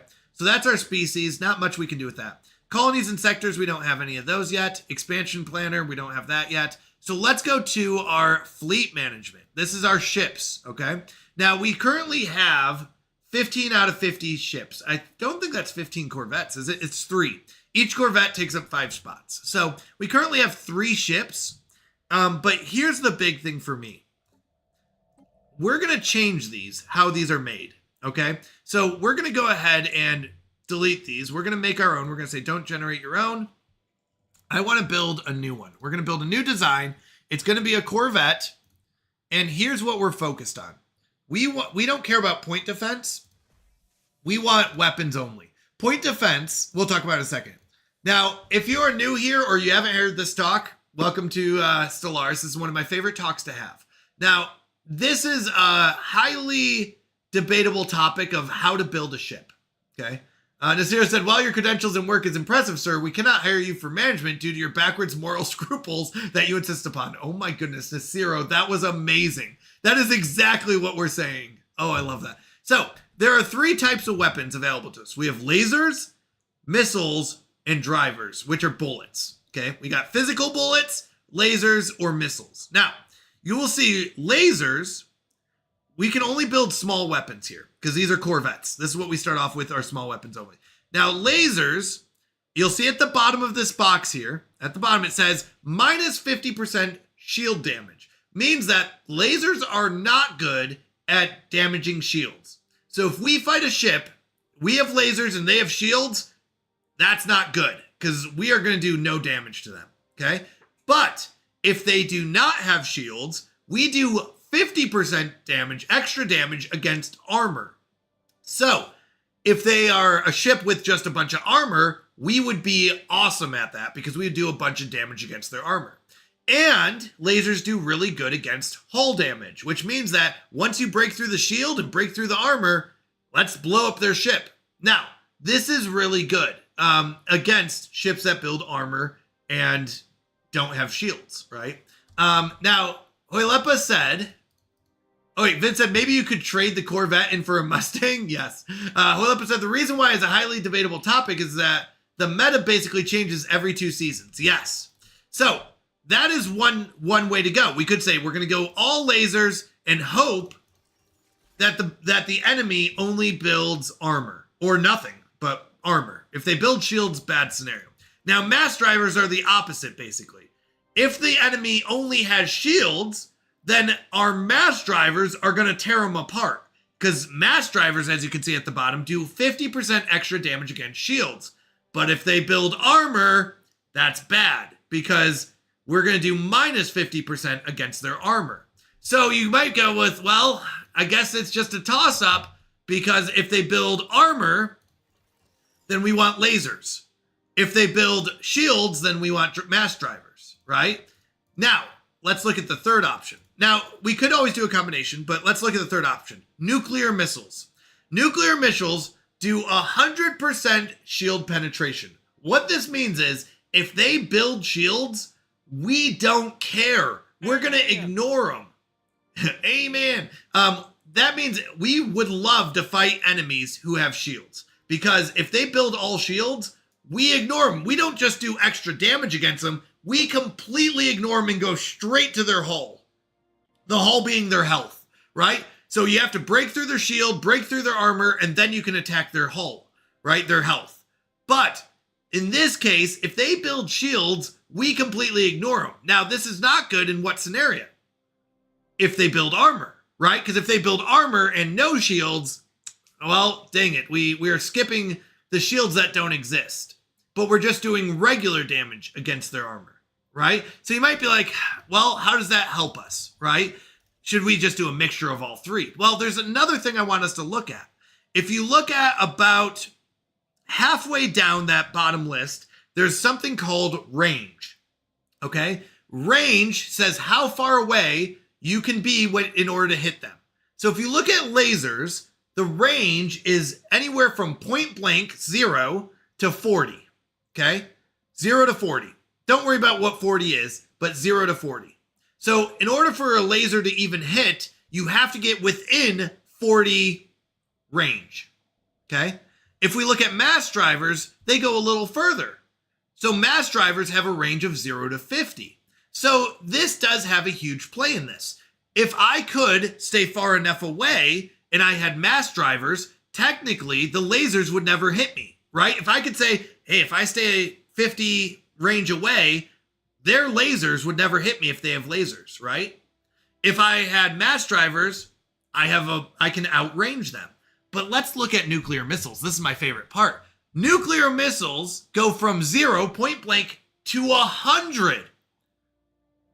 What a jump, right? What a jump, because lasers, this is much easier to stay out of range. If I'm 100 range away, I can shoot my missiles and nobody can hit me. So mass drivers, they're still trying to catch up to me. Lasers, they're still trying to catch up to me. If I'm fast enough and, good enough, I can just stay out of range and just shoot missiles from far away.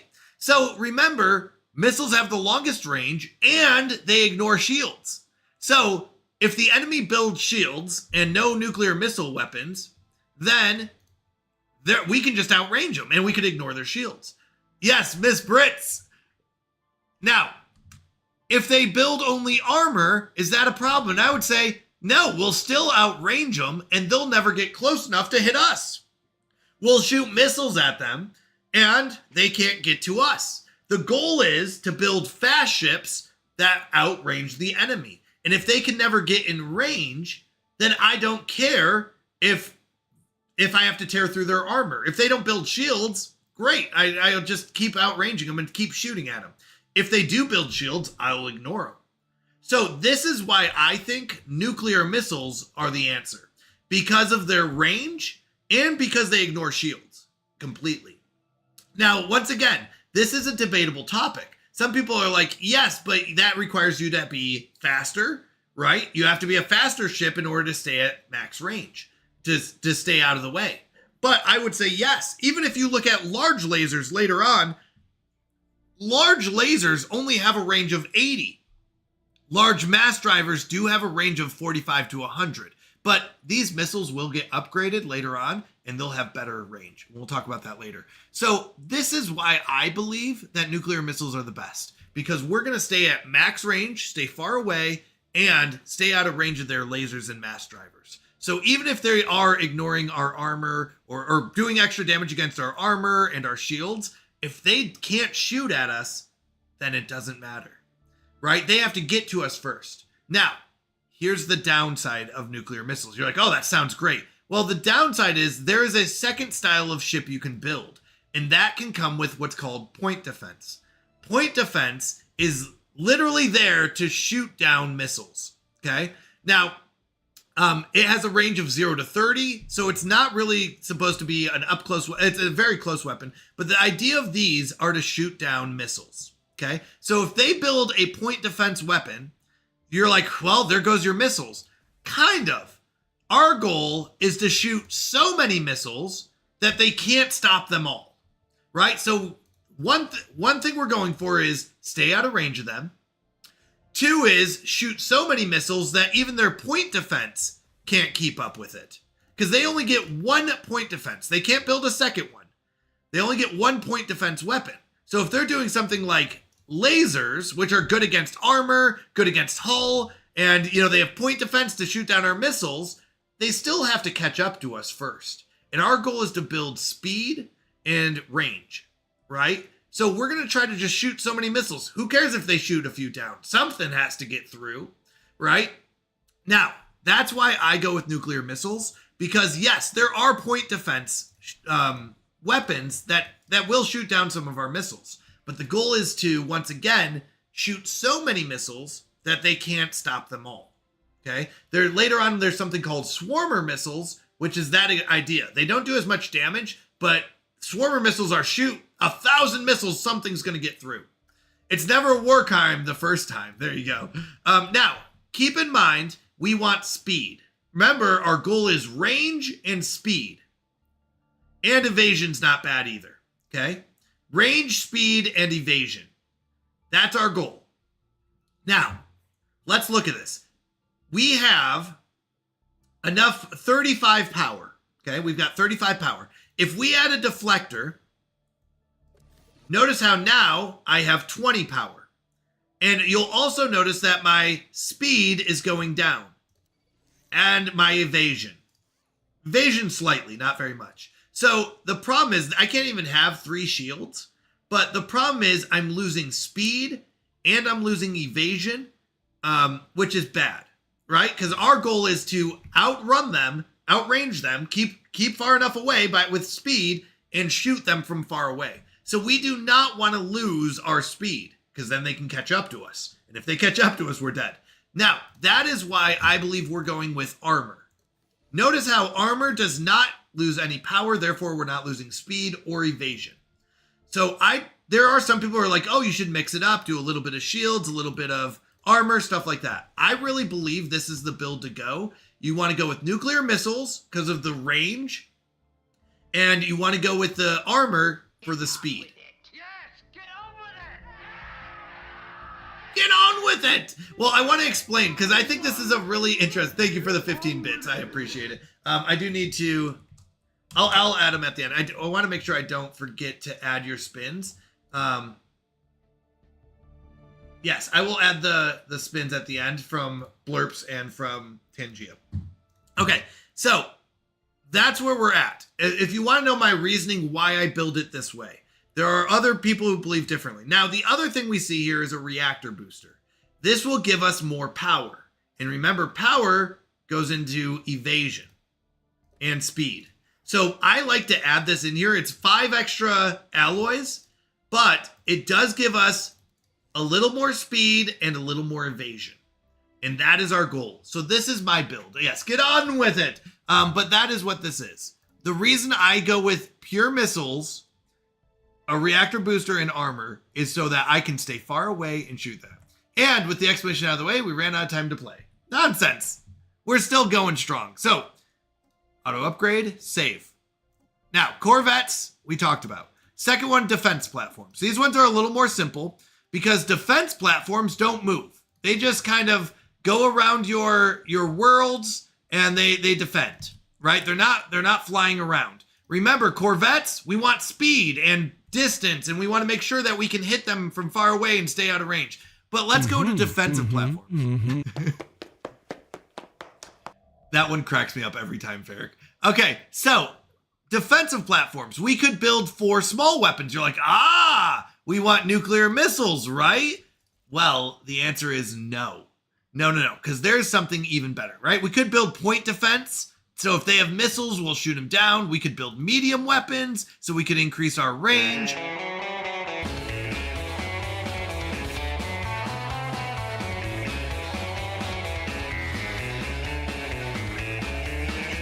Ninja party!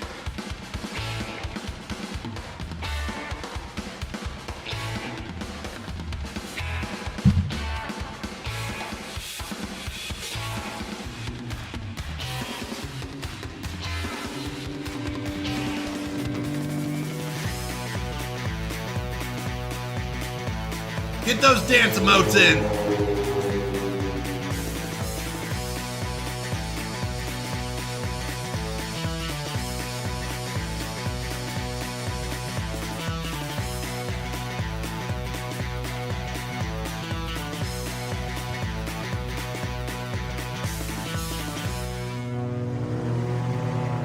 Let's go! I love those dance parties. They're so much fun. Yes, a great time to get those dance emotes in. Get your favorite jamming emotes in during those dance parties. Thank you so much, Ferric. I appreciate it. So, these are things that don't move. Now, we could have 4 small weapons, 2 medium, or 1 large, right? Those, or 4-point defense. But there is a special thing down here. We have an H, and I like these. I like these a lot. These are what we call scout wings. Basically, the idea is we're going to send out drones, these mini ships, to go fight, okay? Now, once again, we talked about lasers, missiles, all that. Well, the nice part about these, they don't really have a range problem. 3 hours later. I didn't hear that one go off. Let me go and play it again. Oh, was that the blurb? Sorry, that was a blurb. I just didn't hear it go off. So, I like to use these scout craft instead. Let me load it up here. Instead of using missiles, because I do love the engagement range. And that we can keep sending them out to help. Oh, here. There it goes. So, that is why, since these do not dodge, right? They don't have evasion. They don't move. These are defensive platforms. They just sit around our worlds and wait for bad guys to come to them. So they don't have evasion. They barely have a speed, which I would say it doesn't even matter. They don't move. So we're not trying to dodge. We're just trying to go fight the bad guys. So we also can't go out to the bad guys. So we're going to send out these little scout wings to go fight for us. Now, this is, since we are not worrying about dodging, this is why we're going to go ahead and build shields and armor. Because I don't know if they're coming at us with lasers or if they're coming at us with bullets. But either way, our defensive platforms are not going to be able to dodge whatever they're sending, right? They're going to come up to us and shoot us. So I'm not going to be able to dodge anyways. I need to be able to take a hit from something. So that is why we're also not building reactor boosters, because I'm not trying to increase my speed. I'm just sitting here. So that's why I go with this build. Corvettes, missiles, armor, speed. Defensive platforms, scout wings, shields, armor. That's my build. Okay. I really enjoy talking about this, so I apologize if that was too much, but I love talking about the ship designer. I really do.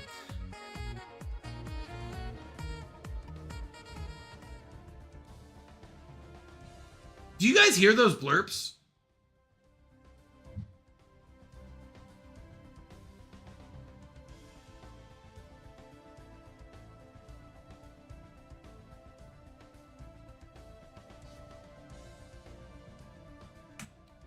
I'm going to try turning up the blurps and see if that helps. Because I barely heard it that first time too. All right.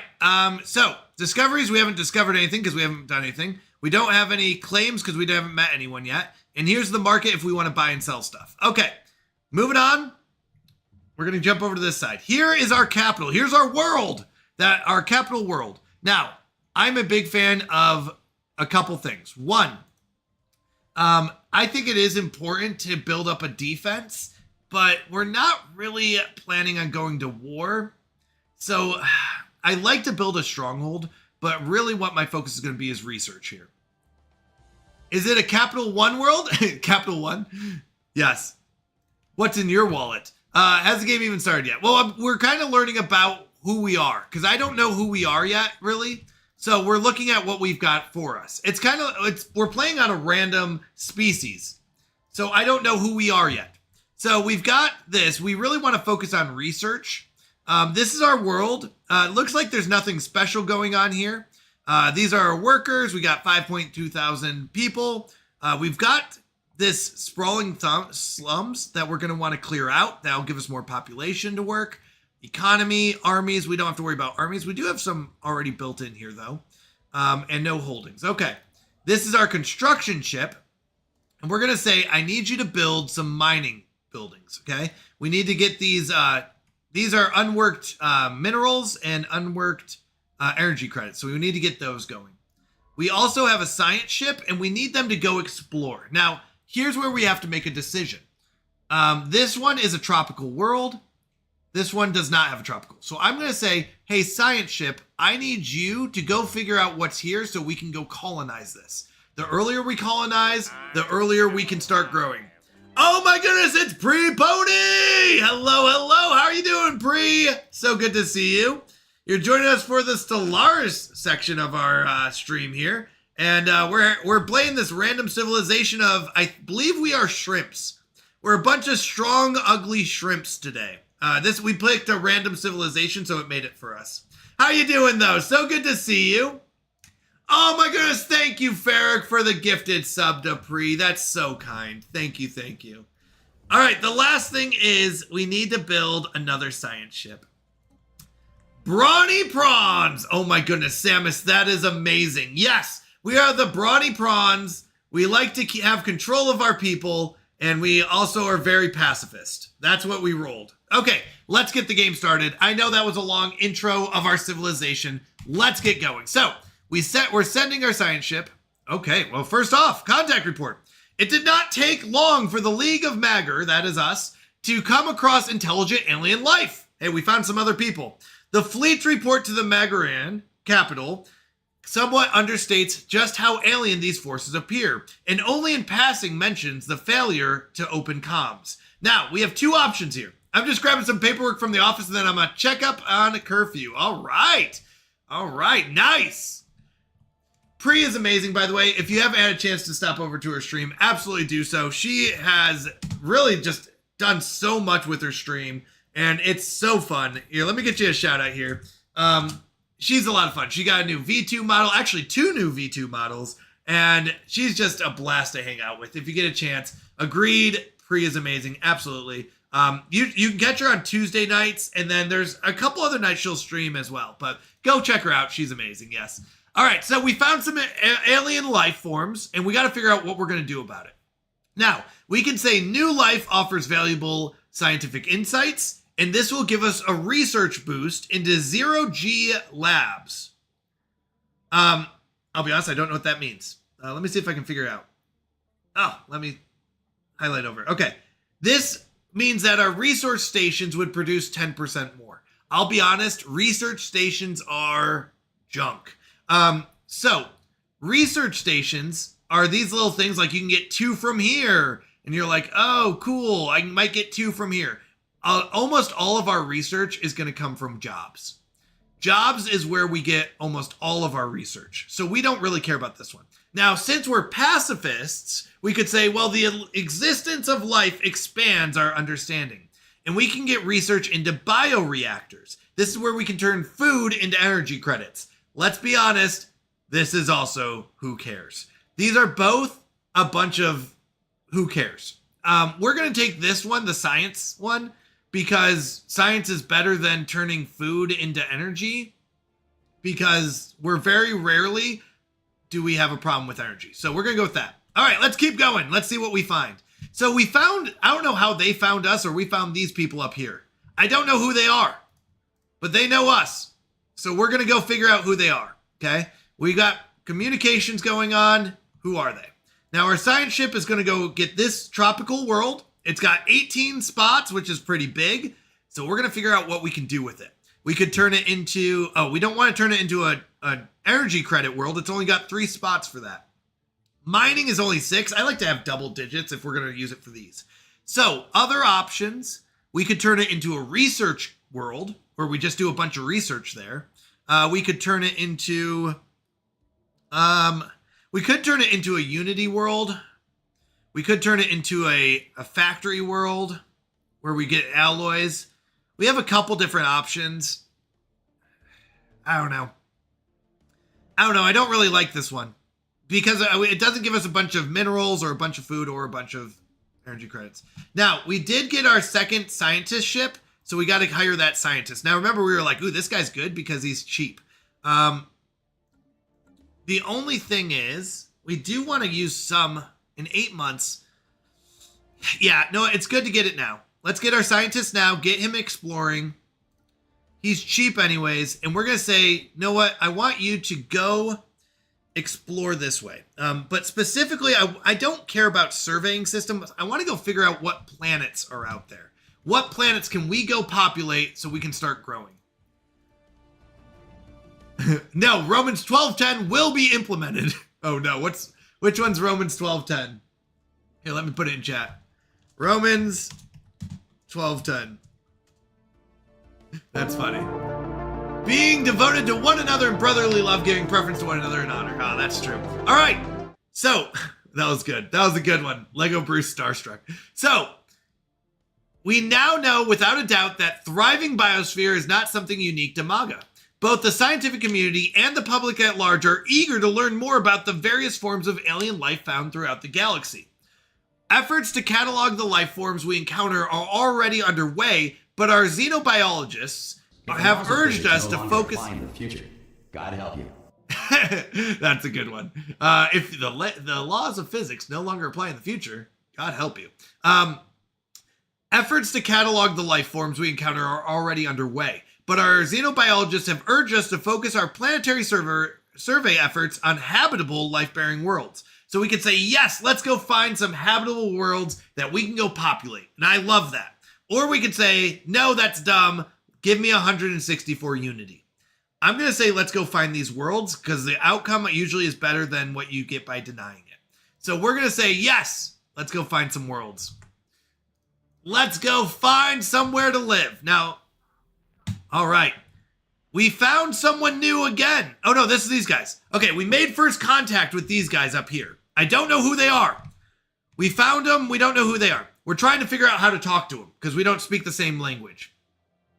Mithy, have you seen the new Nomads? I have not. Very little of them. I'm very excited to eventually get the DLC and play as them.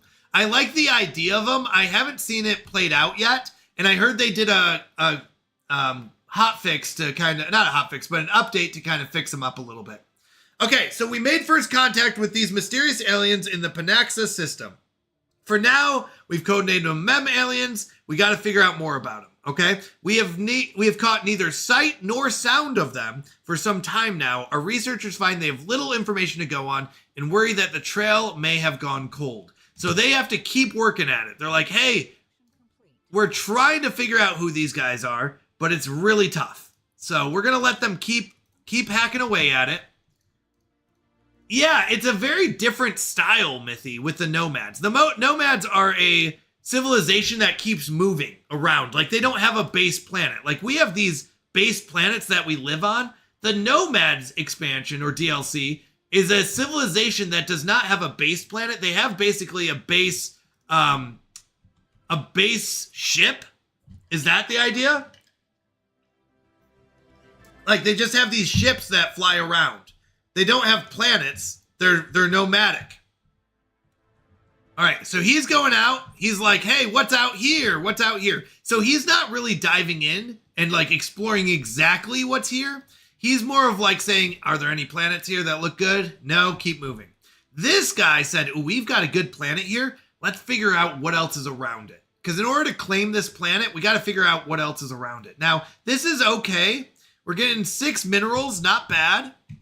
We're going to definitely need this planet anyways. Oh wait, 8 minerals? Not terrible. It's 2 at a time, and each one costs 1 energy to build. Don't forget.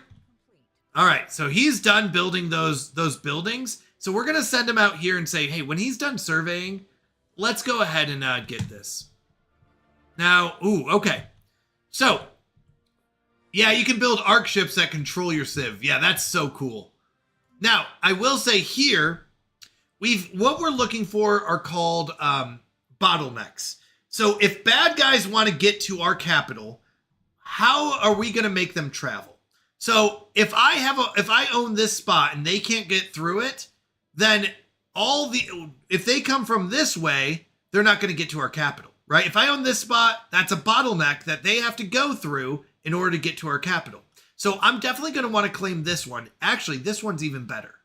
Because if I own this one here, then they would have to come from out here or something like that, it looks like. That's my base thought right now. If I own this spot, in order to get my capital, they have to go through this spot if they're coming from out here. So if I own all this, I'm good. Now, another bottleneck, we see a little line here, might be right here. Because if they're coming from over here, and we own this spot, they have to get through this spot to get to our capital, right? And let me show you a bad example. If we own this planet, can they get to my capital? Yeah. If they're coming from this way, yeah, they can go boom, boom, and they never even touch that. So if I build a huge defense here, who cares? Because they'll just go around it to my capital. So what we're looking for are bottlenecks. I've got 1 here, 1 here, and 1 here right now. So that's 3 bottlenecks. That's not bad. That's your average. If you get less than 3, oh, you're in a good spot. Because less than 3 means that you can build 2 really big defenses. The best case scenario is 1 giant bottleneck. If you can get it down to, hey, they have to go through this 1 planet to get to me, then you can just throw all of your defense on that 1 planet and you're going to be golden, because if they break through that defense, you're dead anyways. But if they can't get through it, then they'll never get to your other spots. So the idea here is I need a bottleneck here. I need to own this planet, and this planet right now. He's just going around. He's trying to see, are there any worlds out here that we can inhabit? This guy is once again just trying to see what's here so we can claim this spot. Okay, we got a couple science, but who cares? Once again, science is going to come from our jobs. Speaking of that, let's go to our capital. Yeah, I think we just want research labs. That's what we're about. We're about research. Now, please note, research labs give us science at the cost of consumer goods. Now, we're making quite a few, so we're good. All right, something happened. We found these aliens that we're going to call Xi aliens. So we've got our second envoy, diplomat, who's going to try to figure out who they are. Now, we met them over here. All right, let's take a look at them. Ooh. All right, these look like miners to me. So these are mining robots placed here to mine the world, okay? So I also noticed there's a tomb world here that we don't care about. What do you remember? Our species does really well in tropical areas. And if you think of a tomb world, it's a rocky world that's experiencing a nuclear winter. Does that sound like a tropical world to you? No, right? Nuclear winter, not a great place for us to live, okay? So we're not going to even worry about settling here because we're not going to be able to survive there very well, okay? So I'm not worried about this. We're not going to go fight these guys. We're going to let them be. They go do their own thing. Now, our scientist said, whoa, bad guys, I need to get out of here. So he's going to evade and try to get out of here before they see him. Now, the good news is they're on the other side of the system there, so I'm not too worried. They're not going to go chase him down. All right, he's going to go back to exploring and avoid this spot. Okay, we know there's bad guys there. We don't want to fight them. Now, we get our first tradition, our first Unity tradition. There's a lot of options here, right? I love breaking this down, so I apologize. We'll talk about it pretty briefly over each one. Adaptability is all about the ability to survive, okay? It allows us to get defensive armies. We have habitability, which allows us to get into planets that we don't usually get into, right? We love tropical, but if we increase our habitability, maybe we could live on a continental world that's not fully tropical, but, you know, it goes well with tropical, just a little bit off of tropical, right? So that's the idea of habitability. Where can we land? Right now, it's just really tropical is where we thrive, but maybe we could expand that out. This would also allow us to get more max districts and resettlement costs. I hate this one personally. It's a good, like, all-around boost. It's a little boost to everything, and I hate that. Aptitude. This is the boosting up our leaders. So we've got leaders, right? We talked about our leaders. We've got this governor here. We've got commanders of our army and of our nation. We've got scientists and all that, right? So we could say, hey, I want to make those leaders even better. I want them to be cheaper so that they don't cost a lot of Unity. I want to make them, I want to have more leaders. I want to make them live longer. I want to do all this. I don't care about leaders right now. That's not something I worry about. Archivism, way later. This is things like finding archaeological sites and trying to break down archaeological sites. We haven't even found any of those. I'm not going into that. Commerce is all about trading. We are not a commercial nation. We're not planning on doing a ton of trading and stuff like that, so I don't care. Diplomacy, very good for us because remember, we're pacifists. We don't want to go to war. So diplomacy allows us to make better neighbors, right? To be like, we'll just use our diplomacy to deal with this. We're going to need that, but we don't even have any neighbors yet. So we don't want it yet. Now, this brings us to discovery. This is one of the two options that I like to start with. Discovery is about science and figuring out what's around you. In the beginning, the goal is to figure out what is around you and where do you need to claim, right? All these places are starting off really small and they're trying to figure out, hey, where do I need to claim, right? I'm like, okay, I need to get this spot because that's a bottleneck. I need to get here, that's a bottleneck. Oh, I need to claim this one, right? Oh, this one has a lot of good resources. I might need that one. So that's what discovery is all about, figuring out what's around you. It's very good early on because it lets you find out what's around you, right? It gives us survey speed, how fast we can survey these planets and figure out how good they are. It also boosts our science, right? More scientists, it makes the scientists cheaper and all that. So discovery is one of my favorite ones early on, okay? So we're gonna keep that in mind. Domestication is about finding space fauna. So we found some robot miners here, but there's other space fauna out there, or space animals. I don't care about space animals right now, right? We could domesticate them. We can use them to increase our workforce and get a bunch of boosts out of them. We don't care about that right now. We don't even know which ones are out there. Domination is not a bad one. I just don't like to start off with it, but it makes our species even more efficient. Our workers can get better output. We can have more officials. We can get more experience from our council, things like that. Now, this one does tend to be better for, our workers, right? So this is not a bad one if we want to make the species that we have even better. This does lead a little bit into slave populations and stuff like that. If we were to like dominate another species and say, you have to work for us, right?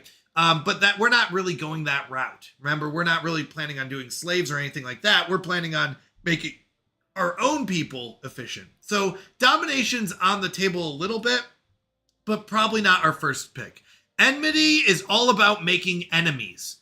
When you hear enmity, think enemy, right? This is about getting efficiency by being enemies with other people, right? You get these rivalries, you get these things like that. I don't want to make enemies. I don't care. Expansion is our second one. So remember, discovery was our first option, expansion. Expansion is all about colonizing. right? I found a planet that I want to colonize. I want to get there and get it going, right? It's going to take forever to get there. So this is not a bad one, right? It allows us to expand and claim more territory cheaper. It allows us to not take as much of a hit by expanding, because you're going to think of it as this way. A bigger empire, the bigger your empire is, the harder it is to control, okay? So the costs go up, the bigger your empire is. So expansion allows us to be more efficient in that area. I'm sorry, Ferric, I know. Fortification is all about defense. Right now, I'm not worried about defense. Harmony is all about stability. It's kind of one of those, like, your leaders live longer, it's one of those, like, all-around boosts, once again. A little bit of everything that I don't care about right now. Politics don't even matter yet. This is nothing that we even care about. Prosperity is really good. This is about improving what you already have. Costco? Yes, Costco. So infrastructure upkeep is cheaper. You get more resources from jobs, upkeep from jobs, things like that. So you get a lot of boosts to what you already have. Good, but I don't have a lot right now, so I'm not going to focus on it.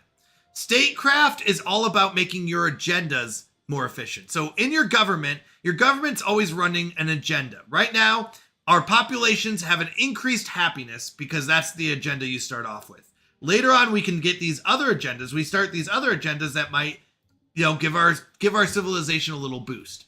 Once again, this is a really good one. I just don't like to start with it. I have seen people start with it before, and it's great in certain scenarios, but not for us. Subterfuge is all about being sneaky and spying on others. We don't care about it here. I have played ones where I do like it. Supremacy is all about military dominance. Hello, Sticks Art, welcome in. Ferric said, what are the 3 most important things to build first in Stellaris? HEB, Bucky. That's funny. Yeah, so I don't care about supremacy. We're not building a huge military. We're pacifists. So I don't care. These ones we're going to talk about way later. Cloning, cybernetics, mutation, psionics, purity, and synthetics. These are late game things. I'm not going to talk about them right now. Okay? So, and Whataburger. Yeah, don't forget your Whataburger. How you doing, Sticks Art? How have streams been going? So we have a decision to make, chat. We talked about this briefly. Discovery or expansion? I'm a bigger fan of discovery because I love science. Our civilization here loves science as well. So we're going to go towards discovery here, but expansion is not a bad one. I like discovery much better. That's why I'm going with discovery. Council agenda. We want to be able to expand and figure out what is around us. Now, by doing this, we get a new agenda. We'll talk about that later. But there's also a new thing we can do. We can map the stars. Do you always do discovery first as well? I love discovery first. Expansion's not a bad one if we were trying to get like huge populations quickly, but that's not us. So map the stars increases our survey speed by 25%, and we have better chances of finding anomalies. I still think Star Trek Discovery was better than The Expanse. There you go. There you go. See, that's what it's related to. So we're going to implement this. It costs 5 to start and 4 every month, which is pretty expensive, but it will definitely help us out. So that is what we're doing. So I like to explain why I make certain choices, because some people might be like, what are you doing? Why would you do that? And this is why. It's interesting he doesn't want to go here. Can you just go explore here? And then can you go explore here? And then come back here? That's all I want. I want you to start off going this way. I want to see what's over here. All right, we're holding on. This guy's still exploring. He's got 3 more planets that he has to figure out what's in them. We got a couple trade, not bad. That's basically 2 energy credits. Couple science and 8 minerals. Not bad. It's not the best, just not bad. All right, he's going to go here, figure out what's here. Don't forget to get your CMP hypes in every 5-minute countdown. Get that extra 1,000 points. Vid is in first, Sen in second. We've got new rulers on the rise here. All right, one of our leaders leveled up. Remember, this is our head of research guy. He's our scientist. Now he's leveled up. So we have 2 options. We can make him a politician, which means the council agenda speed. This thing can go faster. Or he can be charismatic and our edicts can go faster. Our edicts can cost less, and we can have more edict fun. I honestly think these both are terrible. Again, oh no, Ferric's losing all the points. I'm gonna go with council agenda speed. Edicts are fine. We just don't get enough of them or care about them enough, because we have 20 points that we have set aside for edicts, right? So we're only spending 4 a month. We're not too worried about it. Thank you for the lurk, Ferric. I appreciate it. So I'm not worried about getting more edict fund or anything like that. I am going to, or the upkeep cost down 10% would be like 0.4, right? Like that's nothing. I'm going to go with council agenda speeds because I want these things to get faster. The faster we pop these bad boys out, the more we can have going on at once. Now, after they're finished, you'll notice this one has a 4% boost right off the bat. And when it finishes, it'll give us a 10% boost for 10 years. So right now we get a 4% boost because this is what our government's focused on.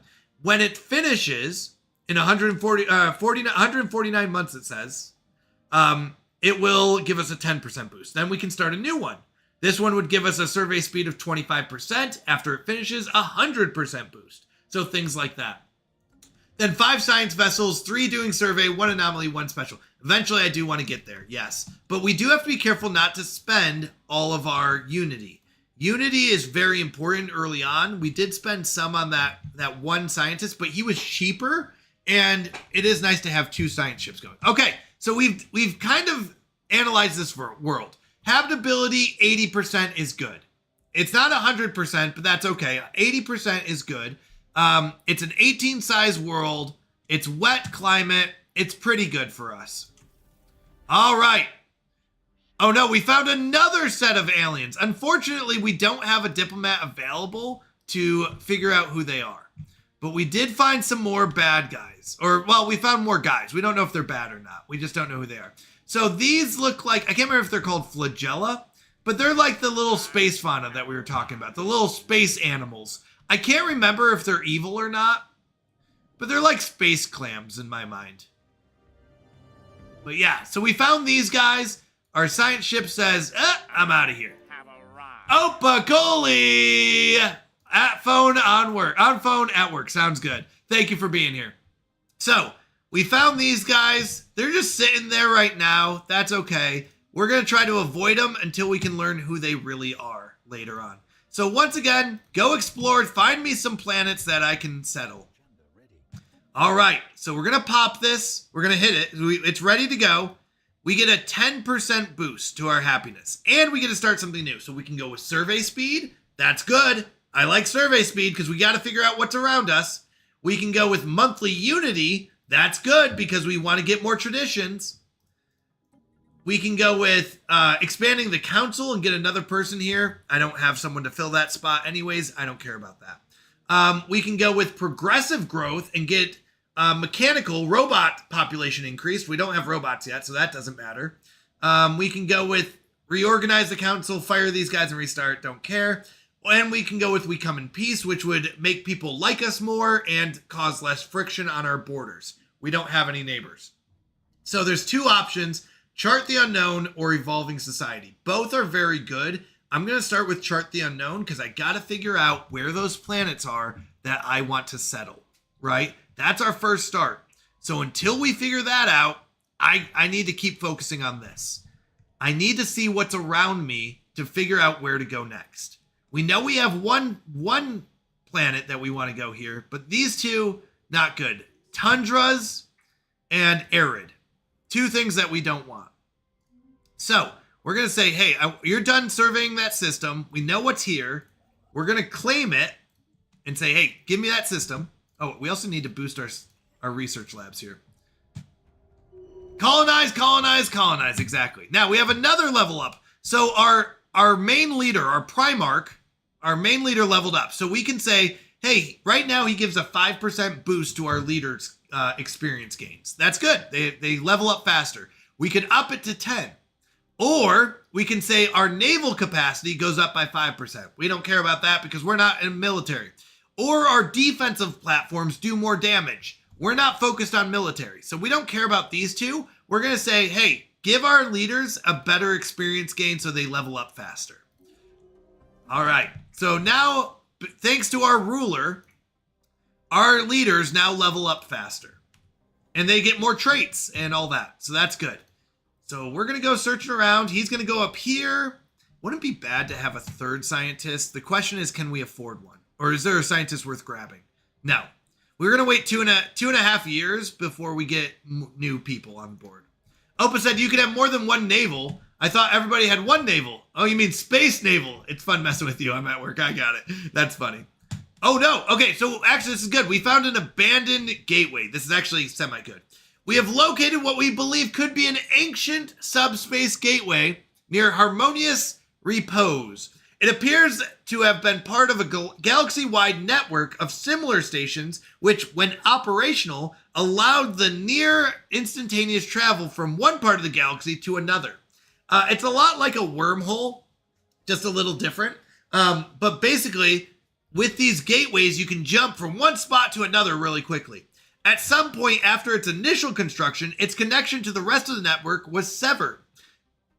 It now offers only one valid destination, an uncharted group of stars just beyond the galaxy that our astronomers have designated the L cluster.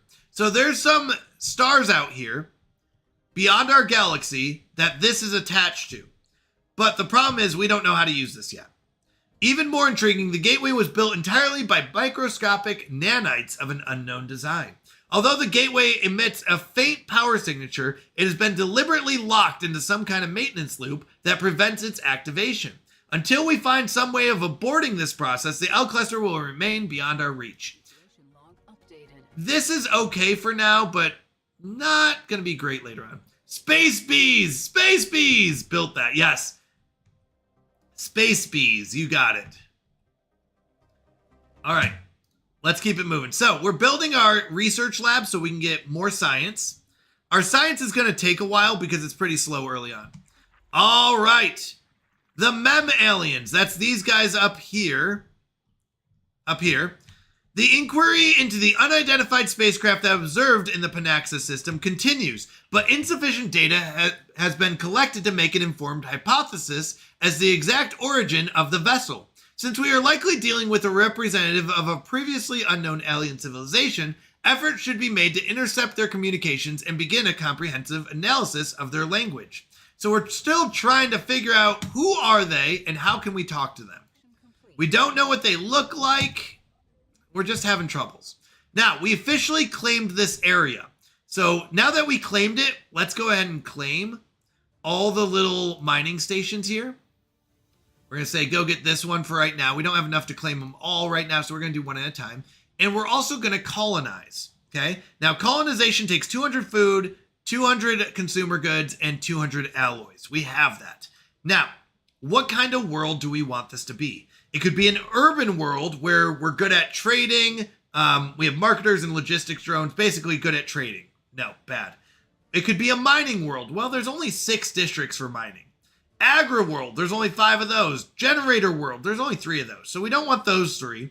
It could be an industrial world where we get really good amounts of consumer goods and alloys. It could be a forge world that's mainly only focused on alloys. Could be a factory world only focused on consumer goods. That's an option, would be the factory world.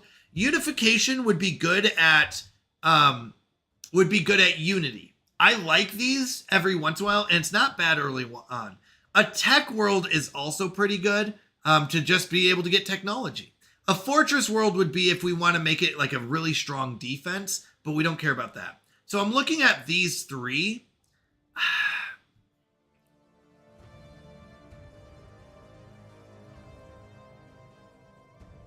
Tech world is very tempting for me. Eventually, we will need a factory world, and we will want a unification center. Unification does allow us to get these faster, and the faster we get these, the faster our boosts are. But I'm going to go with tech world. I think we're going to win through technology. So we're going to colonize it. So we're building a colony ship, right? We're building a colony ship. In 1 year, it will be built, and it will go over there. Meanwhile, this guy's just going to focus on getting these minerals. All right, are you finding anything? Ooh, this has been... Oh, hold on. This might not be attached to anything. If this is not attached to anything, then we are down to two bottlenecks. Here and here. That's so good. Or actually here, because this isn't attached to anything. So we know no one's over here, right? So I'm not worried about them coming in this way. There's no one this way. So it would be here and here would be our two bottlenecks. If this isn't attached to anything, and it doesn't look to be, I think we're down to two bottlenecks. That's really good.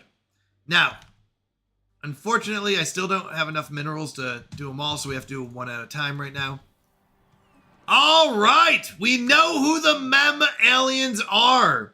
As we began to pick up more and more visual images of the aliens known as the mem aliens, it was inevitable that these would eventually be leaked to the wider public. Their appearance has proven delightful to the Maguran public, who are now impatient to make closer acquaintance to these aliens. So we shall keep continuing, but we found out this is what they look like. We know that they're receptive, which is good. That means they're peaceful, they're friendly. So this is really good. This is going to help us know who they are faster. So we don't know who they are yet, but that is really good that they're receptive. They seem to be friendly. They look nice. That's good. Do they like Reese's Pieces? We got a little ET situation. That's very important because they worked with ET, so maybe they'll work with these guys. Maybe. Or they're allergic to peanut butter and they die. One of those two. We don't want to kill our friends right off the bat accidentally. All right, so we haven't found any more tundra planets yet, but we're still exploring. Oh my goodness. Actually, this could be a... Oh! Here we go. We found a tropical world, size 23. Oh my goodness, why are these so bad? Let me see something real quick. Dense jungle would increase max agriculture and max mining. No, these are bad. Bad worlds. Okay, so maybe this one we turn into a factory world. We definitely want to claim it though. So we're going to say, hey, stay here. Figure out what good stuff is here. Life on Friends, or you commit genocide. You have to decide. Oh, wait, what's this? An alpine world. Alpine, is that anything like... No, it's nothing like tropical. What's close to tropical? Continental? Stellaris, tropical planet. I know there's like something that's close to it. Oh, and other wet climates. So this one's not wet. It's a super mountainous. It's got raw resources usually, and mountain, so it can be habitable, but not as parsley. Mr. Dave! Hello. No, so we're looking for wet climates. So this one's not good. Here we have a cold climate, not something that we want, and a dry climate. So we only found one wet climate here and one here. These other ones aren't habitable, right? It's not good for us. This one is a cold climate, so we don't want those. This one is a tomb world. It's even worse. All right, 2 people leveled up. So this is our governor. Remember, he's governing our capital. We can make our infiltration and operation speed faster. This means that when we want to spy on someone, we can make it even more efficient. But we're not planning on spying on people yet. We can make our minerals from jobs go up. That's not bad. Or we can make our crime go down. Now, the truth is, we don't really have crime right now, and I don't plan on having crime.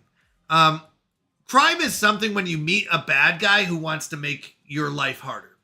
Make sure to send Captain Laura Croft, Chief Explorer, to the Tomb World if you know who you know. Yes. Yeah, we need Laura Croft Tomb Raider. So we're going to say, hey, can you make our minerals more efficient? Now this guy, this is our Minister of Defense. He said, hey, I can make my evasion go from 5 to 5, but I can make our sublight speed of our military even faster. That is good. We need speed. Remember, I know this was a long talk, so you should all remember it. Our military, our ships are based on speed and range. We want to outrange and outspeed the enemy. If we look at our fleet, once again, these corvettes are built for range with these missiles and speed to make sure that they can't catch up to us. These are the longest range weapons. So if we can stay at long range and stay out of their range, that's good. Now this one would mean our ship's damage and our ship damage, don't worry about army, our ship damage is better. Meaning our missiles do more damage, not bad. Aggressive means that we fire more often and we do more damage. I gotta go back to work, so have fun. I'll check on you guys later. Sounds good. So all three of these are amazing. This one is 5% damage. I would say Warlike is worse because this one does 5% damage anyways. So we either want aggressive or we want to get Roamer 2, faster ships. Aggressive does mean that we fire more often. Remember, our goal is to overwhelm the enemy by shooting so many missiles that their point defense can't stop it, right? We just want to shoot so many missiles that they can't shoot them all down and some will get through. So we definitely want that. I'm going to keep this one off to the side because we usually have an option to upgrade anyways. So we're going to keep the ship fire rate and the ship weapon damage up. All right, so now our military, which shouldn't be fighting anyone yet, but maybe eventually will. Oh, we have to go in here.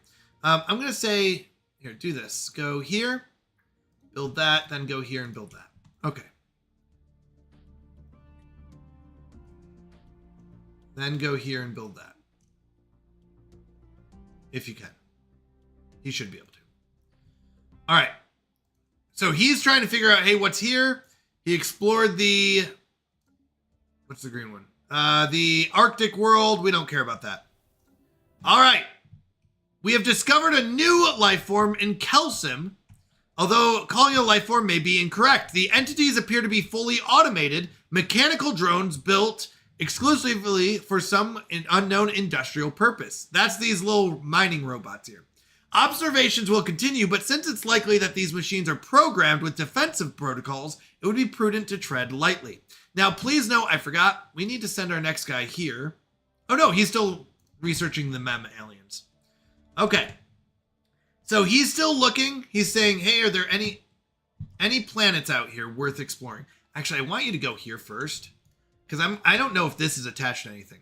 Now we get another tradition. So we can say survey speed plus 35% more. And I love it. I love it because I want survey speed. I want them to be able to figure out what's out there.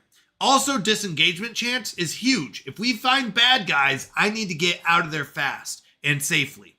Or we can say scientists, we get another scientist and we can get more research alternatives. Both are good. The research alternatives give us more options here and a chance to get something we like. But first, survey speed.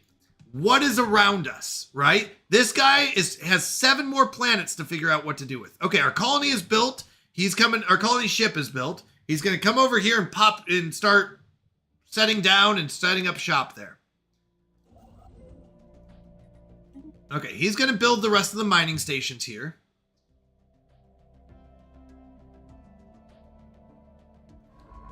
He's going to come over here. Okay, nothing there. Looks like maybe a black hole. Ooh, there's something around that black hole, though. Interesting.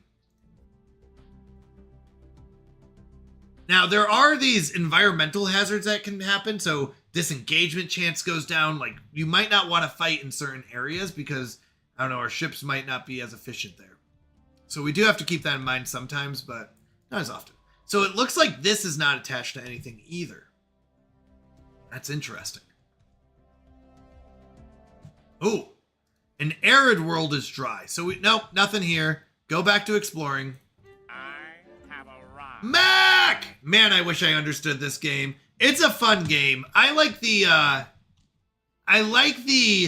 role-playing aspect. Like right now, we are some pacifist scientists, basically. But we also like to run with a totalitarian state, which just means we like to be in control. All right, our first colony found a clearing in the dense jungles of Aplade Prime and made planetfall. Sentry drones have been deployed to guard against potential predators. The ship has been converted into a reassembled ship shelter to serve as headquarters, and its reactor core removed to act as the colony's temporary power source. Tents filled with construction materials alongside prefab shelters have sprung up around the ship's hull as colonists disembark, marking the first Magar city on an alien world. Mac, that sounds like Raft, right? They're starting their own Raft journey here. So we could say scientific progress will drive our colony forward, giving us 250 physics research, and they'll love our science. Or we can say our colony will thrive in peace and harmony, and it will give us 284 consumer goods. I'm going to be honest, we don't need the consumer goods. We got plenty of those. So we're going to say science. Science will drive our colony forward. We are scientists and we are pacifists. That's what we rolled. This was random. Randomly given. Now I do have to make a decision here coming up. So once this guy is done, anomaly discovered. We'll talk about that when we come to it. All right. At 400, we can get another one of these. Could just buy the minerals. We'll wait. I don't know who these guys are. Yeah, I don't know how we even met them. We're gonna figure it out. I have not explored down here, which makes me a little nervous as well. But he's got to get this spot up and running. Do we have new leaders available? Let's see. No. Okay, in 254 days, we can figure out if we want to get another leader. In 36 months, we'll get the research alternatives. System surveyed. All right, so we know what's here. We can claim that territory next. We're going to tell him to explore. Please tell me he goes the right way. Yes. Okay, we have two options. We can say, don't worry about what's in here. We'll come back to it later and see if there's anything good, but don't worry about it. And we'll just keep moving. Now, in order to claim this territory, it costs what we call influence. So in order to claim it, it's going to be 225 influence and 90 alloys. The alloys doesn't change, but that's because it's so far away from our main territory. If you notice, this one to claim is only 75, or this one would be 75 if we researched all the spots. So, it'd be something like that. Yeah, 75, this one would be 150, that's 225. Now, if we claim them one at a time, it's actually more efficient.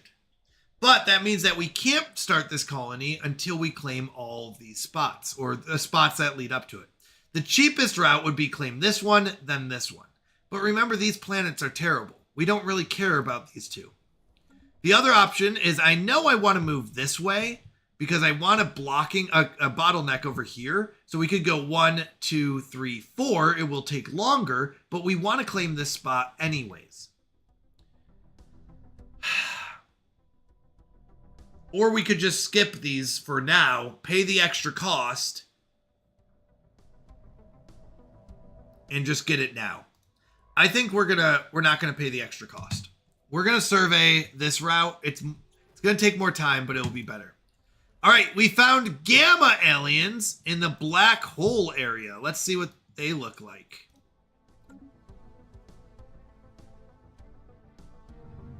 All right, so they're on this weird ship.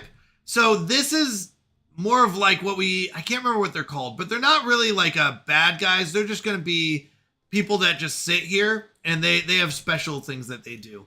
I'm not too worried about them. We're going to move on. They're not ones who like claim territory or anything. They just live there. How much to upgrade our ships? 12? Yeah, we'll spend the 12. All right, how's our science doing? Ugh, we got about a year before anything happens. Year and a half. All right, he's still building up these areas. Okay, our ships were upgraded. We just upgraded our military. It was cheap. Said sure. It might not be bad to build 1 or 2. Let's build 2 corvettes. Positivity! Hello, hello. How are you doing?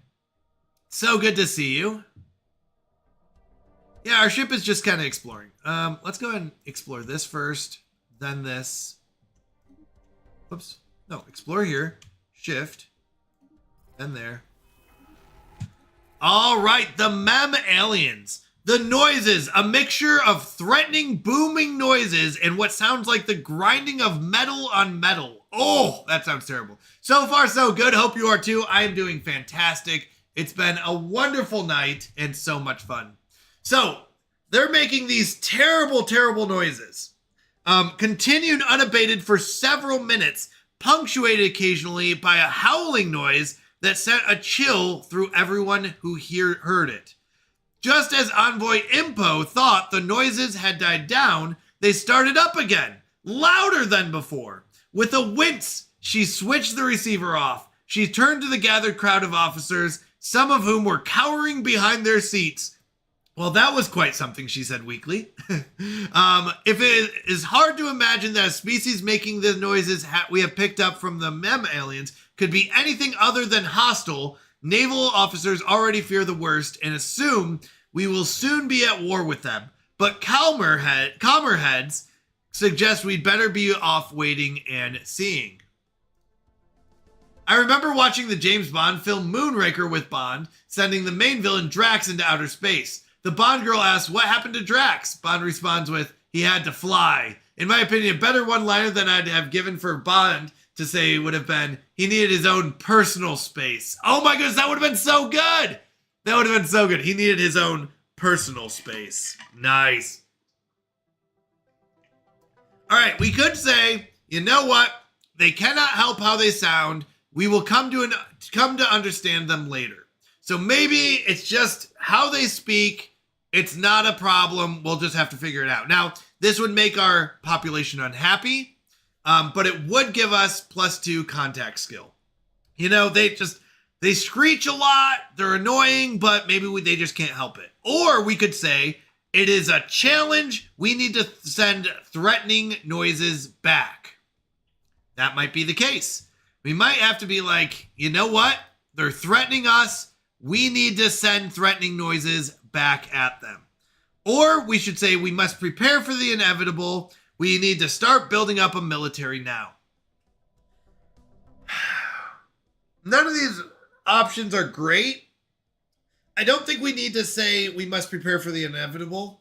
The question is, do we try to threaten them back? Send some threatening noises back at them?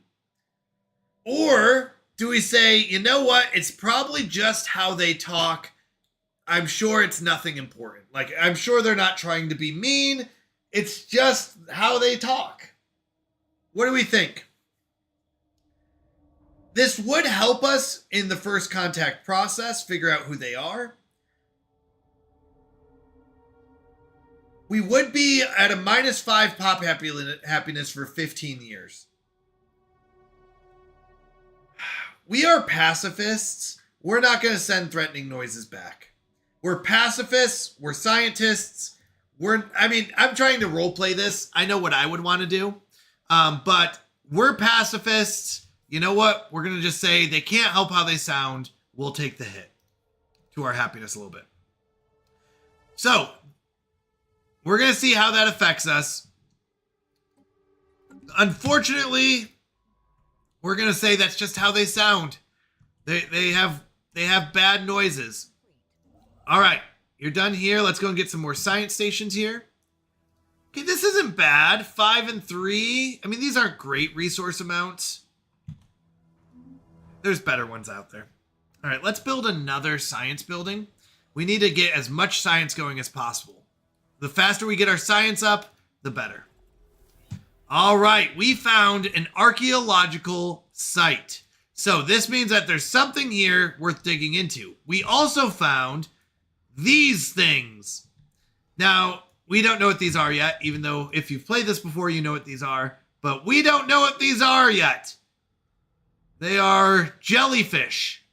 Star jellyfish. Looks like a daddy, a mommy, and 4 baby jellyfish.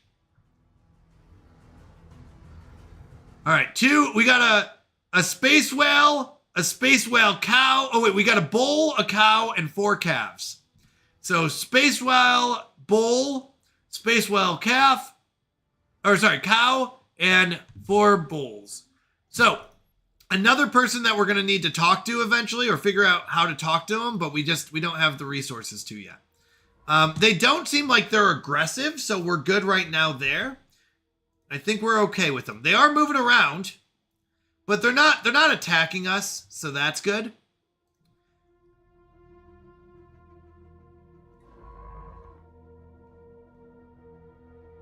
I also like to play these like I've never played them before, and I'm like, I don't know what it is. Yeah, I think that's more fun. Okay, we're gonna not worry about this area yet.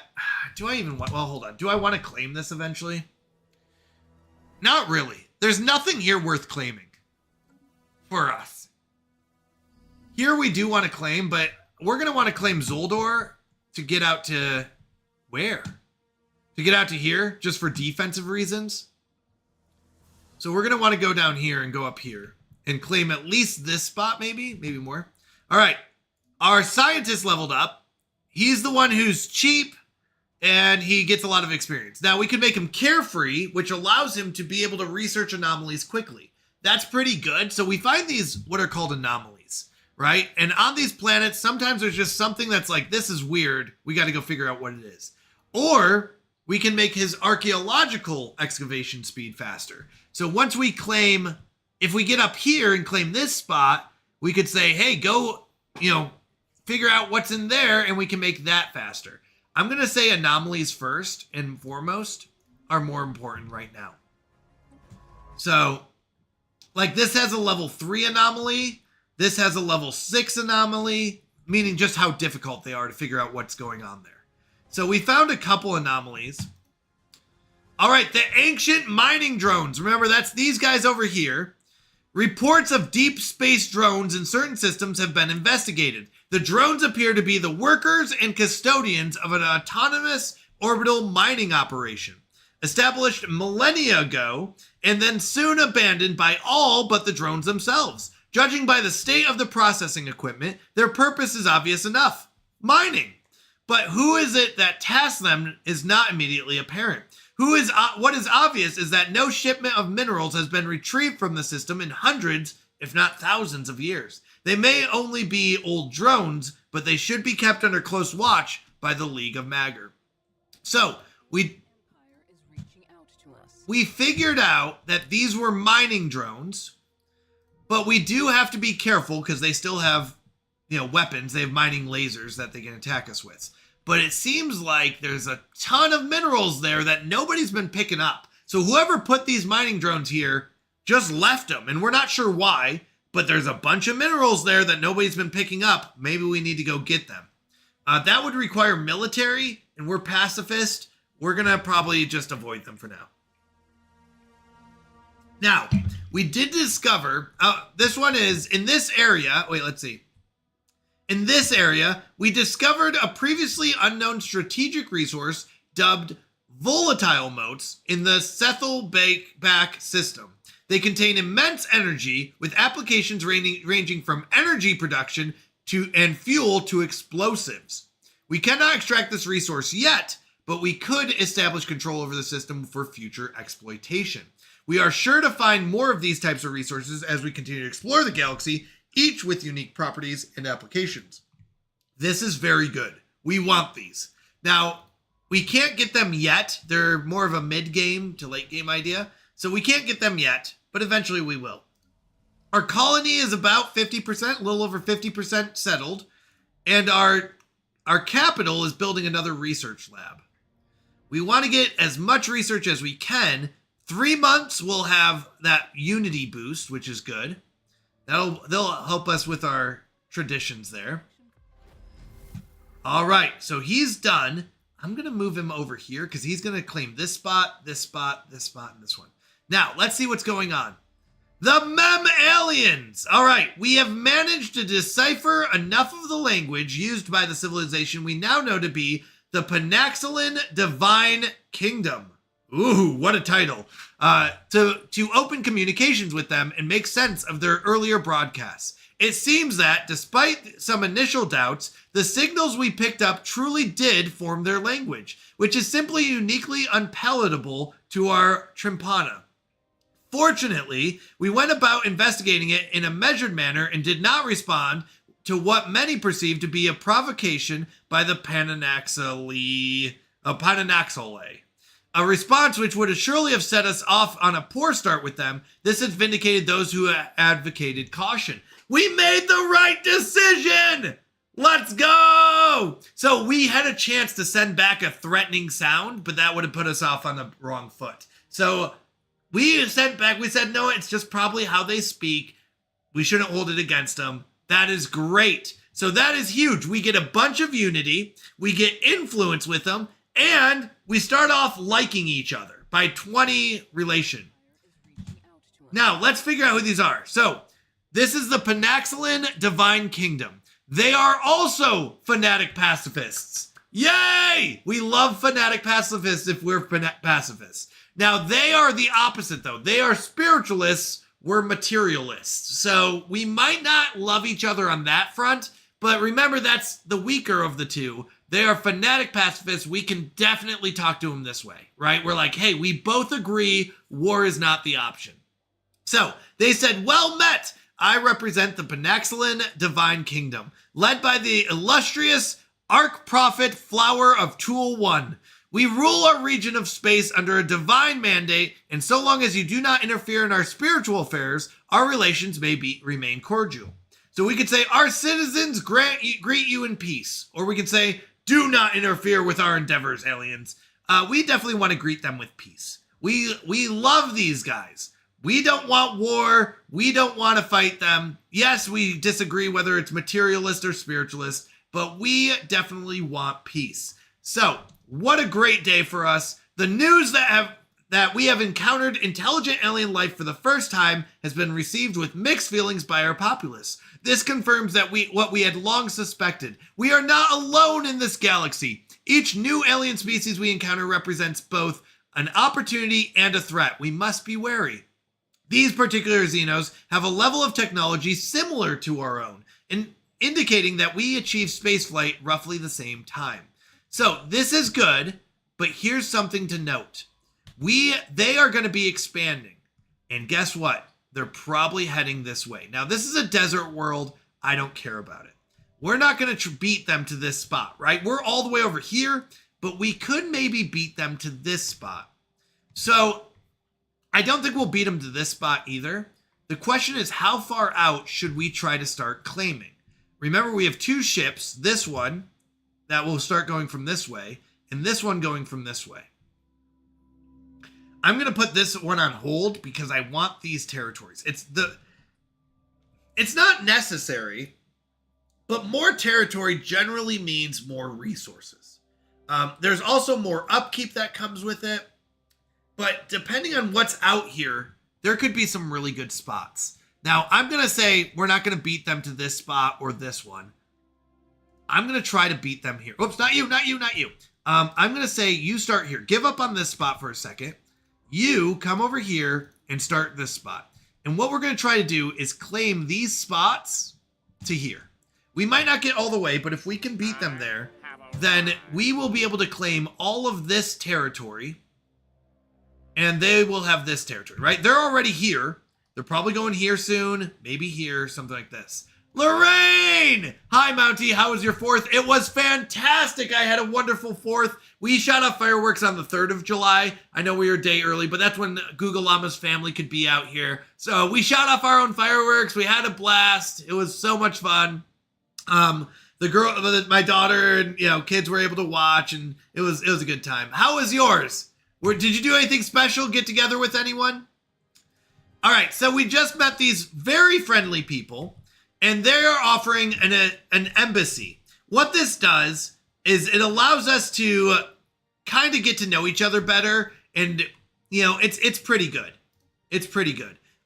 It does cost us a little bit of influence, but that's okay. They want to be friends. We want to be friends with them. We love that. We don't need that. We don't need that yet. So we just met some new friends in this game. And this is what they look like. Let's see, hold on. This is what they look like. I know they don't look friendly, but they are. They're very friendly.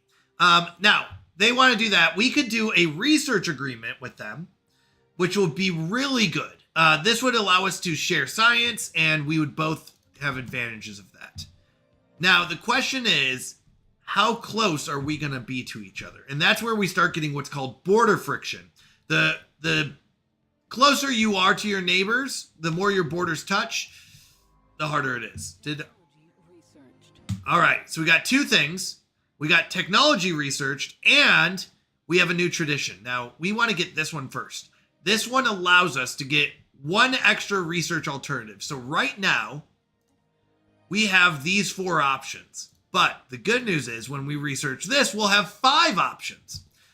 Lorraine said, no, I just worked and come home. I have a sick kitty with pancreatitis. So I spent the time with him. Aww. Well, I'm sorry. That's so sad. But I'm glad you got home safe. I'm glad you were able to get, because I always am a little worried traveling on the 4th of July because just, people party hard and you have to be careful. But I'm sorry. It's okay. I think, that's good. He's getting better. The other option was reduced cost, and we don't care about that. So we're going to get this one. So now we've got 5 options. Yep, they do. Yeah, you have to be careful. So we have 4. Why only 4? I should have 5. Hold on. Oh, maybe it's because I researched it afterwards. Let me see. No, it's only 4 still. Okay, so we can get farmers getting more food, which we don't care about. We have tons of food.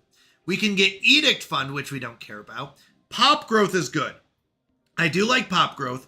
Or we can get xenolinguistics. And what this does is it grants a small amount of influence, which we don't really need yet, but we'll use it later. But it also allows renowned leaders to appear. And first contact speed goes up by 20%, which is huge. This is actually not too bad. The renowned leaders are special leaders that can really help us out and help us grow. The only thing is I like this one better right now. And since it's an option that can go away, this one will never go away. Notice the orange outline. So it will always be there. So I'm not going to do that yet.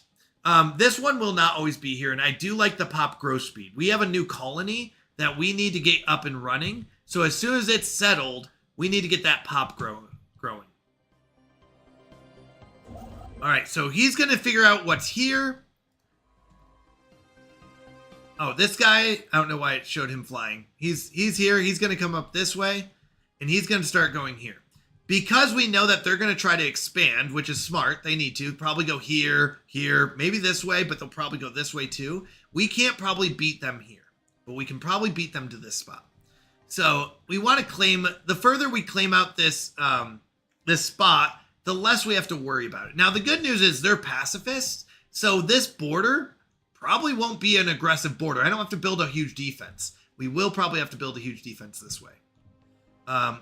Speaking of defenses, I forgot to check our leaders. So we should have re-rolled leaders. Oh, leader lifespan, that's a bad one.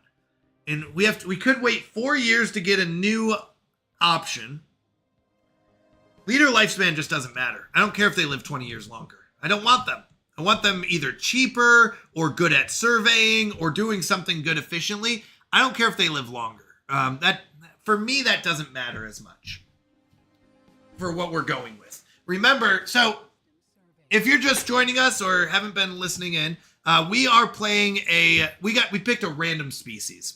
And our species is materialist, meaning we love science. We're basically scientists and we are pacifists. We don't want to fight and we love science. Those are the two things, okay? So with that, oh, that's interesting. Okay. With that, that's how we're playing. So we don't want to be fighting people. We want to be friendly. We're these little shrimp people. Or I don't know about little. We're actually big. We're very strong shrimps. We're just ugly. That's actually part of our traits. So our species is very strong. We're physically strong. We are very smart. We're ingenious. We're very good with energy credits. We're good at science. We're just ugly. And we don't do well. If we're at war, our population does not do well. It's too stressful. War is so stressful that we can't grow our population very well. So our goal is avoid war and make friends. Oh, see, they've already expanded to here. This might be a stretch to try to get to here, but that's okay. We're going to try it. We're going to see if we can get to this spot, claiming this spot from here before they do. This spot would not be bad. There is a, what is this called? A station. I can't remember. There's a term for it, but there is a station here that we would want to claim, but we can't. Oh, you know what? I realized we haven't been trying to figure out who these guys are. So we found some other aliens over here. We got to figure out who they are. And we found some aliens here. We got to figure out who they are. And we have found these guys. So let's figure out who these guys are too. We only get 2 out of the 3 right now because we only have 2 diplomats. They're called envoys, but diplomats basically. So that's what we're running with. Okay, so this guy is going to be going through here, trying to figure out what's in here. This guy's going to be claiming these spots, and we're going to try to claim all this territory and see if we can get there first. They're probably going to claim this territory and see if they can get to us first, and that's fair. No hard feelings. But it is good that we went next to some very pacifistic people. We don't want to be fighting them either. Now, in 28 months, we'll get that. In 2 months, we'll get a boost to our science. In 4 months, we'll get a boost to this science, which is good. It means the next science will be even faster and more efficient. Oh, whoops, we're paused. I'm sorry. Okay, so he's getting this spot going. He's trying to get to here, and then, okay, he's going to figure out what's here. There's 5 planets there. Remember, we boosted our survey speed. That is something that we put a lot of effort into. We put a lot of our traditions and stuff like that. Now, this is with the Gamma aliens, which are these guys up here. We have picked up readings of unknown nature. The signals seem to follow some kind of repeating syntax, which could indicate sapient origin. It should be investigated further. They seem to be concentrated around a single space station, though it is unclear whether this forms part of a larger spacefaring civilization. So they might be a bigger civilization, they might not. We got to keep going. Now, one of our leaders, this is our head of research, leveled up. We can make him better at researching anomalies or archaeology. We had this option before. I like anomalies first. There's a good chance we don't even get this archaeology anyways. So we're going to say, hey, because as they find these like planets and stuff, they'll find like little anomalies. They're like, hey, something weird is happening. This one is, they found an anomaly, a cold hard potential. What is that? Like, what is here? We don't know, right? We found something there. We're not sure what it is. This one, we found precursors, an ancient shelter here. What is that? I don't know. We got to go figure out, right? So we found some stuff going on that's weird, and we're like, what is this? A weird ancient shelter here. So we're going to spend some time researching that and figuring out what it is. There's another one here, it seems like, and stuff. All right, we got the materials workshop. So we can make our miners better. We can get our military with better armor. But remember, we're pacifists. We don't really care about that. Afterburners could make our ships even faster and more evasive. Really good for our style. Corvettes could be even stronger, right? Their hulls could be stronger. Right now, we're not worried about military as much as I love afterburners. This is so good for us. Really good for our military. We haven't found anyone that's going to fight us, though. So I'm not worried about that. I'm going to lurk and play some Minecraft. Sounds good. Thank you so much, Lorraine, for hanging out. I appreciate it. Thank you for the lurk. Honestly, a huge shout out to all you who are out there lurking and whatever you're doing to support. I appreciate it. It really means a lot to me. Thank you. Thank you. So we're going to say, let's get our miners, our mining jobs, get them minerals better. So we're going to put that out there. Miners, not miners. You lost me.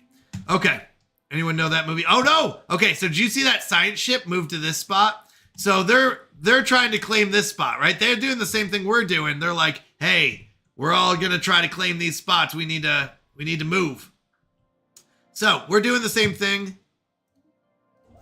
as they're doing. We're saying, hey, we got to move up this way. They're like, hey, we got to move this way. Otherwise, they're going to claim all of our spots. So we're both on the same page. Notice they claim this spot. They claim this one. All right. Now, we can do army damage and lasers. We don't care about lasers because we talked about that with our fleets, right? We use missiles, so we don't care about the lasers. We're not going to research that. Research speed plus 5%, but the upkeep will be more expensive. Totally worth it. We could do army health and get more shields, improved shields. Don't care. We don't use shields. Or we can get research station boosts. Right now, our research stations don't do anything, right? I get 12 physics from jobs or 2 from stations. 10% would add 0.2. Who cares, right? I'm not worried about that. So we definitely want this research speed of 5% for everyone. That's much better. Relaying transmission. Okay, they want a non-aggression pact. This is not bad, but these do cost influence.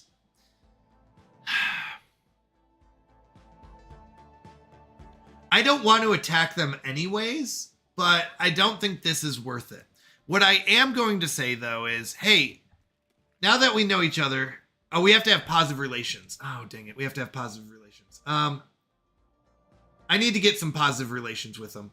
If we can get some positive relations with them, then we can... ooh, these are good. These rare crystals are very good. So we want this spot if we can get there fast enough. The problem is I don't think we will, but this was the furthest I thought we might be able to get. Because we have such a fast survey speed, depending on how many planets are here, there's not many. How many here? None? Okay. Yeah, well, they're probably going to get this spot. That's sad. All right, Gamma Aliens. As we gathered more material on the Gamma Aliens, our linguists have been surprised at the fast pace of their progress. It seems that, if they are right, these aliens share much of our outlook on the galaxy as a whole. That's great. So they're like us. That's good. We want people like us. Because then we'll agree on things. All right, he's building his thing. He's going to move up here, claim this one, go here, here, here. I didn't know who these guys would be. So, ooh, they do have an army. That's interesting. They do have a couple different militaries. So they have about 13 ships. So they've built a military. 13 ships. We've got 5. So we do have to be careful. They are stronger than us. But remember, we're both pacifists. We agree on that one. All right, the Gamma Aliens. This is going quick with this because they want to be friends with us. After successfully translating their language, we have established communications with the independent space station of the Curator Order. Do you mind if I yoink your hat, good sir? I don't know what that means. What do you mean, yoink my hat? I am a Mountie. A hat is our uniform. I don't know. It is what shades my head. All right, we got 39 influence, which is good. Out to all right. Well met, explorers. You are speaking to the Curator Order. Perhaps you are already familiar with the tenets of our ancient order. Like our esteemed colleagues in the other Curator enclaves, we are willing to trade provided that you can meet our rates. So these guys are a bunch of traders that we can trade for goods. Oh, can you aid us in our research? Steal your hat and put it on my model. Oh, absolutely. Yeah, sticks are absolutely. I was trying to figure out what you meant by that. Yes, absolutely. Feel free. I have no problem with that. Yes. I was like, I'm not sure what you mean. Yes. Oh, absolutely. Feel free. So it says, of course, we are prepared to offer you limited access to our extensive databanks for a period of 10 standard years. This should provide a significant boost to the research efforts of your planet-side research labs. We will require compensation for this service naturally, but I think you'll find that our prices are very reasonable. So if we purchase this, we get a 5% boost for 5 years. Our researchers will cost more, but they will also like us. That's very good. So let's go and grab that.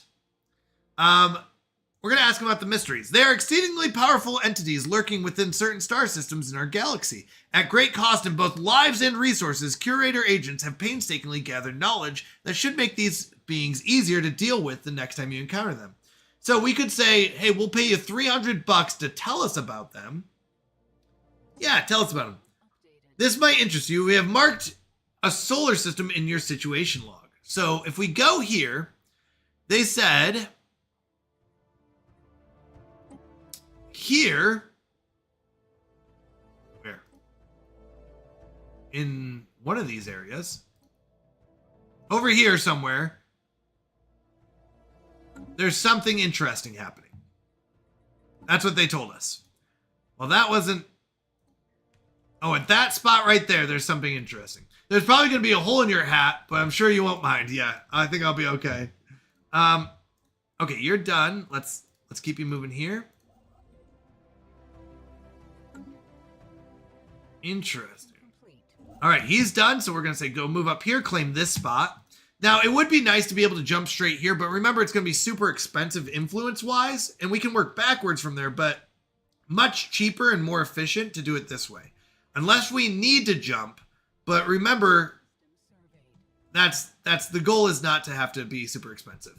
So until they claim these two, see, they went this way, so I'm less worried about it. All right, the P aliens, that's what we called them. That's these guys here. Upon entering Bovatir, our sensors picked up strange readings. Dismissed at first as glorified asteroids, things quickly changed when it was discovered that these entities reacted aggressively to movement in space, even at great distance. Observations of these entities, preferably from a safe distance, as advised. Okay, so he said, hey, be careful. We're not sure much about them. Now, we're going to need to start figuring out who these guys are, right? We've met a few different people. We got to figure out who these guys are. These were the space whales. All right, so we might be able to get up here. It's not a bad spot. 3 rare crystals is pretty good. It would also allow us to claim all of this circle, basically. If we get this, so we'd claim these 2, we'd claim all this, and hopefully at least this. Now, this way, I don't know. I haven't explored yet, so hopefully no one's over there claiming a bunch of spots. We'll have to be careful, because if they claim this one, we're going to be in trouble. But it is good that we're moving up this way. Oh, 11 planets! Okay, another anomaly discovered just means there's something weird we found here. We'll have to figure out. A docking hatch. Okay, so he's not done with this spot, and he's still got 6 orders. So while we're here, we'll build this. We're still good on consumer goods. So the question is, what else do we want to build here? Now, administrative offices aren't bad. They give us unity at the cost of consumer goods. Alloy foundries aren't as important. We're not planning on going to war. We could get a field dynamics center. This would boost our physics specifically. Interesting. Holo theaters would turn consumer goods into unity and amenities. We need to keep people happy. Right now, they're pretty happy, so we're not too worried. Hydroponic farms are for food. We don't care about that. Luxury residences would be more housing. We're pretty good. I think. What is the housing situation? I forget. Oh, it's right here. We got 1.4 thousand more housing. Medical centers would increase how fast this grows. It's not bad. I'm not thinking that, though. Research labs are always good. Strongholds are good for defense, but I'm not planning on going to war yet. It wouldn't be bad to get some civilian industries going. I kind of like this one. We'd get 8 more science. It would cost about 3.15. Compared to the research labs, which give us about 2.5 of each. So 7.5 in one. Oh no, 8 in one, or 7.5 spread out among all 3. This is actually not bad. Let's go with this. Oh wait, the materials workshop. Oh, this turns it into, yeah, I was wondering. Okay, so this would turn engineering research. Also not bad. Is there not a, there's not a society one. Physics isn't bad. I actually prefer the materials one. This is where we'll get robots. And we want to get to robots. So we're going to build that first and then this one. Okay. Moving on up. We're claiming these spots. All right, the Lambda aliens, that's these guys. Long-range scanners have picked up readings in the Orville system that could best be described as giant heat blobs. It's worth investigating. All right, let's see what they are. Whoa! So this is what we call a megastructure. And a megastructure is a giant structure that gives you a huge boost to things. Now, that's interesting. Oh, here it is. Oh, where'd it go? A ruined strategic coordination center. I actually really like these strategic coordination centers. They give a pretty good boost. I got to remember exactly what it is, but I remember liking them. Strategic coordination center. So the strategic coordination centers, once they rebuild it, ancient military comm station. It gives naval capacity, basically how many ships you can have, station capacity, defensive platforms, and sublight speed. So it really increases your military. Huge boost to militaries, which is good. We wouldn't even mind that. And even as pacifists, having a defense is good. All right, our Primarch, our main leader, leveled up. We can make our naval capacity better, or our ship weapon damage and our army damage better. I'll be honest, these are both bad. We aren't planning on going to war. Let's go with naval capacity. Overall, that is better right now than the damage. As an overall arching thing, I just don't love it. Okay, he's got 4 more things to do. He's got 8 more there. That's a lot of planets here. Remember, it's kind of a race to this spot where if I can get here, like if they keep expanding to the left here, maybe we can get there. All right, the P aliens, the entities encountered by our fleet some time ago are new spaceborne life forms. Quickly nicknamed Space Amoeba, following an analyst's gross misreading of initial sensor output, this creature is in fact larger than the average Maguran corvette. So these animals, space animals, are bigger than our fighting warships right now.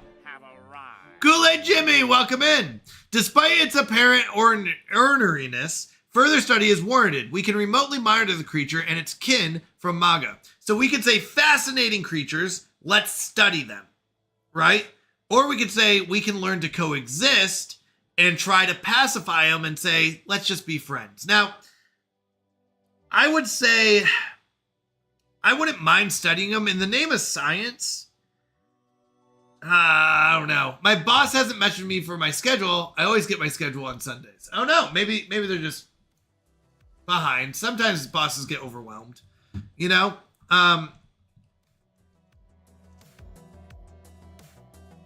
Hopefully I don't think it's usually on purpose. All right.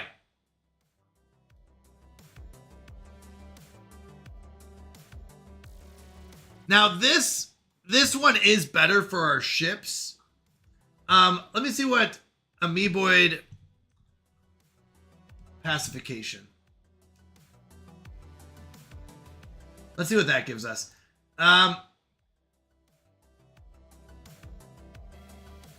They wouldn't attack us. This one gives us 5% evasion, basically. And this one means that they won't attack us. Both are fine. I'll be honest, the evasion is what I really want. I want the evasion. That is something that we really want more. We're going to study them in the name of science. We're going to study them and see if we can get that. Now, we really do want to run up here and get this spot if we can. Also, I think God telling me to make a move, LO, because my TikTok randomly started showing me signs on how to know if a girl likes me, and I never looked up how to know if a girl likes me. I would say that's your phone probably listening to you, Jimmy. Let's be honest. The TikTok is good at what it does, and one of those things is figuring out what you want to see. FBI? They're probably listening in too.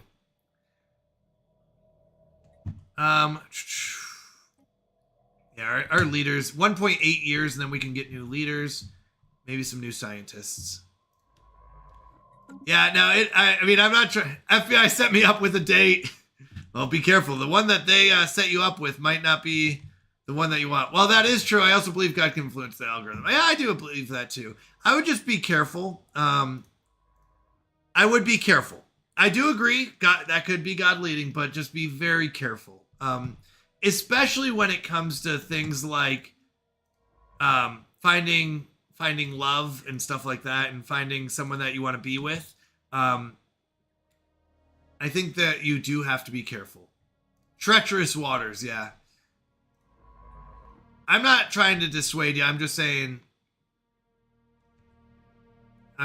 be careful. That's all.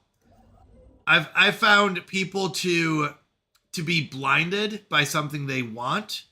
And then they go, well, any sign that I get is a sign that it's good.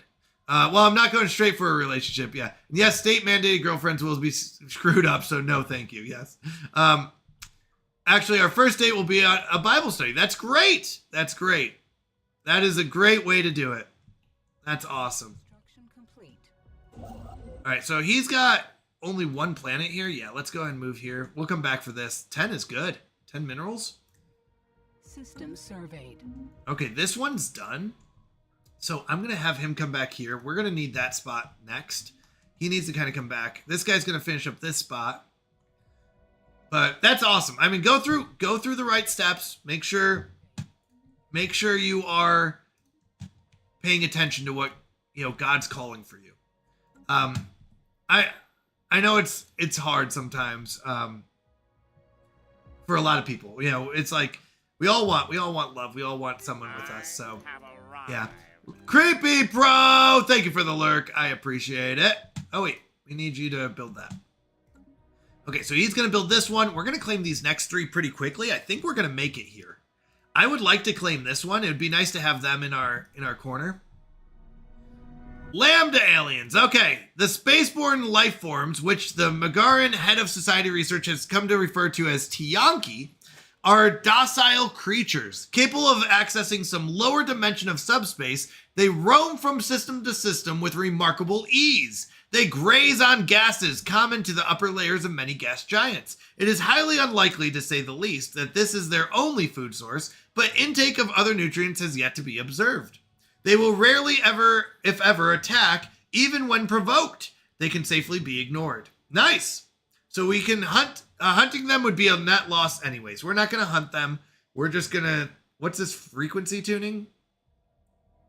Frequency tuning. Construct weapons draining energy from enemy ships. Yeah, we don't care about that.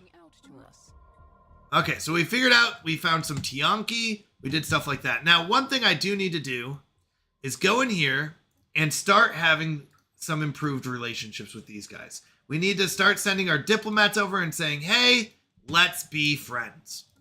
Best friends. Oh, notice they've got a research ship here. They're also surveying this spot. So they know they might have to rush over this way. Now, we are 3 behind. They're at 3 away as well. So this is going to be a close race to this spot. I would really like to get to here. Let's be honest. If we can get up to here, that would be really good. It wouldn't be bad to claim this spot because then we'd get all these little areas. But we have to be, I don't know, we have to be reasonable. We don't want to cause enemies, but they're also moving up here, so they might not even care about moving this way. All right, he finished building that, so we're going to say move here. Oh, we did that. All right, the Gamel aliens. We have made first contact with the mysterious aliens in the system. For now, we have codenamed them the Gamel aliens. Now, they're way up here. Wait, what? Until we can find out more. Interesting. Where are you? Oh, no, I already just sent people to do that. Where are the Gamel aliens? I don't know. I'm not seeing them. Interesting. Gamel aliens. I don't know. We'll research them as soon as we have to wait. These guys have a cooldown on moving.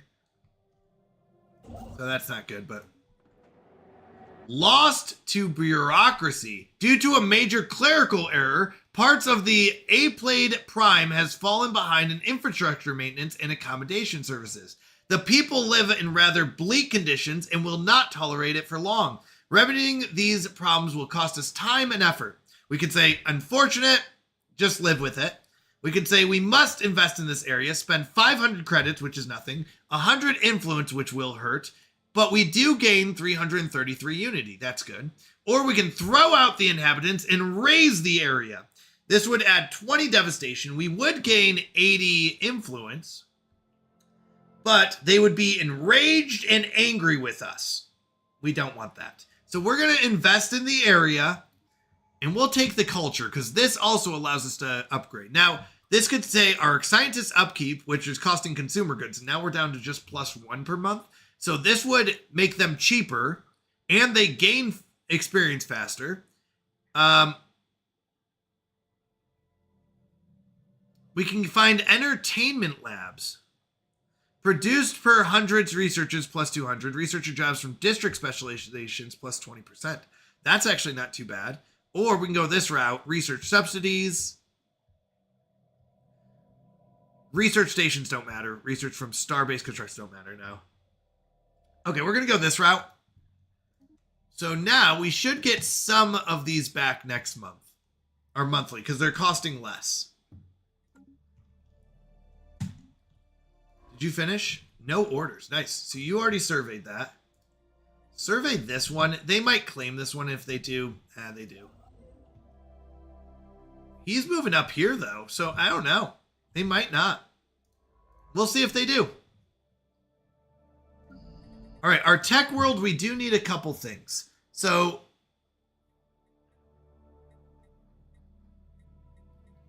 generally, this is a tech world. We're going to want to be focused on technology. But generally, a stronghold is good. But the thing is, I don't think we need a stronghold here. We're not planning on going to war. That might be a bad thing later. Medical centers, I'm still trying to figure out if I like these. 1,500 amenities. A 10% pop growth is not bad. It might be worth building.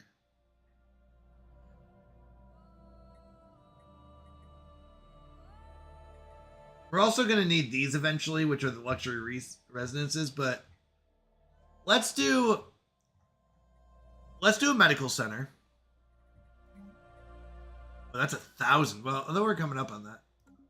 Now back to room. All right. It wouldn't be bad to get luxury house residences as well. This will make sure our housing keeps up. Right now we got plus 1,000 housing and plus 500 max. No, we'll see where we're at. We'll see where we're at. I don't know if they're going to move in on this spot or not, but if they don't, we'll take it. Not to be mean to them, but they don't want it, we'll take it. We're definitely going to get to here. We might get to here. We'll see. I also don't know what's right here. There might not be good stuff here, but still would be worth taking to get all these 4 spots. Now, our empire size is about to go really high up. Wait, what is that? Oh, no! The ugliest beings I know of. Space worms. Void worms. Gross. They're literally worms in space. Yuck. They're not bad. Later on, they become a very big annoyance. Technology researched. All right. Our miners are more efficient. Let's go, robots. So we could go into better ships, these frigates, which are small ships that are good against big ships. We could get our corvettes. This is military. Don't care about that. We could go into like mining subsidies, getting like mining rights and getting like better mining stuff, mineral stuff. I don't care about that. I care about this. Efficiency for workers. We got powered exoskeletons. So basically leading into robots. Okay. So we're going to go with this one. We want our workers will be more efficient. That's even better. All right. Oh, void worms. You're the worst. All right. They got 61 days there, and then we can move them. We found an anomaly here. Okay, so we got 10% boost to pop growth speed. Gene clinics.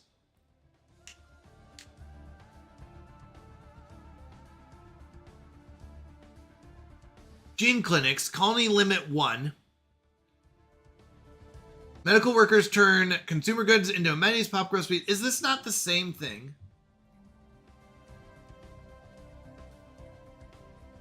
As medical centers.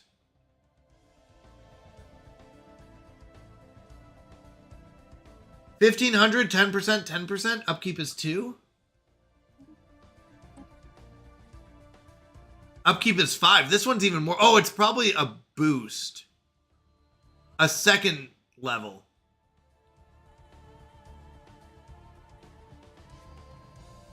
Colony limit 1.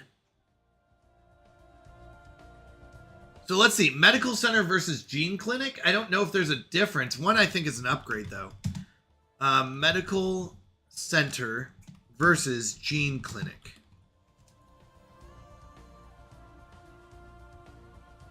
Oh, the medical center is simply the direct upgrade tier of the gene clinic building.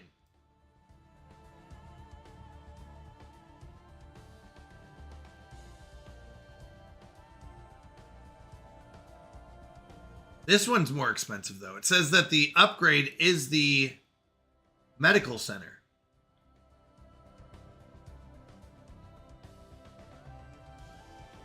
This seems like it's backwards. It says medical center is tier 2.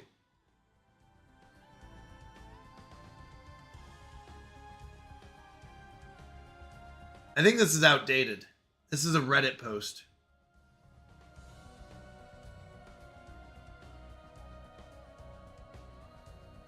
Gene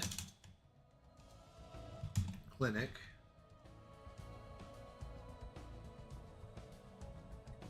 Okay, this provides 200 medical workers. This one provides 200 medical worker jobs. Yeah, so they're both 200 medical worker jobs.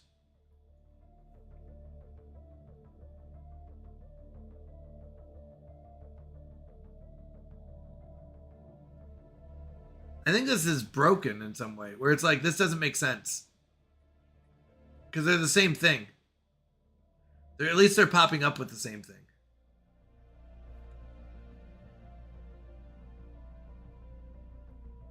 Unless it's an additional 200. That might be what it is. So this is 200. This would be 400.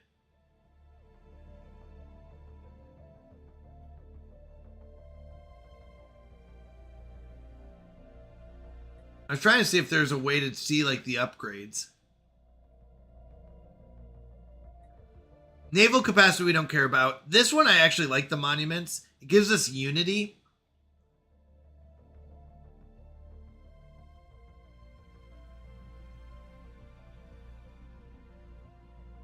And all that we have to do to get more unity is get more population. The higher our population, the better. But we want this, actually. Sorry, we want this. No matter what, we want this one. This will increase our science speed. Sorry, that was a long talk for nothing. Gene clinics seem to be the upgraded medical centers. Interesting. Okay. He's building this. This guy's down here. I'm going to have him... I don't know if I'm going to go out this way. This would add too many bottlenecks. Right now we have 2 bottlenecks, here and here. If we build up all of our defenses on these 2 spots, then we're good. Oh, they want to do a commercial pact. That's good. So this will increase the value of both empires' trade networks. Oh, it doesn't tell me the deal, though. How much? Okay, we're at 21. Let's see what it goes up to. Next month, we'll see. Oh, we're at -3 consumer goods now. So we're starting to do too much, not research. Went up to 32. That's not bad. Okay, research is going to go faster. We can get more energy credits. Fusion reactors for our ships. Colony development speed is not bad. I mean, we got the 1, but we'll have a second colony here. Basic combat rules is huge. Or survey speed. Let's go survey speed. We love survey speed. Does this mean... I wanted to see... It doesn't tell us what we get. That's weird. Okay, we are going to say we want a research agreement. So, we can learn 2 physics and 1 of this from them, and we will give them. So, we're actually pretty far ahead of them. But this will help out both nations. We're going to do this. We're going to say, hey, we will help you out. We're actually going to give them 2 physics, 1 of the green and 2 of the orange. 1 society and 2 engineering. So they're actually further behind than us. But in doing so, we're also going to get science on this side, where they're going to give us 2 physics and 1 of that. So we're going to go ahead and offer that. Relaying transmission. This is... Oh. Yes, I agree. Okay. This is the hard part here. Do we want to do what's called a migration treaty? Okay, so a migration treaty says they can send their population to live on our worlds, and we can send our population to live on theirs. Now, if we look at them, if we go to the species, oh, we can't. Context. There's usually a way to see what traits they have. They're pacifist spiritualists, so they should get along with us fairly well. We have 31 intel. I thought we would be able to see their traits. We could send a spy to figure it out. This is their civics. They have secret societies. And they have pleasure seekers. They like to be happy. Okay. I want to know. Unknown origin yet. I was trying to see if we know much about them. Oh, they have a Gaia world preference. Yeah, they're not going to live well on ours. Gaia worlds are like perfect worlds. That's where they survive. They thrive on these worlds that have to be perfect. It's really hard to find Gaia worlds. So they're not going to do well on our spots. I don't know what traits they bring, though.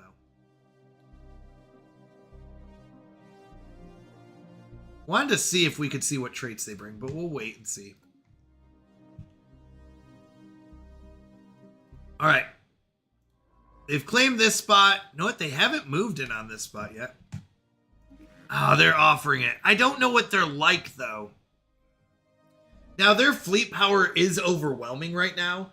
It wouldn't be bad to have more population. This is a good population to have. Now, the problem is we are going to have conflict with the spiritualists versus the materialists, but we can all agree on fanatic pacifism. No, we'll say that's okay. We'll agree to it.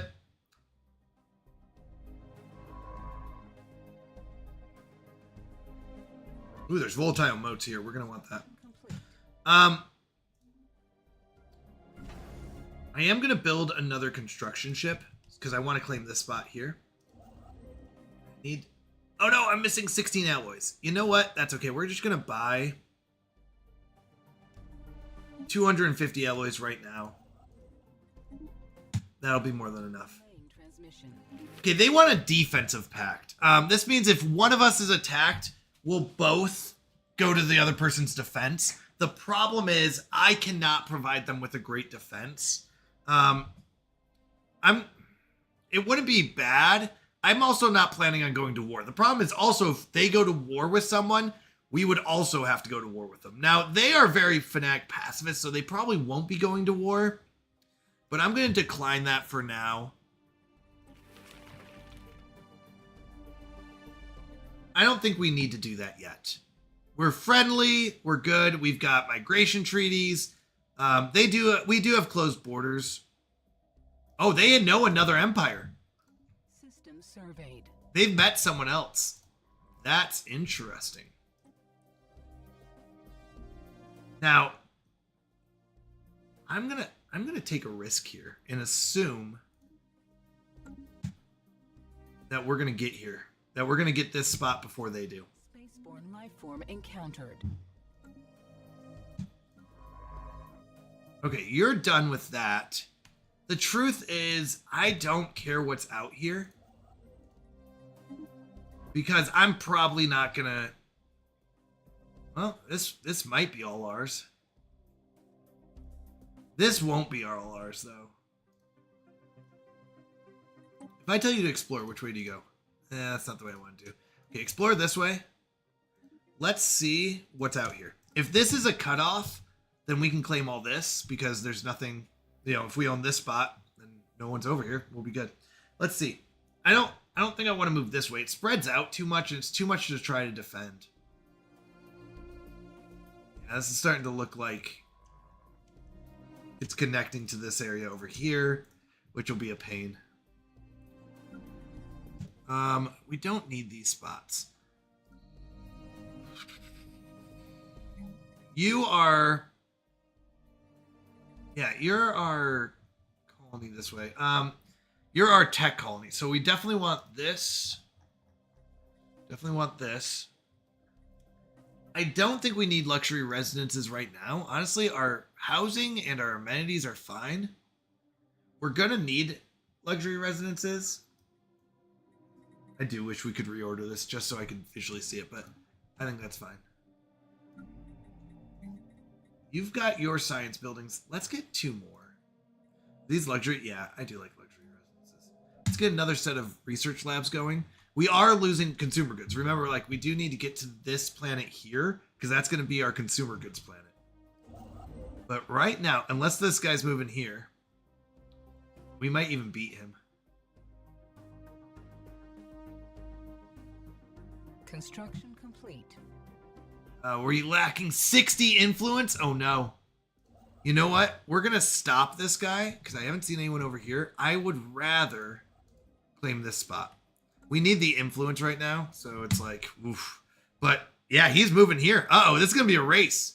He's moving here. I'm moving there. I think I'm gonna beat him. And if I beat him here, they can't go through my borders. That's one of our rules. And if they can't go through my borders, they can't claim this stuff back here. So he is going to try to get there. Do you notice he's running there? But he's too late. Ha-ha, you fools. Yeah, see, here he comes. And you can see we're building ours and they're going to be building theirs. We're both going to try building it, but I think I'll build it faster. That's awesome. Okay, we have a new faction. So a new faction has recently been gaining traction in the internal political landscape of the League of Magor. They call themselves the Institute of Robotic Sciences. Their members have been pushing hard for the advancement of sciences.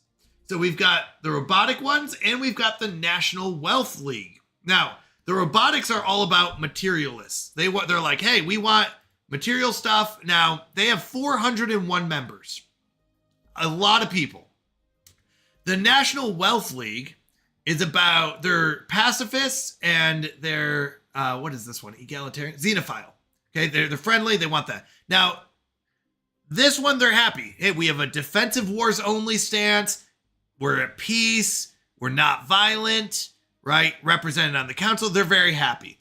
These ones are also, we're allowing AI and robots. We're on the edge of technology. You know, we're more than equivalent with the people that we know. We're represented on the council. The secret knowledge. I don't know what that is. No restrictions on our text. The only thing that we don't have is science without borders. They want us to sign research treaties with at least 3 other empires. The problem is we don't know 3 other empires. We know 2 and one of them doesn't do science. So unfortunately, not going to happen, but not happening yet. Now, influence here. We need 49 more to claim that spot. So we rushed up here. That was huge that we got here. Now, once again, they're also trying to build it, but we're going to build it first, therefore claiming that spot. Now, this is our governor. We could increase the infiltration speed or the mining resources. Right now we have a 2.5, go up to 7.5%. So we get even more minerals. That's going to be the best we've got right now. This guy's not that good, but it is what it is. I do need to claim this spot. A relic world. Dry climate. No, not something we're looking for. I think these are pretty good. Like 15 basic generators is good. We just can't really settle there. There's no way they build it faster. We started ours first. Anomaly discovered. All right. I don't think there's a way to build these faster, so I think we're good. And we own it. This is ours. Let's go. We did it, chat. So here's the other thing. Now that we know where our borders are, we have to change our governmental stance. So our diplomatic stance right now is expansionist, but this causes friction, and people don't like that. So, oh, it does make our outpost cost 10% less, and our colonies develop 15% faster. I don't care. That's fine. We don't want this one. We want to be cooperative. What this does is it allows us to have better relations with people. Our border friction isn't as bad. Yeah, this is really good. We don't want to be belligerent. That's even worse. So we're going to go cooperative. And we're going to say, hey, we won, but notice how it's not going to cause a lot of border friction. Now, these people are pretty kind to us anyways. We've got pretty good relationships with them. So I'm not too worried about it, but it'll also help out in the future. Okay, we're trying to see what's over here and where this expands to. if there's anyone even over here. Someone leveled up. We'll check that out in a second. So, this is our scientist, Subo. He can be even better at anomaly research speed. He can get some healing, which we don't care about. Or he can get faster survey speed and faster movement. We have officially, I think... Oh, wait. Why does the Canadian guy look Russian now? Russian? What do you mean? So this was supposed to be a scared... Like, so you could change the emotions of the V2 model with channel points. This was supposed to be scared, but people call it the bandit. I don't know why. He's not Russian, though. He's still Canadian, just scared. Okay, so we don't really need the survey speed.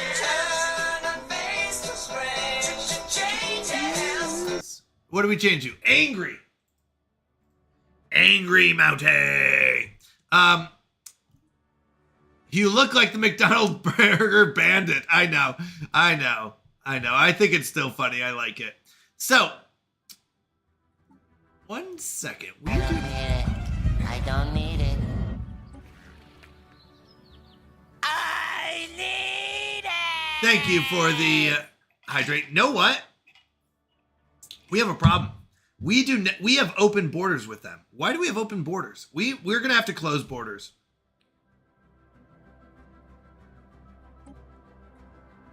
I'm sorry. This is not good, but this is something we have to do so that they don't claim these spots. Now you look Russian. That's funny. Thank you, Toby, for the hydrate. All right. I think we're gonna go with anomaly. We don't really need to survey at quick speeds anymore because we've already claimed our spots. So we're gonna need him doing that. This is our thing. Oh, hi, Toby. Tomorrow USA plays. That's right. All right, so this guy is our military, Minister of Defense. I don't think he's the same one that's running our military. Yeah, Bogu is. Okay, so Bogu is both, our military and our fleet commander. Now, we could say he increases our sublight speed even faster, naval capacity, or healing. Naval capacity is not bad. He is our Minister of Defense anyways. Would allow us more ships, but I really do like sublight speed. This would make us even faster and able to keep away, but it's not a global bonus like naval capacity. More ships is something we're going to run into a problem with. So I think we increase our naval capacity more than sublight speed. As much as I love this one, I think this is what we go with. I'm just temporarily closing our borders with them until we can claim all the spots we want, and then we can go from there. We'll come back and get them, but I need to claim this spot next, and then we can do whatever we want. Natural wormhole. All right. We have detected what appears to be a naturally occurring subspace phenomenon on the edge of Fyrum. Somewhere over here, I think.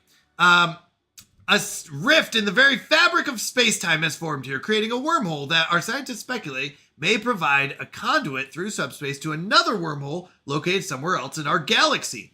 Depending on where the second wormhole is located, this could potentially allow ships to travel from one end of the galaxy to the other in a matter of days. Unfortunately, the wormhole, like the vast majority of its kind, is inherently unstable. Are any vessels foolish enough to pass through it would be ripped apart in seconds. So we have to research how to get through wormholes, but this would be potentially a spot that we could jump from here to maybe like here, right? It's also a way that bad guys could jump from here to us. So we do have to be careful if we do claim out these systems that we don't leave our spots defenseless by keeping this wormhole undefended. Now there is potential here. Another tundra world. We cannot find tropical worlds. All right, we're coming out this way. I don't know where these are all attached. These could all be like attached all out here. We could say, I don't care about it. Or we could claim out to here. Have 3, 1, 2, and 3, right? One here, and one here. All right, we got robots going. Mining stations we don't care about. Corvettes, basic strike craft are really good. for defense, but we don't care about it. We want robots. Robots are going to be huge.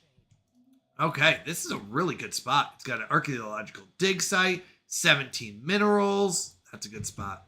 If I tell you to survey, nope, you're going to go the wrong way. So we're going to have you survey here, and survey here. We want to see what we claimed. Sorry, friends, but we're going to keep these spots over here.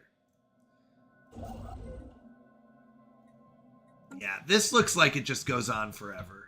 Maybe I'm wrong, but oh, this one maybe not. So this one maybe just no. I don't think it'll stop here though.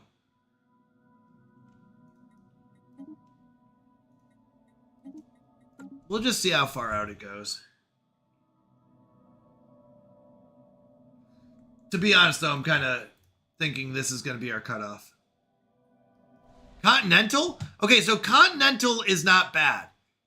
We might be able to survive. It also gives 12 food. It's not bad to have one food planet. It just would require us to claim all of this territory, which isn't the end of the world. It's just a lot of territory to think about. That's all. It's not like bad. It's just not great. I'm going to have you build another one of these just because we're starting to lose 14 a month. This will produce about 16, so that'll help us keep up. Oh, there's really not much here. Oh, maybe I'm wrong. Never mind. I lied. There's a lot there. I thought he was going to the next one, then I realized I told him to after. Okay, we can get this now. We just need a lot of influence. Meeting new people will help with influence. This continental world is quite a stretch to get to. Let's go! It's a Ferric raid! Hello! How was your stream, Ferric? What were you up to on this fine day? Ferric! Ah, you're still playing Tomb Raider! I love it, I love it! How did Tomb Raider go? Are you mostly through raiding more tombs? I love it. How far are you getting on that game? Canadian bro, do you know what conditions a blueberry bush needs to grow? I mean, we grow them here in South Carolina. So, I don't know. Let's ask. Blueberry bush, conditions to grow. Oh, about 40% complete. All right, you're rocking it out then. All right. So, they thrive with full sun, 6 to 8 hours daily, highly acidic soil. pH of 4.5 to 5.2 and consistent moisture. Well, that would be South Carolina. Consistent moisture. I don't know about acidic soil. I don't know if we have acidic soil or not. They have shallow root systems that they require well-drained, organic-rich dirt and a 2 to 4 inch layer of organic mulch like pine needles to retain water, according to Google. Construction complete. All right, I can't claim that yet, so we're just going to go here and start building our mining stations up. Okay, this is starting to spread out into a mess. So what I'm going to do, instead of sending him there, I'm going to say, come back here. Actually, if I tell you just a survey, will you come back here? No, not there. Come back here. Survey this. I want to see what's in our territory now. Now that we've kind of hit the walls of our territory, of where we need to explore to, we're now going to figure out what we've claimed. Right? It's like, what did I actually claim? I never know where you are, Canadian Mountie. First, I thought you were in Arizona. Well, I did live in Arizona for a while. Then I thought you were in Georgia. Never lived in Georgia. I'm in South Carolina. Maybe I got Georgia out of my mind. I don't know. I hear you are in South. Now I hear you are in South Carolina. If I find you are in North Carolina, I better find out you have met Assassinator Steph in person. Now, I am in South Carolina. We are very close to the North Carolina border, though. We're just outside of Greenville, which is northwestern South Carolina. So I did live in Arizona for a lot of my life, and we moved to South Carolina, I think 3 or so years ago. So yeah, I would love to meet Assassinator Steph in person. I believe she's going to Reach Conference, so in November, I expect to meet her there, at least. we'll see if we can meet her elsewhere. But yeah. Technology researched. All right, we got faster survey speeds. Always love that. Army damage and lasers we don't care about. Shields we don't care about. Search research. This basic combat rules will help our military more than these research station ones. Let's go! We got a second raid coming in from Fuzzy Pickles. I love Fuzzy Pickles. Oh my goodness, Fuzzy Pickles is amazing as well. These are great streamers coming in tonight. I love it, I love it. Ferret coming in with the raid from Tomb Raider, and we got Fuzzy Pickles coming in with Zelda, Ocarina of Time. How was your stream, Fuzzy Pickles? What were you up to? We also got Hermione here, who is playing some Planet Crafter. How did you like Planet Crafter, Hermione? Did you love it? Is it the best game ever? By the way, Ocarina of Time just brings up so many memories. Are Fuzzy Pickles actually a real thing? So Cheesecake, when I didn't even know Fuzzy Pickles, like what that meant, but I believe it's a saying to make people smile for cameras, like cheese, like say cheese. There's apparently a thing that when I looked it up, it was like, say Fuzzy Pickles, and everyone would smile. I could be wrong though. Fuzzy Pickles, is there a deeper meaning? Wait, did bro just leak his coordinates? Not like my full coordinates, but yeah, I mean, I tell people I'm in South Carolina near Greenville. Cheesecake said, oh yeah, it was great just getting started. Oh my goodness. So many core memories in Ocarina of Time too. I didn't play a lot of Zelda growing up, but I do remember Ocarina of Time. Everybody said, Vid helped me figure out what to do next, or more where to go to do the next thing. To blow up the warden something. Wait, what? To blow up the warden something? I'm just kidding. I know what you're talking about. He's misguiding you. Never blow that up. We don't want to blow that up. No, I'm just kidding. You do. You do need to. Fuzz Pickles said, yep, from Earthbound. Ah. Cheesecake said, hey, Canadian guy, I'm gonna visit you. Let's go! I love meeting people in real life that I've met online. It's so much fun. It's so amazing. By the way, we had a few raids come in, so let me go and introduce myself. My name's Canadian Mountie. I'm a Christian variety streamer. I do play a lot of cozy and strategy games, but we really are about having a wonderful community here. I'm so proud of the community that's here. It's not something I've done. It's something that people have just naturally made. All the viewers have made themselves. So I want to say welcome in. I'm glad to meet you. I do stream on Friday, Saturday, Sunday, and Monday starting at 7 p.m. Eastern. On Saturdays, Sundays, and Mondays, I go all the way till 3 a.m. On Fridays, we do a half stream. And the reason we started doing this, we actually just started it this month, but the reason we cut it off at 11 p.m. is because we want to send the Canadian Mountie family love to another streamer. And I know at 3 a.m., a lot of people are like, yeah, I got to go to bed. It's late, right? I got to get to sleep. So at 11 p.m. on Fridays, most people are still awake. We are going to be raiding out. So I'd encourage you to join us during that raiding time to go send our love to another streamer where we can support them and show them love. I know it's always encouraging, just like Fuzzy Pickles came in and, you know, we got Ferret coming in and all these raids. It's so encouraging when people come in with a raid and they have people there, they're chatting and stuff like that. It's a great encouragement. And I couldn't be where I am without the support of other streamers like Fuzzy Pickles, like Ferric, like Hermione, like Lawrence Wolf, like all these people, and all of you guys. So all that to say, Fridays we do cut it off at 11 p.m. so we can go make someone's day happier. It's a day that I encourage everyone to be here at 11 p.m. specifically. Even if you're like, hey, I can't show up earlier, but I can come in for the raid part. I would encourage you to be there for the raid part so we can go send some love. That's really what it is. I love meeting new streamers. I love supporting. What I've found in the Twitch community is amazing. Now, I do want to say this. If you are coming in and you need to raid and run, whether you're Fuzzy Pickles, a streamer, or a viewer, and you're like, hey, I've been watching streams for 8 hours. I need to go to sleep. I need to go eat something. I need to touch grass, go see the sun or the moon. I guess right now a lot of people are in nighttime. But whatever it is, if you need to raid and run, don't feel bad about that. I totally understand. Streaming takes a lot out of me, but I enjoy it so much. If you're sticking around, I'd love to have you. I love to hang out and stuff like that. But I totally understand if you're like, I gotta call it. Totally get it. Fuzzy Pickles said, I'm glad we can support each other. Amen to that. I'm so excited. Fuzzy Pickles, I would love, we were talking about meeting up with people that we met online. Fuzzy Pickles, you're another one I would love to meet up with in real life. I know you're on the opposite side of the world, it feels like. but maybe someday. Maybe someday.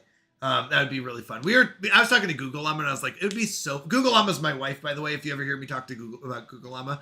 She'll be in here. She's in bed right now, but I was talking to her. I was like, we need to take a road trip. We're going to do a circle. We're going to go along the south of America, all the way to the west coast, and then go up, and then come back around the northern coast of... not northern coast, northern border of America. It'd be so fun. We talked about that, too. Would love to do that. Oh, my goodness. It would be so fun. Sleep is for the weak, low-key. Just kidding, yes. Lord said, hopefully I get to see him around Christmas this year, provided they don't get sick again. Yeah, there was a couple times that we wanted to meet up with people, but we were, oh my goodness, we got rocked. There was a couple times that, like, we had terrible, terrible sickness. Oh my goodness. That was probably the worst I've felt in a long time. Positivity said, I gotta head to bed. Thanks for the stream, and TC all. Yes, have a wonderful night. Thank you for being here, Positivity. And huge shout out to all the lurkers, all the people active in chat, all the supporters, financially and non-financially. Like, thank you so much.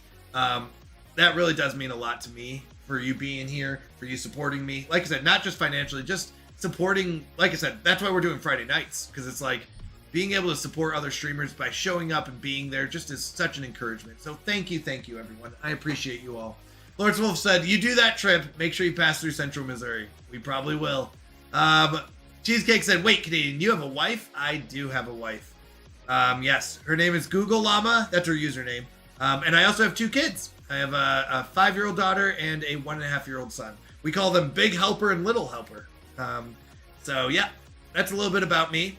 We are playing Stellaris tonight. This is one of my favorite games. So you could always play the like classic min-max, you know, take over the whole galaxy in Stellaris, or I like to play it more as a role-playing game. So we pick a random species. So this is us. We're these like shrimp-like people.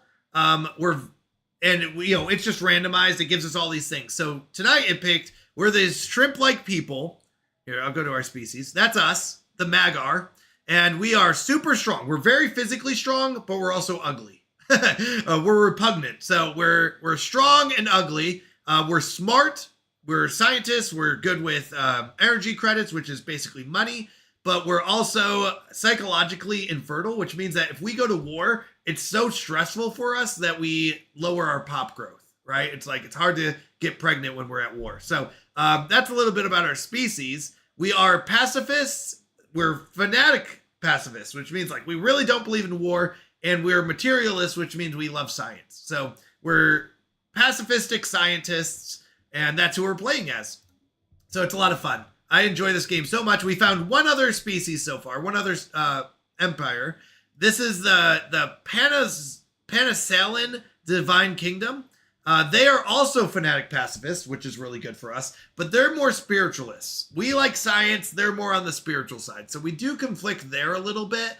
But we both agree war is not the option, which is really good for us that we agree. We've become really good friends with them. We have a trade pact, a commercial pact with them, research agreements, migration treaties. We love hanging out with each other. We get along very well.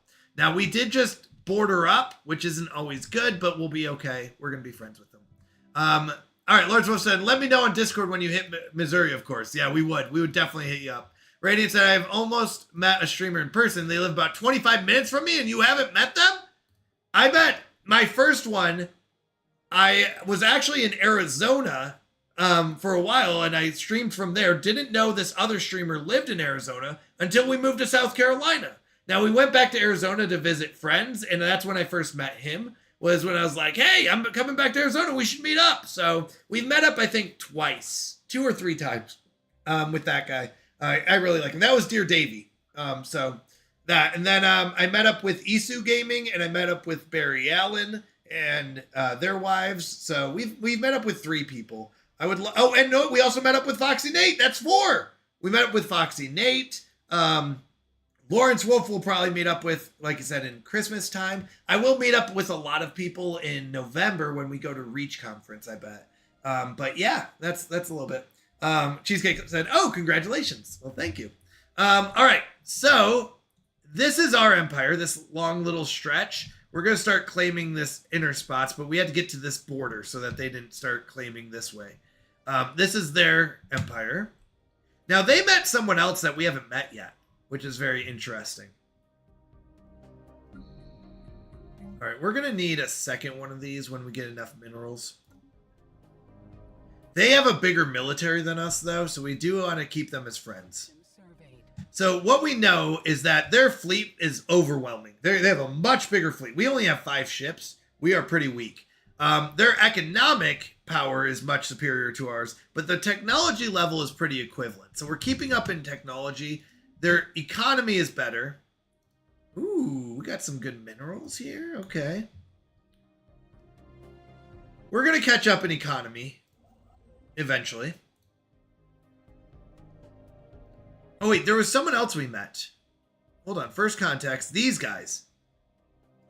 Let's go ahead and, we're good friends with those other ones. Let's see who these guys are. I don't know who they are or where they found us. You think it was here? Oh, no, that's the curators. Who are they? Where are they? I don't know.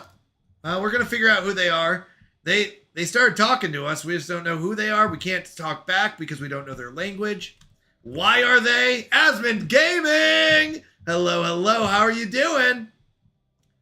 All right. Strategic resource information. We've learned of a new strategic resource encountered on Weirmos 2. That's here. That's not our territory. What have they found? Oh, they found exotic gases. Nice. Oh, wow. 20 minerals. Whew. Oh, my goodness, Batman. 20 minerals. That's a good spot for them. Good for them. They're our friends, so we like them. Ooh, we found 0. All right. We're probably not going to do much with 0, but that's okay. We have some rare crystals here. We've got some volatile motes. So we're doing okay on our end as well. We're not hurting. We officially got our 2 choke points. So in this game, I really like to get as few choke points as possible and build my biggest defenses on those spots. So we've got a choke point here where if these guys ever decide to go to war with us, in order to get to our capital, they would have to go through this spot, right? They can't go around this way because there's no connection. They can't go this way, right? They would have to go this way, and this would be the spot they have to go through. So let's say some bad guys take them over, and then they try to get to us. They would also have to go through this spot. Now, if they were coming from the east or the south, they would have to go through this spot, right? If you're coming from this way, you can come in this way, but you'd have to go through this spot. So this is another choke point or another bottleneck. So we have 2 bottlenecks. In order to get into our territory, you'd have to go, or to my capital, you'd have to either go through this spot or this spot. Like these 2 aren't connected, so they can't go from here. Now, later on, there's jump drives, which allow you to skip over so they could jump from here to here. That'll be a problem for later. But early on, I think it is good to get get as few choke points as possible. Ideally, if you can get it down to 1, that'd be great. But 2 is good, and we're 2 with 1 on a friendly border. So I'm not too worried. They do have a star base here, rightfully so, right? They're like, hey, just in case things go sideways, we built a star base here. That makes sense. Yeah, we don't want, if we ever go to war, yeah, you're going to need to have a station there. So they didn't build like a huge mega defensive thing there, but it is a star base that like, hey, you should be careful. All right, the Gimel alien. Sensors indicate a presence in the system that is sending rudimentary signals across the galaxy. These same patterns have been registered on long-range scanners originating from parts unknown. Though it is not clear whether these signals are intentional in nature, it warrants further investigation. So we're trying to figure out what are these signals? How do we talk to these people that we found? And I don't know. Now, our species does really good on tropical planets. Tropical worlds. So these worlds that we found are not tropical. The closest thing that we found that we don't own, this one's tropical, that green one. The red is Arctic, which is terrible for us. But there's a continental out here that we may eventually go to, but probably not. So we only found 2 worlds that we can really inhabit and live on. There's not many. Now, we didn't go down this way very far because we were going up this way. I don't think I want to branch out this way. I mean, we could claim this one, but then if people come in from the south, this is still our bottleneck. Yeah, I think we're going to stay right here. All right. So let's keep it going. This is our tech world where we're getting all of our technology. Now, in order to get more technology, it costs more consumer goods, right? So if you want to get more science, you're basically spending these consumer goods. And right now we're losing 1 per month, which is fine. We have 605 in stock. We'll be okay. Now our government has agendas. Okay, so our government pushes these agendas, and we were pushing this one called Chart the Unknown, which gave our scientists a boost to survey speed. So our scientists were like, yeah, let's go survey all these planets really quickly. And our government was backing them up like, yes, we need to put resources into surveying. Now, this one's finished, so we can do what's called launching the agenda. Launching the agenda moves it from the initial modifier to the launched modifier. So we're going to go from a 25% bonus to a 100% bonus for 10 years. So we're going to get even better survey speeds for 10 years. So we're going to launch that, and we're going to start up another one. Now we can go with monthly unity, which is really good, something we need. We can expand the council to get another spot. I'll be honest, I don't think we need that yet. We can get progressive growth, which will make our robot population speed up, but we don't have any robots yet, so that doesn't matter. We can reorganize the council, basically fire these people and rehire people. We're not going to do that. Or we could say, hey, we want to make sure that we don't have border friction and that people love us, and we could go with the we come in peace one. The people that we are bordered with right now already love us, so we don't need that right now. If we find some people that like hate us later, we're like, yeah, we need to get some we come in peace going, then we might do that. But right now we don't have that. So really the best one for us, monthly unity. We're going to get a boost to our unity, which gives us these traditions, and traditions help our civilization. Right now we're going down the discovery tree. This allows us to have faster surveying speed. Because remember, our scientists have to figure out what's out there. If we want to colonize stuff, we have to figure out what is there. Why can't we do this? Oh. Because of that? We can build the... How does a Christian appropriately spread hate and discontent? By saying how much they hate grilled liver and onions, then serving it at the next church social? That's a good one. That was a good one, Ferric. How does a Christian appropriately spread hate and discontent? By saying how much they hate grilled liver and onions, then serving it at the next church social. I love that. That's funny. Yep, that would do it, I guess. So, in order to figure out what's around us, like where do we want to claim? What goods do we have in our territories? We have to start surveying, right? Like this spot, I have no idea what's here. This one, I don't know it's here. So we claimed our border spots, and now we kind of got to figure out what else we have. And that's where surveying comes in, right? That's what our scientists are doing. They're like, hey, we're trying to figure out, like this spot has 17 minerals. Great. This one has 6. Probably not as good. We want to get this spot first, right? So that's what we're trying to figure out right now is where do we need to claim? This one has an archaeological dig site. That's huge. We want that. So that's what we're trying to figure out right now. Where do we need to go? What do we need to find? And where do we want to claim?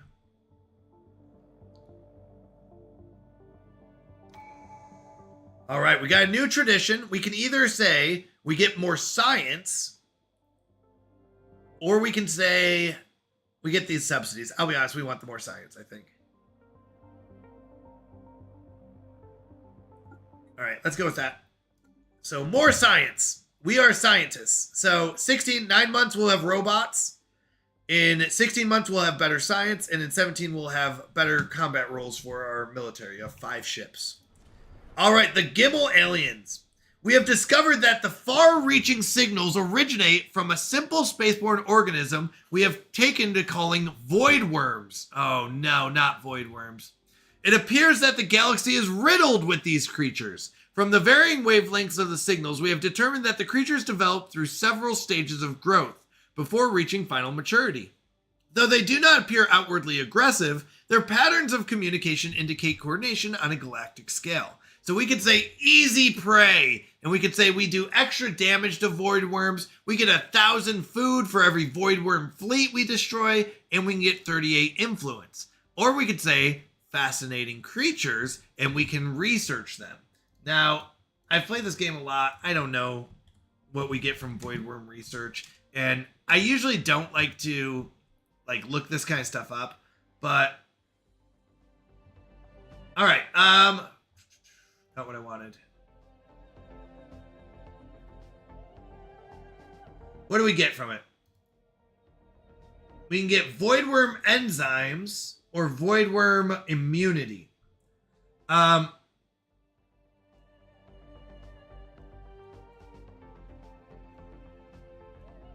A specific technology that protects your empire, or we can get alters your relationship and combat effectiveness against the swarm.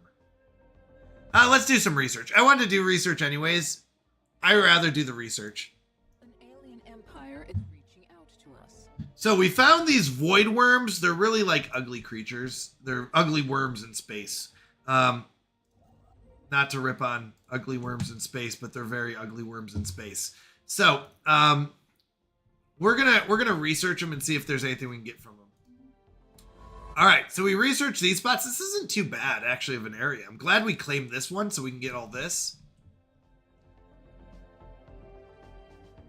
So, like, I don't know what's up here. I guess I shouldn't say that, but I was looking for bottlenecks for them. Like, this is a good bottleneck, right? Because I don't know if these are all attached and they're coming in this way, they have to go through this spot. If you build up a big defense here, then they just go right around it, right? Now, they do have an awesome mega structure there, but I can't do anything about that. Okay, Cracks Rocks Society encountered. We have detected the presence of a pre-space alien civilization on Heka 3 and Heka system. There is evidence that they have harnessed the power of the atom, and nuclear weapons may be prolific among their many divided nation states. The possibility of a sudden self-inflicted extinction event is high. We should consider building an observation post above their world to study them more closely.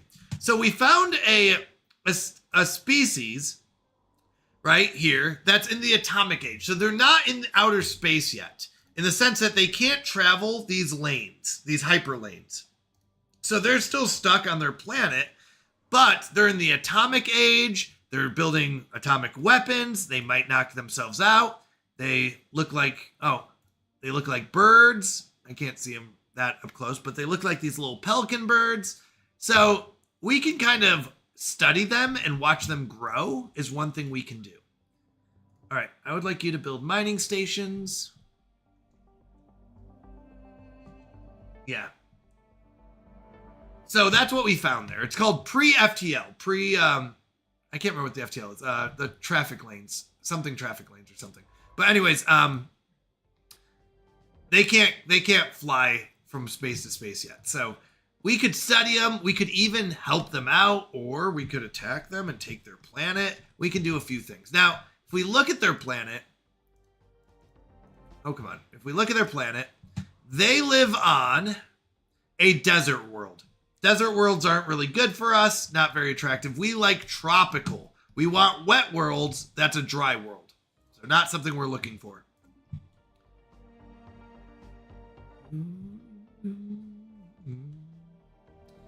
All right. I would like one more of these. What this will do is get our consumer goods back in positive range so we can add more science. Speaking of science, we have robots. We've done it. Robots. Okay. Corvettes are our main military ship right now. So we could say they're cheaper and we can build them faster. We could build frigates. Now, frigates are small ships like corvettes, but they are very good at doing damage against big ships. Unfortunately, there's no real big ships out there yet, so frigates aren't something we need right now. Corvettes are mainly what we're dealing with, which are small ships. So frigates aren't good against small ships. They have torpedoes, which do more damage against bigger ships. So the bigger the ship, the more damage the torpedo does. It's kind of an interesting tactic. But we're dealing with corvettes. We can do mining subsidies, which would increase our mining output and our minerals. I'll be honest, I don't care about this that much. Mineral extraction, or we can do coil guns. The answer is we definitely don't want to do coil guns. We are using missiles. If you want to talk about that, I could talk about it all day, why I use missiles, but we're using missiles, not these kinds. So yeah, we're not using kinetic weapons and we're not using lasers. There's 3 types of weapons. We're using missiles instead of lasers or kinetic weapons. So we want to upgrade our missiles. We could do this one, or we could do the Corvette one. I think the Corvette one is a little bit better. Just for right now, because we are going to be needing more Corvettes soon. Okay, so he finished with his job. I'm going to have you go and survey and investigate anomalies. So, actually, you know what? I'm just going to have you start investigating anomalies. That's what I want. So go here first and investigate the anomalies, because he's done with that side. This guy will go and do all the surveying. He'll catch up. But we got to figure out what these anomalies are. So anomalies are like, hey, something weird happened. For example, this one is a strange resonance is happening. We don't know why. Like, what is it? So he's going to go survey it and say, I don't know. Let's go figure it out. Dilladino! I'm crying. Crying happy, crying sad, crying mad, crying angry, crying frustrated, crying joyously. So I met a guy today, 2 hours ago, named Jonathan. He was sitting in front of the apartment crying, and I stayed with him until he was feeling better. Long story short, he needs as much prayers for his mental health and peace as possible. I just wanted to share and get prayers for him to be okay and get through whatever mental struggles he's going through. Absolutely. If it's okay, no, we'll go and take a moment and pray for him right now, if that's okay. Oh, I just realized that didn't go to my other screen. One moment. There we go. All right, let's go and bow our head in prayer. I think that's great. I got his mom's number, and she just texted me that welfare got him, and I potentially saved his life. Wow, wow, that's amazing. Let's go and bow our heads in prayer for him. Dear God, we want to thank you for watching over us, for protecting us, for blessing us with everything we have. Tonight we lift up Jonathan. We ask that you watch over him. You help him stay strong. Help him stay focused on what's important, which is bringing you glory. Lord, we lift him up and help him as he faces these struggles with his mental stress, as he deals with these emotional stresses, Lord.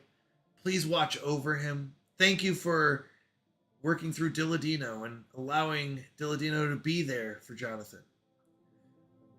Lord, please protect Jonathan. Help him see the truth and see the importance of his life and what you have planned for him, the great things that you have going for him. Lord, you are amazing, and you have offered us this freedom from sin and from evil, and we thank you for that. So please help Jonathan see the truth and see the happiness and the joy that comes with that freedom. Please watch over him. Help him and guide him. We ask this in Jesus' name. Amen. Amen. Well, that's great to hear, Dilladino, and I hope that they do continue to watch over Dilladino. Or not Dilladino, watch over Jonathan. You know what? This guy's coming up. I'm going to have you go up here and claim this. This guy will go and keep mining these. Okay, they want to do independence guaranteed. This is basically if we are ever attacked, they'll automatically come to our defense.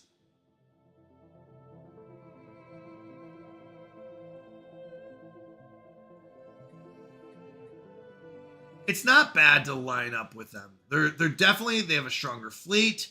They have a better economic power. Their technology is pretty equal. I'm going to text him shortly just to check in. That's great. That's great. What a great friend. What a great person. This does cost us some influence per month. But you know what? We'll let them do that. They'll guarantee our independence, meaning if anyone attacks us, they will be there to back us up. Now, eventually we do want to get into a federation probably with them, where we can kind of combine our strengths and, you know, take over that way. A Stardust storm detected. Our scanners have picked up on a cosmic storm of the Stardust storm type. We have named it Disturbance Mashgurg. The storm will cause devastating effects to the colonies and hamper our fleet's access to emergency FTL. Taking preemptive measures is strongly advised. This type of storm will jam our sensors, making us unable to detect other fleets within these systems and slow down space travel. Despite these risks, we should be able to use these conditions to our advantage and increase the output of certain jobs through the duration of these storms. Where is this happening? Oh, it's happening here. So, resources produced from farmers, miners, and technicians goes up. The upkeep of enforcers, bureaucrats, and entertainers is increased, which is not good. We don't do well with traveling through this. Depending on the storm's intensity, colonies will have the following modifiers applied for 3 years. Plus 10 to 30% crime, plus 10 or minus 10 to 30% food from jobs after, I'm guessing that's aftermath. Yeah, after it's finished. And we will get plus 0.02 to 0.06 rare crystals from pops. So kind of a mixture, but we don't have a colony there, so it's not really going to affect us too much.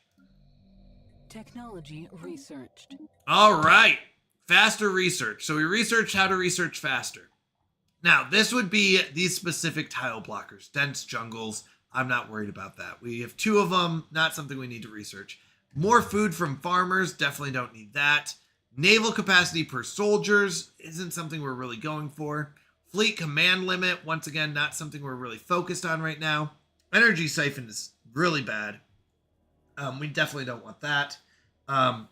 So this is Xenolinguist is our last option. Gives us influence, which is good. Allow us to claim some territory. Allows renowned leaders to appear, which is good. So we're going to go with this one. This is going to give us a few more boosts.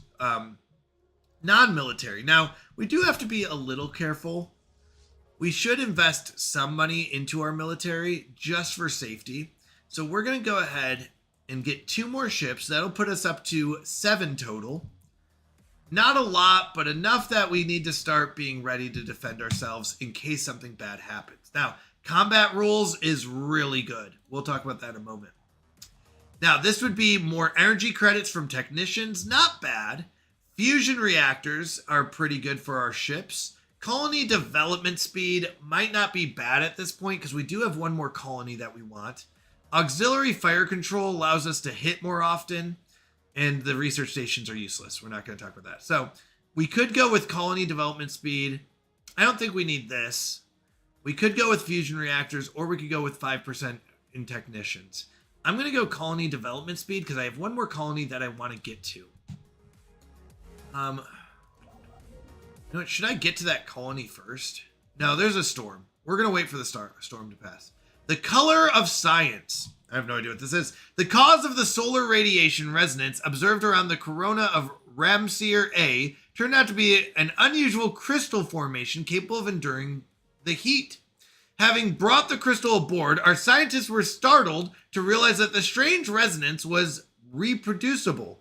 First, they exposed the crystal to the same solar radiation from Ramsir A, producing an identical result to the initially recorded phenomenon. It also seemed to create resonance with all energy waves we sent through it, forming new colors and sounds never before observed by Magars. Such frequencies could change the way we view the universe. Alternatively, we could develop research applications for a crystalline structure capable of surviving the intense heat of a star. So, we obtained a resonant diffusion crystal. If we send the new frequencies back to our artists, we can get resonating music and art, get for 50 years 10% monthly unity. That's pretty good. And Ramsir A, which is over here where we're about to go, could get +4 science. Or we can harvest the crystals to insulate our energy weapons, and we could get blue lasers. The truth is we never, ever really want these blue lasers because we're not going lasers, we're going missiles. So no matter what, we're going to go with this. Go send it back to our artists, and that's what we're going to focus on. Now, this is very interesting. We have a, we have this thing. I'm so sorry. Give me one moment. Situation. We got a new bunch of Empire focuses that we finished, which we don't care about. Where is it? I think it's in... System surveyed. Hold on one second. There's a spot where we store all these cool things that we found. Just gotta remember where it's at. What's ambition? Okay, we'll talk about ambitions in a little bit. I thought that's where it used to be. Discoveries. Okay, so we have this discovery. It will cost us 10 energy credits per month, but we will get 10% more rare crystals. Now, right now, we have 0 rare crystals. So 10% boost to that would be 0. The upkeep, it costs 10, and then it will be upkeep of 4. Later on, that will be really good. We just don't have anything right now. So we did find this cool thing. We just can't do anything with it yet. He finished there. I'm going to go ahead and have him build a mining. Or do I want to start making up my way towards this colony?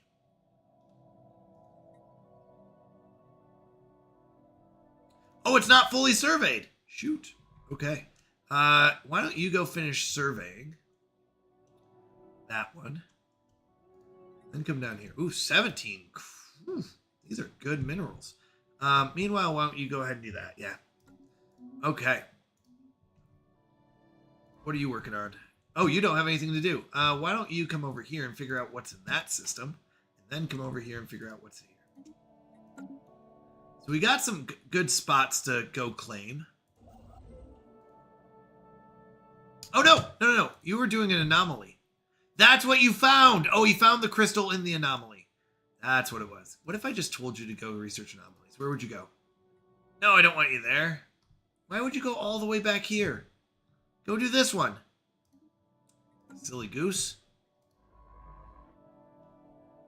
All right, he's going to go figure out what this is. So this is an energy emission. We have no idea what that means. So he's going to go figure out what that is. Okay. All right, energy emission it is.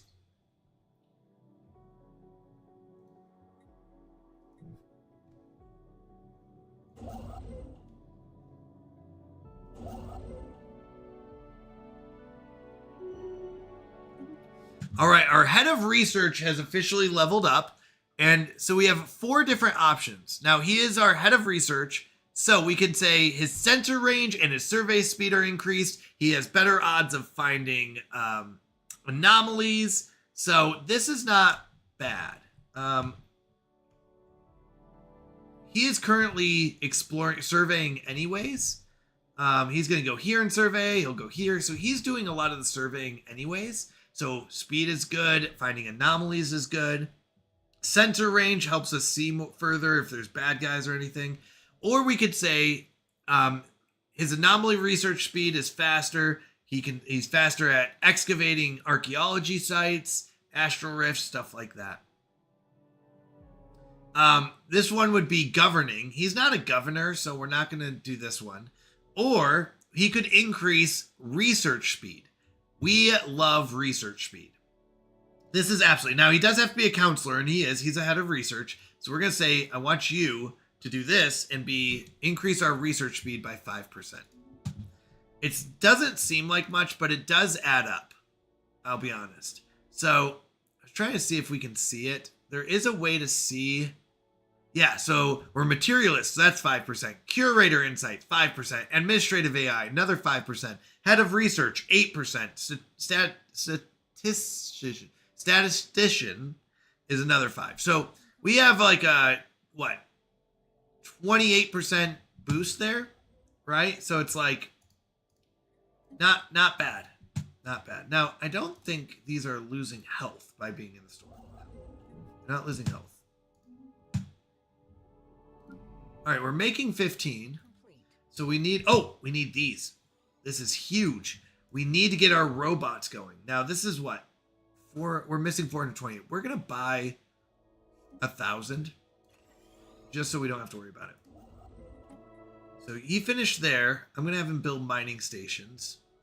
Do we have any big ones? Oh, a 5? 5 is good. Build a mining... Oh, yeah, 6 is even better. Sorry, build that one. It's a 6 and a 3. Then build the 5. And hopefully by then we'll have enough minerals that we can get more. Okay. Are these the void worms? Oh, no, these are the Tianki. We like the Tianki. I don't like the void worms. We got the storm going on. It's not really hurting our ships. They just have to be careful because in the wrong storm, they could be hurt. But this one's not. We started researching this, but then we stopped because we had an emergency rush over here. And it was rightfully so. We barely beat them to that spot. So that's good. That's good, good, good, good, good. All right. A comet is sighted. Magars are naturally curious. And the appearance of a comet in the sky above Maga has sown a widespread sense of humility among our people. It is their fervent hope that wonders like this one will someday bring all beings in the galaxy together. It's a good omen. We get 40 unity. We'll take it. Technology researched. All right. Corvettes are cheaper. Now, we can get army health and better armor for our ships, which is good. We can get a 10% boost to our mining stations, which is really good. So mining stations are different than research. We get a lot. Our mining stations right now give us 59 minerals compared to 31 from our jobs. Our stations give us 18 energy credits versus 72 from the jobs. So we get a lot more from our jobs for energy credits. But mainly minerals, we would get another 5.9. 5.9 minerals, another 1.8 energy credits. Not bad, not great. Storm Relief Center. I don't know much about these ones. I never really got too much into storms yet, so let's take a look at it. Clerk jobs would increase trade, so it would give us 200 clerk jobs, increasing our trade. We'd get 8.6 trade. Trade from jobs would go up, and 600 amenities. This, while Cosmic Storm is present, we would get better minerals, food, and energy credits. This does not sound... Negative effects would be reduced by 30%. Honestly, this doesn't sound like something that we need. All right, or we can get afterburners, which are amazing for our military. So if we wanted military, it'd be armor or afterburners. But right now, I'm not worried about military. I'm going to go with this one and get some more minerals, get some more energy credits, and try to keep those up so our economy can keep up with our neighbors. Because right now, once again, they're beating us in minerals and stuff like that. They also have a better army than us. But we're going to see how that goes. We haven't met anyone else yet. We're still expanding spots. Pirate treasure. The asteroid appears to have been used intermittently. So this is what he just researched. The asteroid appears to have been used intermittently as a base by a band of alien pirates roughly 1,000 years ago. By entering the base, we managed to recover their abandoned treasure hoard. It consisted largely of stolen trinkets and artifacts, but some of it still appears to be of value. Could you imagine walking into a hall of that much treasure? That'd be insane. These ill-gotten gains shall serve us well. So we got 791 credits. That's good. And we get 150 artifacts. Now, artifacts are used. We could celebrate diversity and get 320 unity. That's pretty good. We could put the minor artifact on public display. Oh, that's a colony decision. Artifact analysis. We could search for a specimen worthy of display from among our inventory of minor artifacts. Or we could do this. So the celebrate diversity is not bad. 323 would get us, I think, to our next one.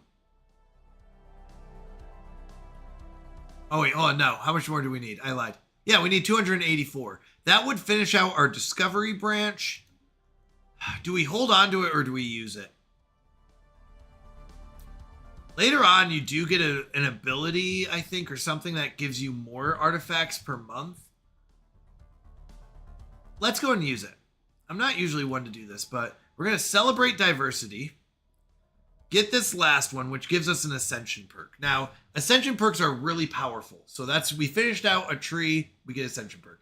So this one, executive vigor, would give us 100 edict fun and council agenda speed plus 15%. Nano Rosebird, 5-stream streak. Let's go. Now, this is not something that we are focused on, because if you look, we don't even use all the ones we have. We could spend energy credits to do this stuff. These aren't bad, but we want to keep our energy credits. Well, how much can we have total? 25? Maybe we should do this. Leader experience gain in this wouldn't be bad. It will spend 20 per month. Will only be +1, but we got 11,000. Peace festivals would make them happier and pacifist. Mountie hates diversity. Got it. We just celebrated diversity.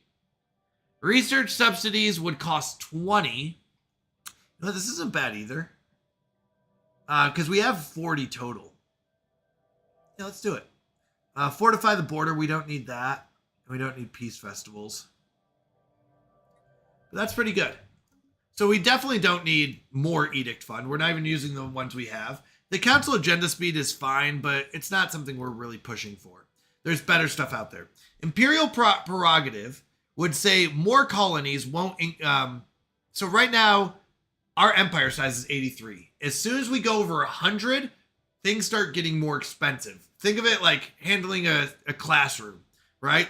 If you've got 5 kids, not too bad. 10 kids, a little harder, but there is a point in here where like your empire size or your classroom gets too big and then you need more resources, right? It's like, I gotta spend way more time. Mono Baker, hello, it's been a minute. How have you been? I've been fantastic. How have you been? So good to see you. What have you been up to? So this one isn't bad, but we're at 83 empire size and colonies does add 40 to it. So that would knock out 10. 25% of 40 would be 10. So we'd be down to 73. We are going to add another colony, which will add another 20, putting us over. It's not a bad one. The cost increase of going over 100 usually isn't too bad. Maybe it's something we'll get later. Interstellar Dominion would mean our starbase influence cost so we can expand really quickly, right? Our starbase influence cost will cost less, so we don't have to use as much. Our claim influence cost, if we want to claim territories, would be less. And our empire size from systems, which is only 13, would be less. That doesn't matter. Systems is only 13. 25% of that is what? 4? Less than 4? 3? Between 3 and 4. So we'd save 3 empire size. Totally worthless.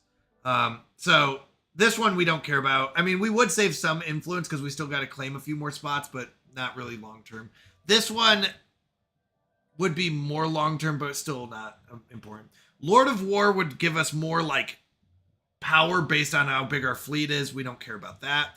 Mastery of nature does not matter to us right now. Clearing blockers and getting our cities, our planet set up. We don't care about that. I've been good. Just got done with a quick drawing stream and just hopped in to wish you a good night and asking if you have a prayer you would like for me to pray before I go to sleep. That's so kind. Thank you, Mono Baker. I appreciate that. I really do. You know what? Right now I don't have a prayer, but honestly, if you don't mind just doing a general prayer for the community here, honestly, I'm so blessed to have a wonderful community, but I know there's a lot of people hurting, a lot of people going through physical pains or mental stress or emotional stress right now in our community. So honestly, if you wouldn't mind just taking time to pray over the community. There's a lot of people hurting. So if you wouldn't mind doing that, taking some time, that would be amazing. Thank you so much for that. I appreciate that. Thank you, Baker. Got it. Hidden/quiet prayers. Yeah. Thank you so much. One vision would be monthly unity goes up by 10%. That is huge. I know we don't have a ton. It's only like 2 to whatever, but unity is so important in this game. So it would help us get more traditions faster. Shared destiny means if we had like subjects, and we would get 2 more envoys. But really, if we had subjects, we could do a lot more with that. Technological ascendancy, I really like. We're going to show unavailable as well. Oh, interesting. They put it at the top and bottom. That's weird. This one's really good. No problem. I hope you have a nice cold pillows and amazing stream tonight. For me, I don't know your time. Yeah, it's 2 a.m., so we got one more hour left here. But yeah, no, I appreciate that. You too. I like the cold pillows. That's what we all hope for, right? So this gives us, enables research focused policies, and chance for rare technologies goes up by 50%. That is pretty good. It used to give us better things than this, but that's okay. It's not a bad one. This one and One Vision are the two I usually go with, one of these two. Transcendent Learning is leaders. We don't care about that. I want to see something. I didn't see what are these? Ambitions and Ascensions. So Ascensions are things like psionics, purity, cloning, mutation. Yes, this I'm used to seeing. Usually I don't think you do that does make sense. Cybernetics. Ambitions, Behemoth Fury.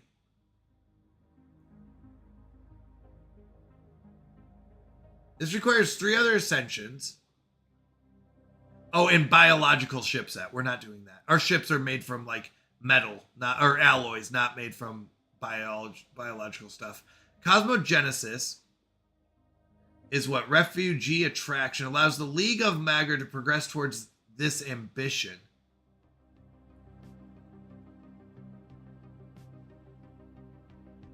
I don't know what that is. Galactic hypothermia. The universe began in fire, but has cooled down into a dark, hostile place. To thrive, we need to turn up the heat, even if others must perish. Oh, that's terrible. Why are you so mad, Canadian? Yeah, someone redeemed Angry V2 model, so that's why we're mad. We're mad. Galactic Nemesis is when we become the bad guys. All great works require sacrifice. The rest of the galaxy may not understand, but they will comply. So I think these are more like destroying the galaxy. Humans think they own everything. Probably American. Oh, thank you for the follow, Gleeful Sheep. I appreciate it. Is Microwave back yet? It is not. I need to pull it out. Probably, I'll try to remember by tomorrow night. I'll try to remember. I'm sorry. I got to remember to do that one.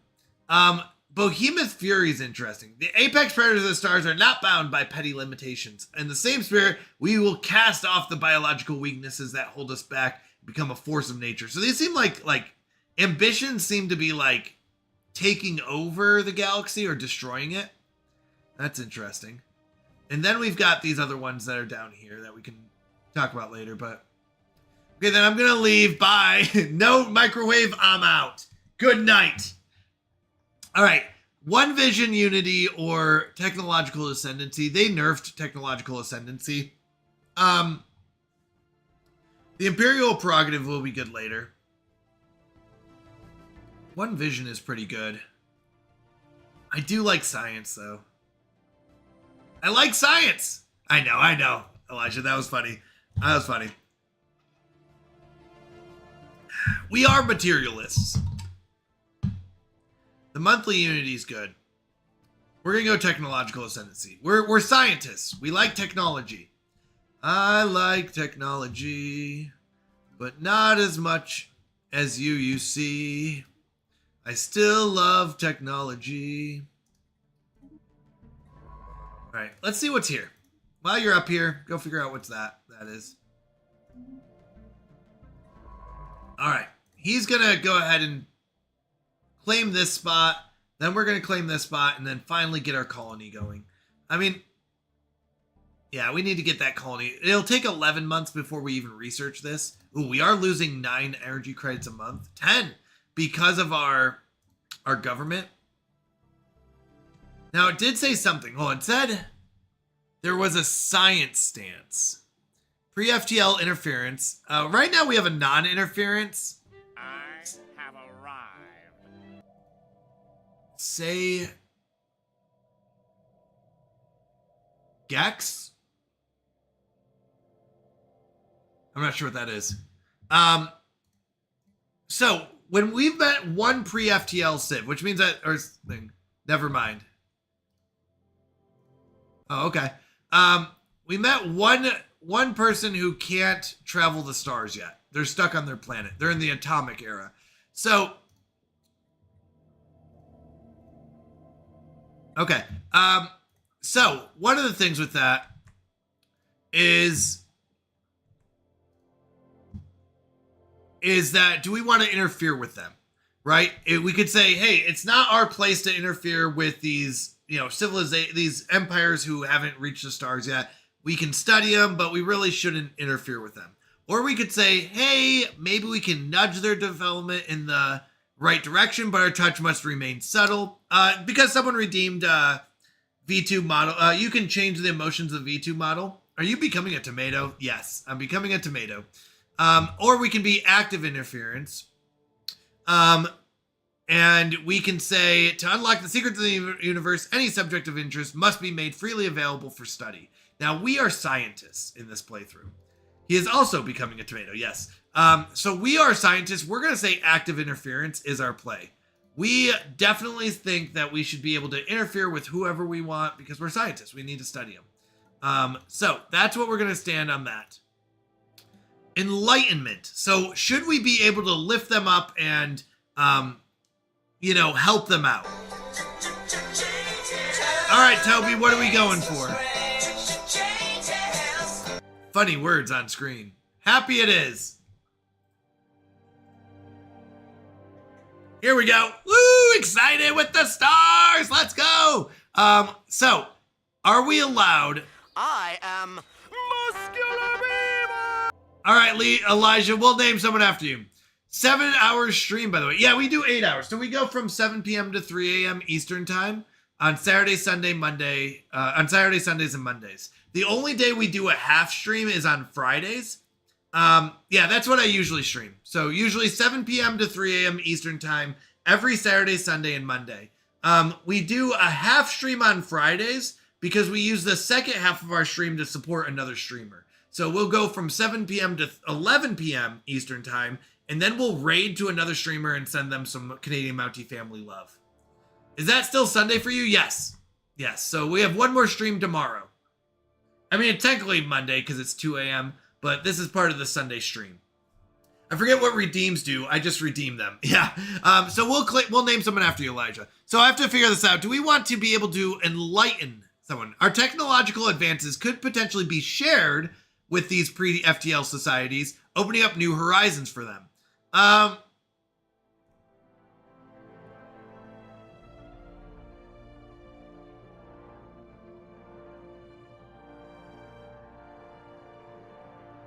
we allowed to enlighten them? Happy Sunday Monday! Well, if stream is Sunday, so there you go. Yeah, I'll say we're allowed to enlighten them if we want to. Resettlement we talked about. Land appropriation. The policy controls whether or not newly acquired planets should have some of their land appropriated for non-citizen species. No. No. It's for us.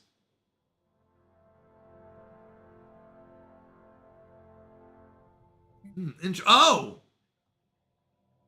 Newly acquired planets should have some of their land appropriated from non-citizen species. I just crazy about buns. They make hop, hop, flop, and other things. Oh, okay. I'm not sure what that means. All right.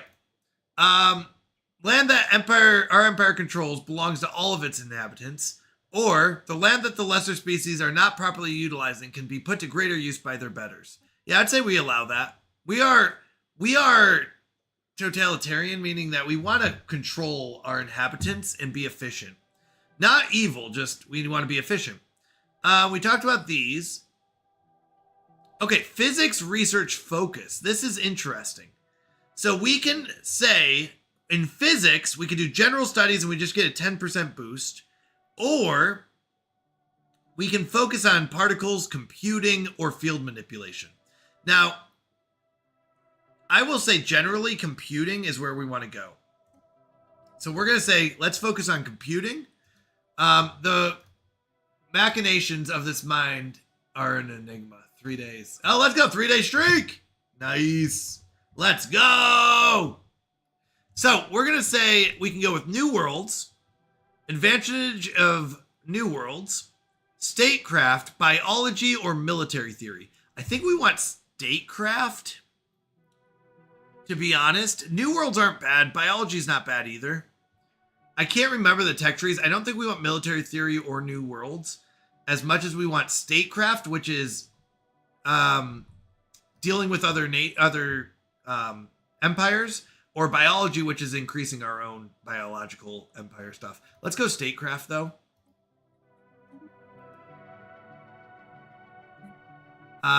Engineering, we want industry or materials. I'll be honest, I forget the difference. We don't want propulsion. Materials aren't bad. I think we want industry, though. Oops, sorry. Keep going on that one. You're doing great. I think we want to go with more for materials than Voidcraft is like our ships. Propulsion is not something that we need with our ships as much. Industry and materials. I think we want industry. Like robots. Research restrictions. We don't have research restrictions. Yeah, we're fine with a balanced one. Robot workers are allowed. Debris, we want research from those. Refugees.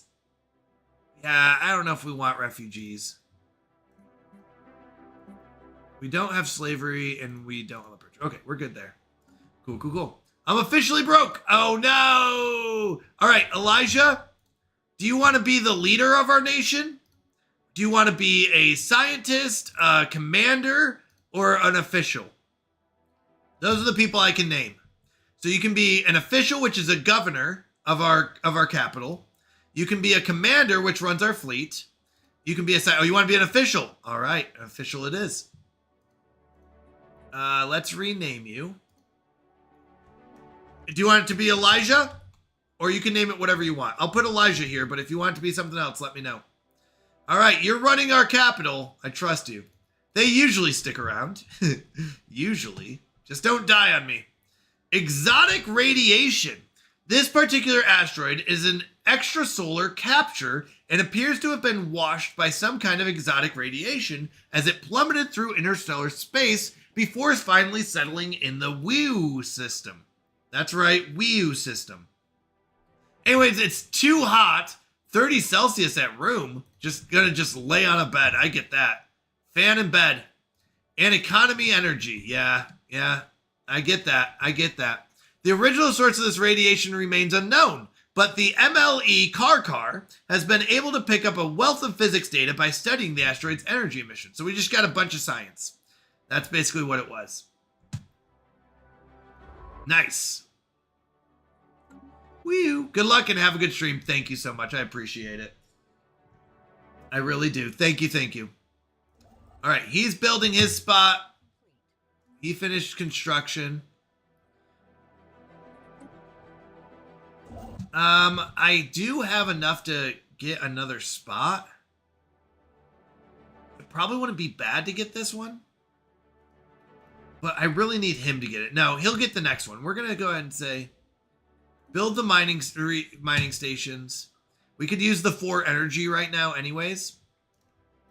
Construction complete. Good. Yeah, he needed to get that. Can I ask you kind of a weird question? Hit me, Elijah. What's your weird question?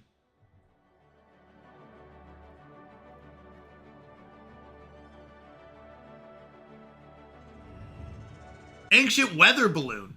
Subo has identified the mysterious airborne object on WEU 3 as an archaic weather balloon. Any markings that could have identified its origin have long since been stripped away by the planet's extreme atmospheric conditions. Radiometric dating suggests that it has been present in WEU 3's atmosphere for over a century, fluctuating in size as it travels listlessly through the planet's idiosyncratic pressure variations. Miraculously, the solar energy panels are still functioning, and its sensor array now carries a century's worth of valuable atmospheric data. It will be of great interest to our researchers. So we got some more science. All right, we like it as science. Why don't you come down here and research that?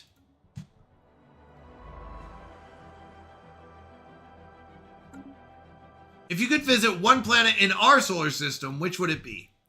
You have access to whatever equipment needed to survive on the surface.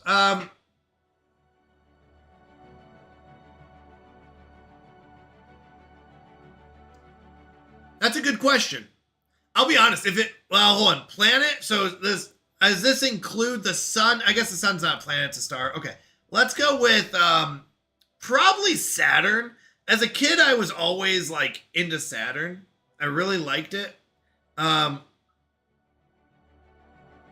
Saturn was always interesting with the rings. So I would probably choose Saturn. That would probably be my choice. Mainly because for some reason as a kid, I really, really loved Saturn. And I don't know why. I don't even have a good reason for it. All right, we got enough. I'm going to go ahead and build a couple more ships.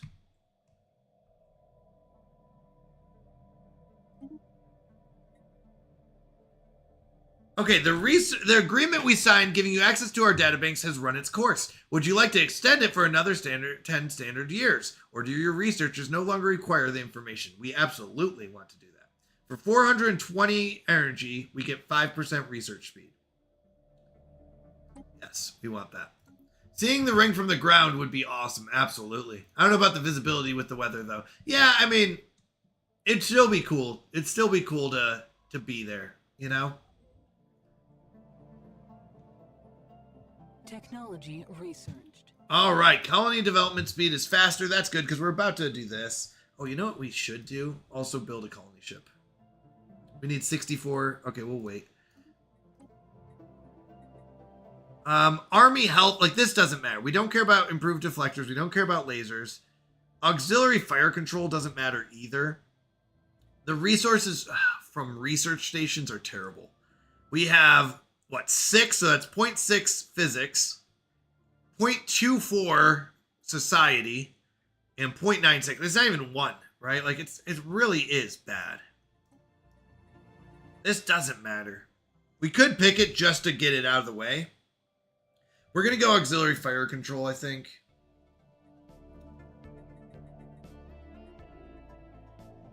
No, we're not going to use that yet. We're going to go with this. 7 months. We'll get a new one in 7 months.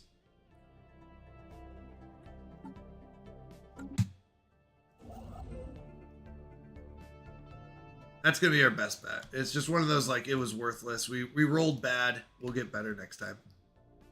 7 months. Oh, you know what we do want to do? We want to increase our relations with them. Now, they're life-seeded, which means they only do well on Gaia worlds. I want to see something real quick. We have robots now. Oh, I forgot we have robots. Let's go. We got robots to work for us. So, we have robots.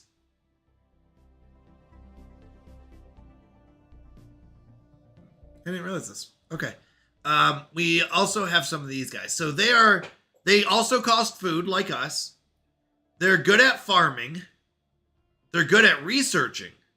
That's interesting. Like we have better physicists, but they have better researchers over like in 10% in every category. Defensive army damage doesn't matter. They'd be better at defending.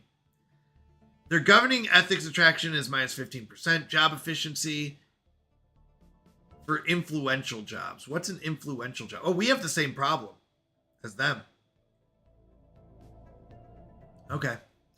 The weird part is our populations are kind of mixed, but we're fine with them. We like them.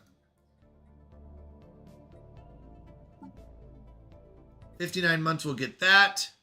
In technology, we're getting this. So 4 months we'll have this. 2 months we'll have this. Nice. So we got some good science stuff coming up. We're doing well in science. We haven't met a lot of people. Yeah, we can't get this. The one thing we can't purchase, which is unfortunate, is influence. Now we do spend we could get 7.75 more if we didn't have all these agreements, but I think it's fine.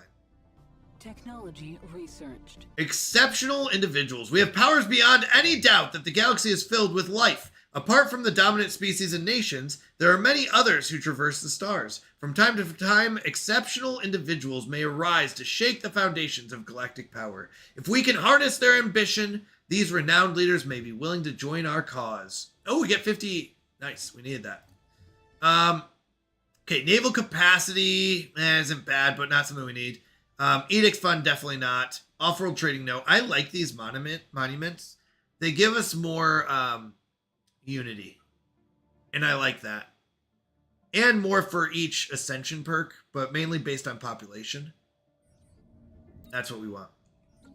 Magnetic reversal. The magnetic field of Tozid 1A experienced a complete reversal while it was being observed by the MLE Karkar. This rare event has interchanged the positions of the planet's magnetic poles. Fortunately, it was all recorded by the sensors of our ship, providing our scientists with a lot of valuable data. So we just got a bunch of science. Oh, nice. And that researches that. All right, we can get infrastructure build speed. Not bad. Not bad. Mining subsidies, this is bad. Mineral purification plants are only good if we have like good mineral output. Crystalline sensors. Focusing crystals. Energy weapons we don't use. And we can do synthetic crystal plants, which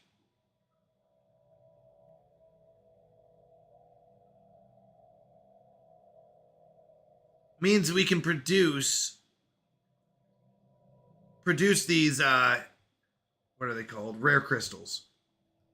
We do have 3 up here, but we could produce our own rare crystals, or we could do the exotic gases.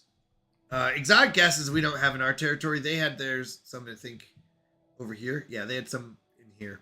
So we don't want this one. Well, this one would allow us to make our own. I want to say the build speed and automation. I haven't used the automation building.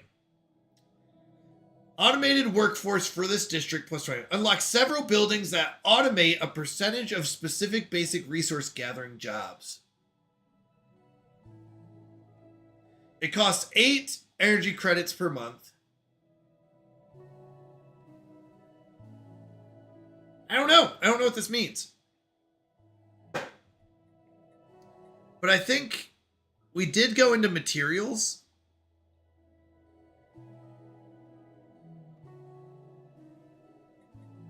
I think we did go into industry before materials. So let's go with this. We don't need more minerals. We're doing fine on minerals. We could use more energy credits, but we're spending a lot of energy credits in these policies to get more leader experience gain and to lower our consumer upkeep. So anomaly discovered. All right, we just found another anomaly. We'll just put it off to the side. This guy needs to go find... Yeah, let's go here. Research that anomaly. He's just going around researching anomalies. In fact, if I automate that, will you pick a good one? He really wants to go down here. I really want to see what these are. No. My answer is no. No! Go here. Okay. All right, let's keep it rolling. We do want to meet some new people. We're taking a quick ad break. Okay. Technology researched. All right.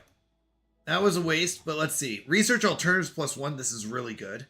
This would unlock mining emotes. Or not emotes. Sorry, motes. Volatile motes. I always want to call them emotes. We don't need the point defense. This is useless. Survey speed at this point, not worth it. We've basically surveyed everything we need, and we do have some more to do, but it's like not really worth it. The research alternative I think is more powerful, and it's computing, which means that we're going to research it faster because we have a bonus of 10% when we do computing. Based on our government, we said if we do computing, it'll give us a 10% boost. Same with engineering. If we do industry, it's a 10% boost. So that's why we want to focus on that area and really get those.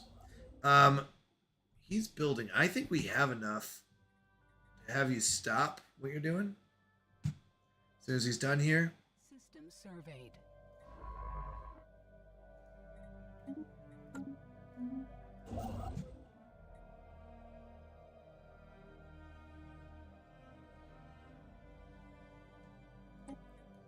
I'm going to have you claim this spot, and we're going to colonize this. Now, we are going to go to our shipyard.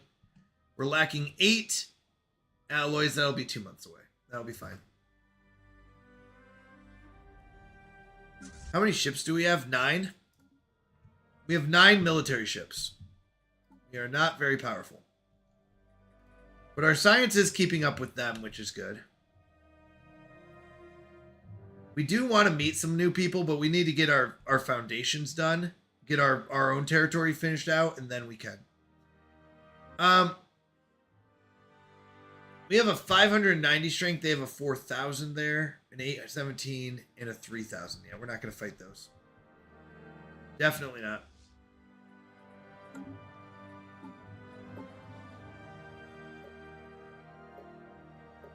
Yeah, we haven't put anything into military, though, and we're okay with that for right now. All right, our Primarch, our leader, has upgraded. Oh, that's the only option. Okay, military ship build speed. It's not great. It's okay. Our leader being a commander is not great for us. We don't really care about that. We would rather have it be like a scientist. But that's fine. Construction complete. Nice. Okay, we're going to have you build mining station. Here, we're going to colonize this.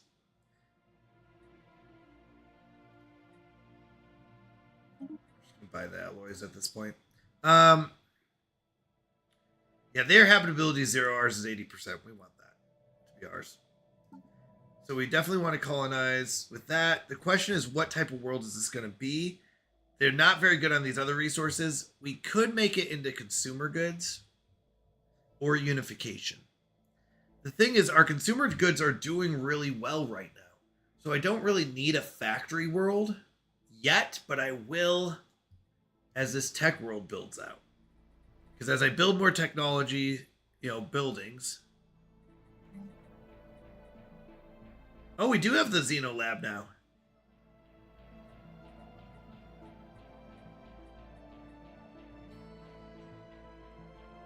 To be honest, I'm kind of intrigued that we don't need more housing and amenities. Usually by now we do. But this will cost about 3. This will cost about 3. Actually, we could build about 5 of these. What do you think about messages and dreams, or dreams that correspond with real-life events? What do you mean by that? Messages and dreams.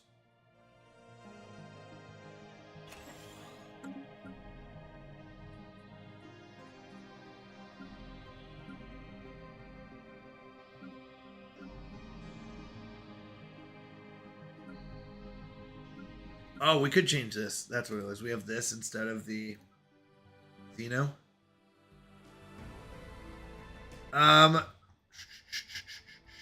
What does this give us? So this gives us 60 of every job, 180. This gives us 200 in one category. Do that. That's much better. All that to say, do we want the factory world? I don't think we do yet. We could go unification. Bureaucrats. Although I think these are bad at bureaucrats, aren't they? Influential jobs. Is that bureaucrats?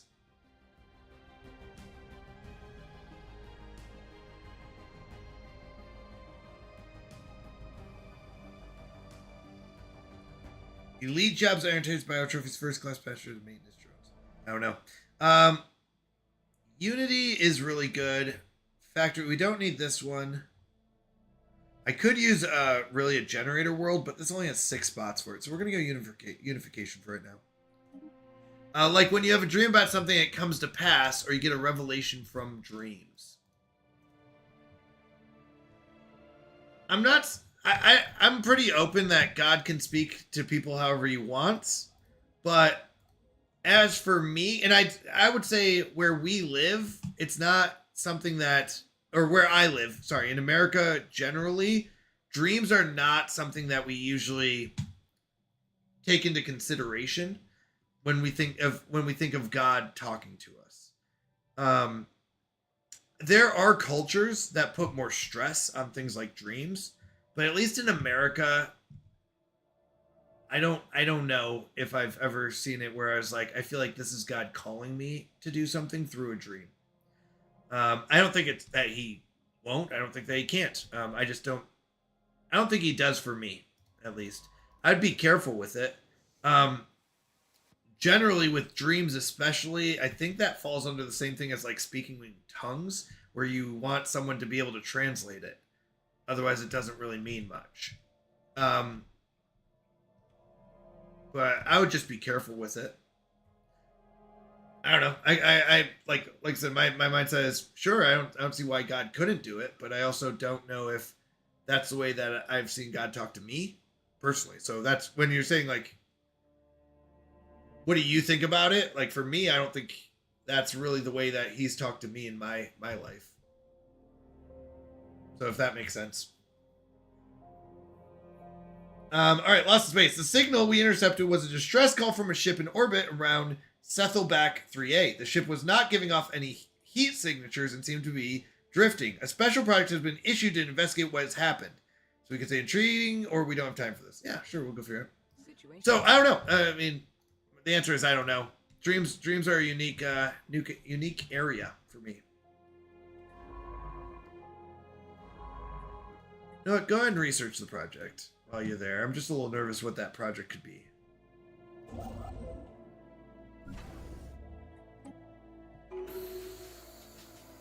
All right, so let's see what happened. The crew of the ship has been found dead. What is more disturbing is that they appear to have been killed by some highly advanced brain parasites, which infested them and drove them mad. Thanks to Science Officer Subo's findings, we were able to protect our own crew from being infected. That's good. I hope that they stay uninfected. Yeah, let's go and research that. All right, we're back in the positive from energy credits. So that's good. To be honest, I don't know where that came from. Jobs 121. Do we have more jobs? Construction complete. Okay, they revoked their guarantee. I understand that. We don't have open borders with them right now, and we really probably should. If we claim these last three spots, we might be able to open up borders with them. This would be really expensive for them. So we might think about talking to them.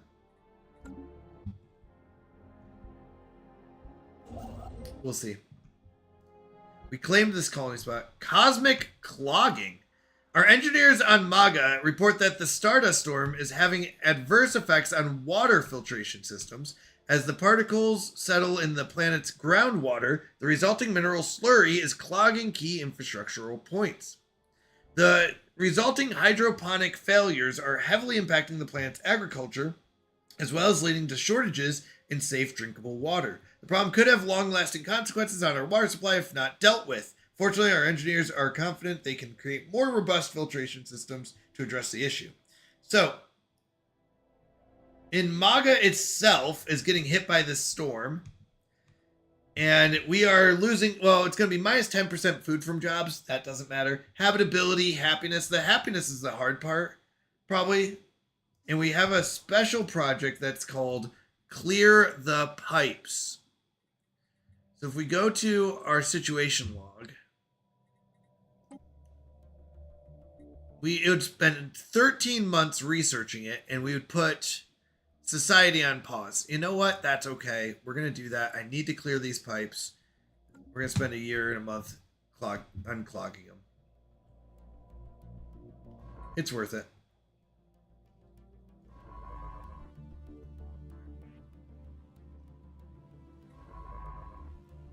Yeah, this storm is starting to affect us a little bit.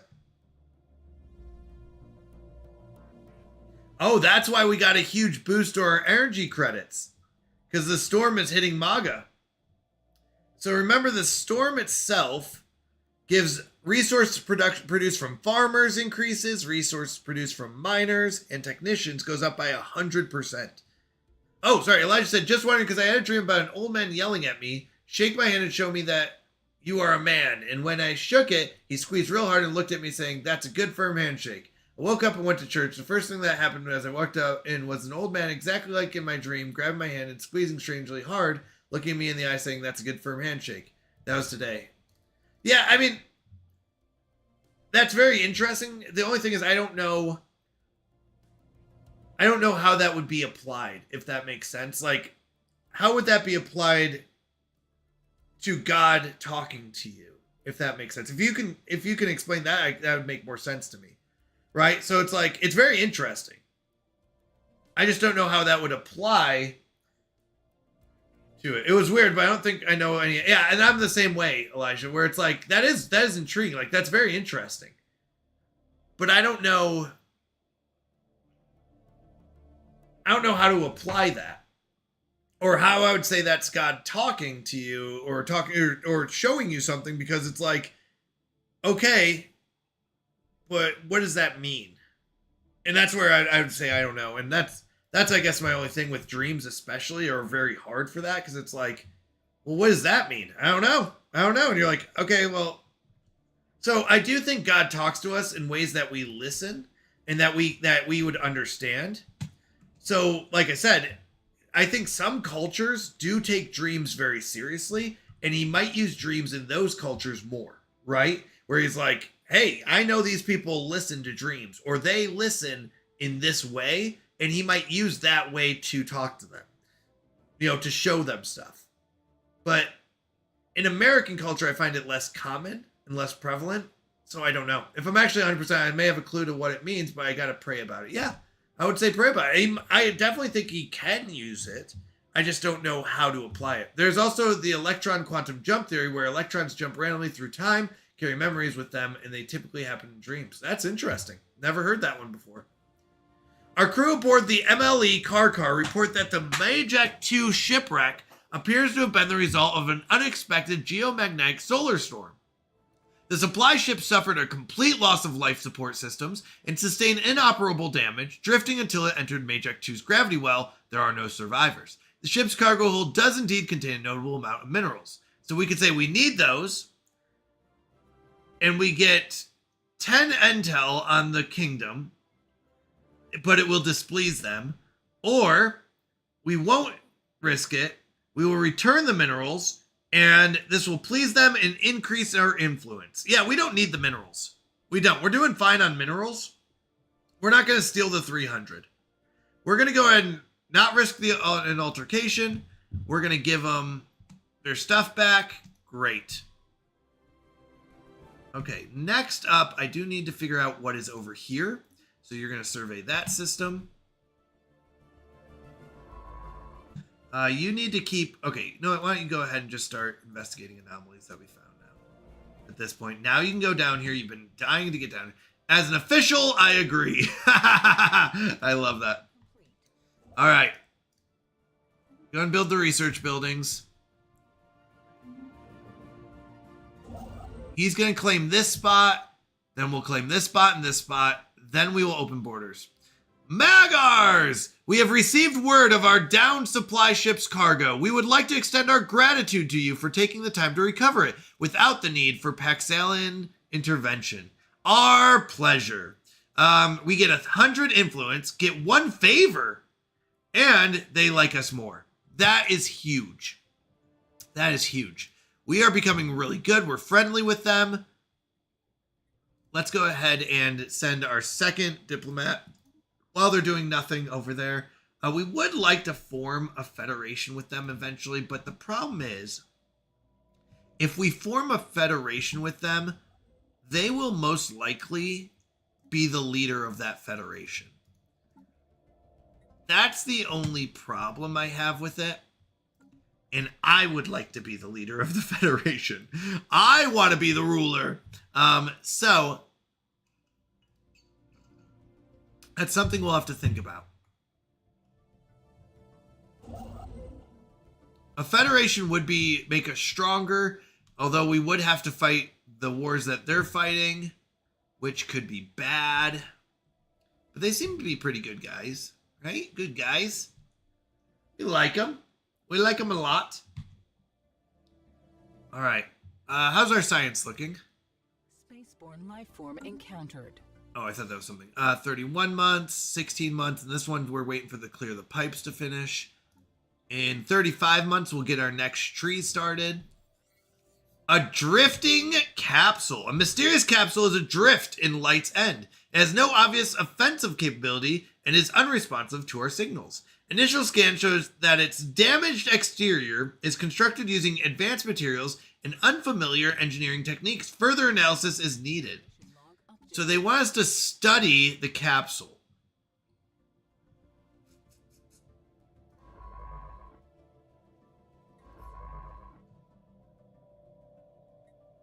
Why don't you go ahead and study the capsule? Okay, so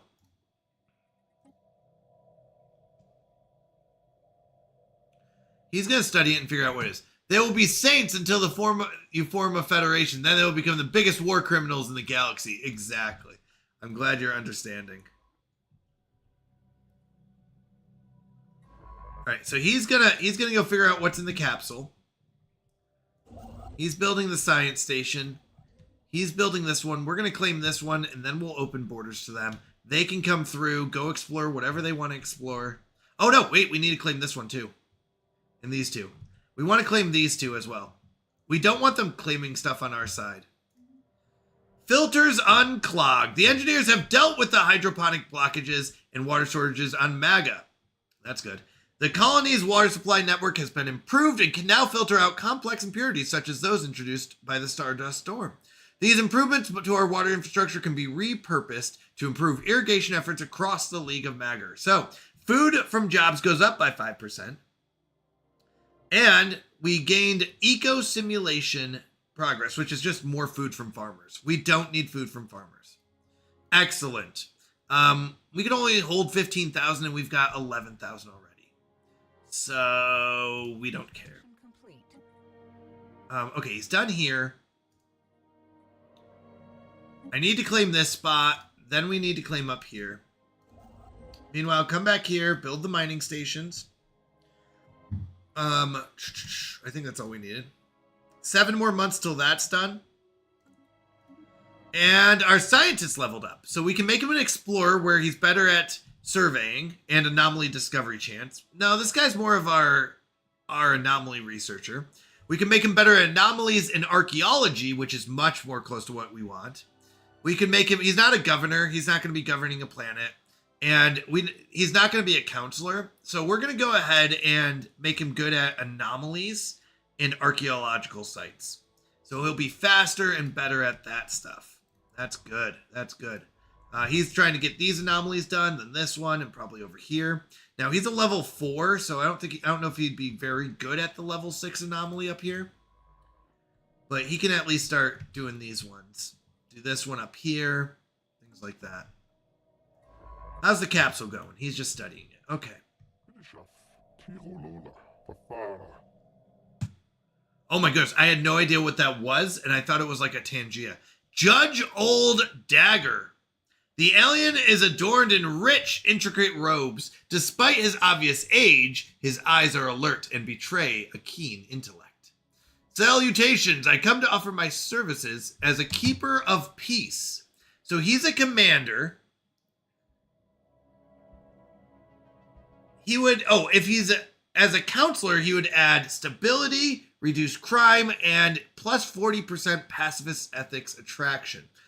Not bad. What else does he do? He reduces crime as a governor. So if we put him on a planet, he'll reduce crime. Leader lifespan plus 20 years. And evasion. Oh my gosh. Evasion and sublight speed minus 5. This is bad. This is bad. This is really bad for us. We definitely don't want lethargic. But he won't be a commander.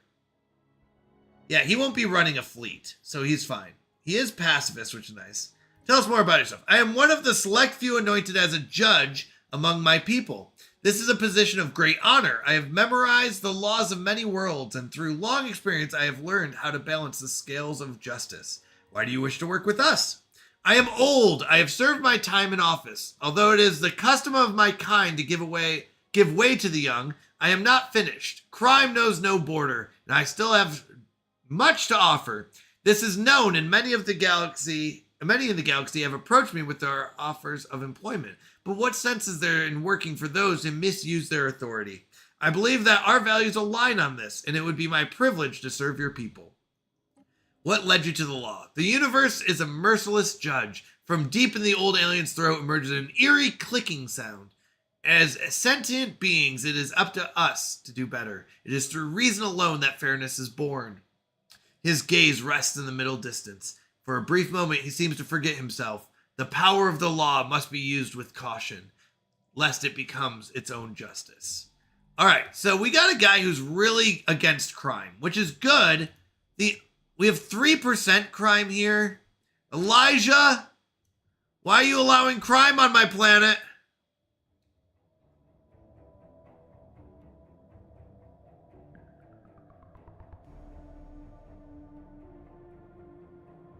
But the truth is, I don't know if it matters. We have 80% stability. Hey, a little crime ain't that bad. Elijah, I'm about to hire Judge Ool Dagger to shut it down.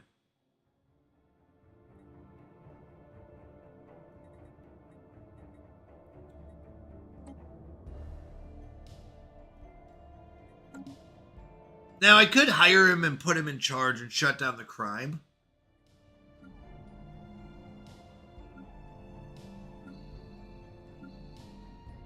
But I don't think it matters. No, this isn't the kind of guy we want.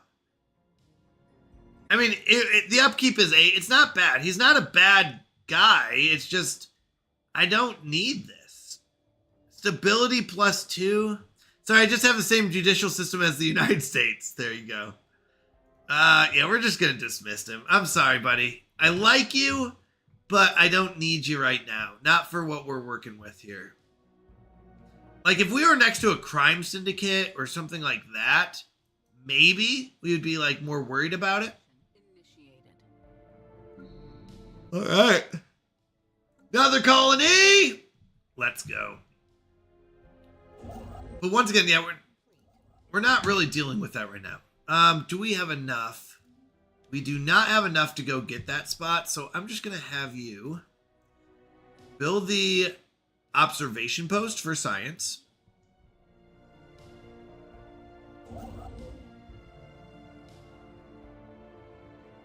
So we're going to get some science. Asteroid fossils. Fossils from what appears to be several species of aquatic animals have been found on the barren and airless surface of V41388. There are indications that the surrounding asteroid belt was created from the remains of a shattered planet. And these findings seem to confirm that theory. Judging by the fossils, the planet supported life that was at least partially covered by water.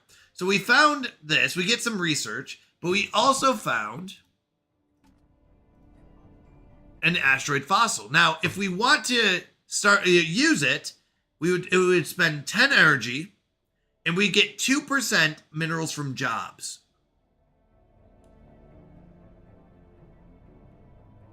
For a base upkeep of 2 per month.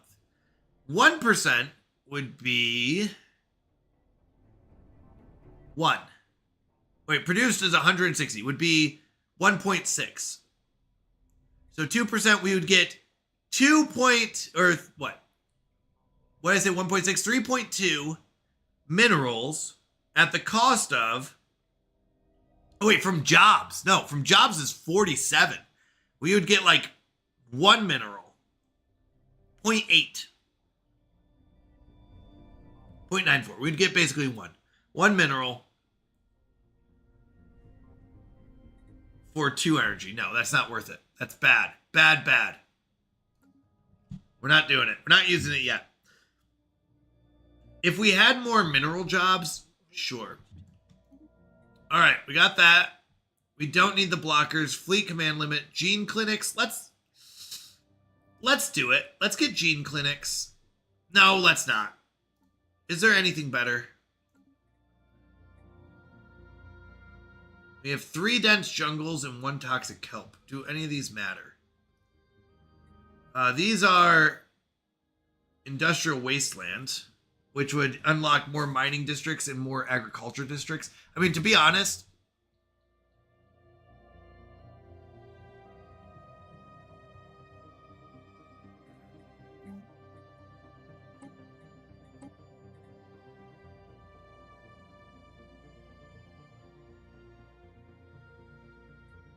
wait, let's look at this real quick.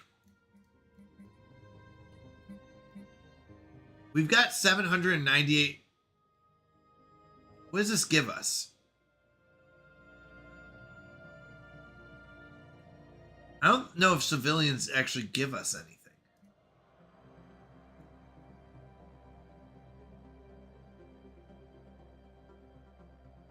So this one gives us, you know, it takes upkeep, but it produces a bunch of stuff. Civilians right now, upkeep is food, and they produce trade and amenities. Well, that's useless. I don't need trade and amenities. What we need is actual workers. So let's go ahead and build some more, because we do need the energy credits. It probably isn't bad. Oh, you know what? I forgot. We only get so many on each one. Let's just do that. Okay. This tech world, oh, that's why, because we were looking at the science, has 2 dense jungles, which would give us more agriculture and mining districts, which we don't need. And I don't even know what this one has. No, we don't need this. We don't. Farmers plus 5%. We can start selling some food. Or gene clinics.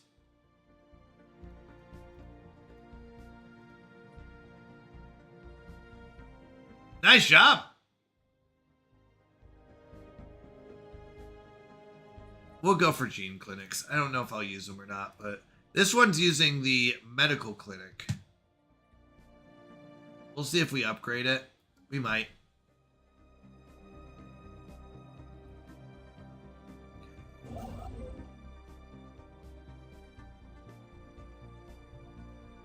We have 51 alloys.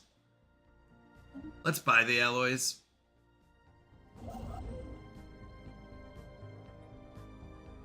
Construction complete. By the time he moves here, we'll be able to get it. Yeah. Oh, wait. Project complete. No. Wait, what just happened? The capsule. What happened with the capsule? Oh, I didn't read it. It's a storm trap. Oh, an ancient storm trap is drifting freely through space, carrying a compressed cosmic storm within. Opening it would provide valuable insights into storm management and mitigation at the risk of releasing whatever's inside. That sounds scary. I need you to go survey that system first, though. Why don't you build the mining? Hey, a fellow Canadian! Bombardier is a W last name. Yeah, there you go. Yeah, he needs... We'll open that capsule, I think, later. I don't know if I want to start a storm here. We already have one storm. What happens when 2 storms collide? Alright, so this is what's happening. We're collecting insights from them. Our scientists are in the process of gathering insights from our pre-FTL study subjects. We may discover a new insight. Let's go! It's a Verbal Prophet raid! Hello, Verbal Prophet. How are you doing? So good to see you. Huge shout out to Verbal Prophet. Amazing Christian streamer. Overwatch player. I love it. Were you playing Overwatch with your wife tonight? I know your wife plays as well, I believe. So, yeah. W raid! Aaron Zell! Welcome in. Praise Jesus. Amen to that. What is up? We're just hanging out tonight. We're playing some Stellaris. By the way, if you let me go and introduce myself. My name's Canadian Mountie. I'm a Christian variety streamer, play a lot of strategy and cozy games, but we do focus a lot on the Bible and we focus on community. We kick off every stream with prayer and a Bible time, and then we go into whatever we're doing for the night. We do a lot of variety where we'll do like cooking streams on Mondays. We do sub-picked games on Saturdays where subs get to pick the game we're playing for the night. So a lot of fun things like that. We do a 24-hour Mount Team Madness stream. Sorry, we changed it to Mayhem. Mount Team Mayhem stream at the end of every month. So a lot of fun stuff like that. But that's a little bit about me. I stream on Fridays, Saturdays, Sundays, and Mondays starting at 7 p.m.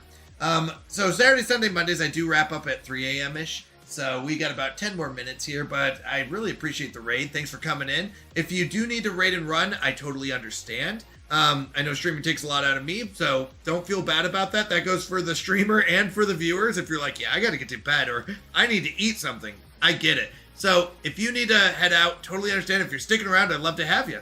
Verbal Prophet said, just the boys tonight. And I need cash now. Call JG Wentworth, 877 cash now.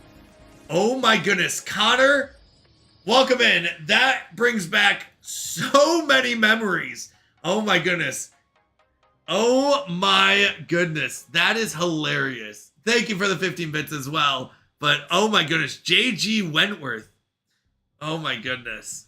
So many memories. Welcome in. So, if you're just joining us, if you don't know what Stellaris is, it is this giant space game. Hallelujah. Amen. It's this giant space game, and we are playing one of the empires. Now, the cool thing about Stellaris is there's not just one way to win.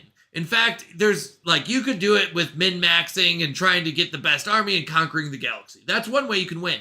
But I tend to take a more of an RPG approach and like to play a storyline. So, hello, good to see you.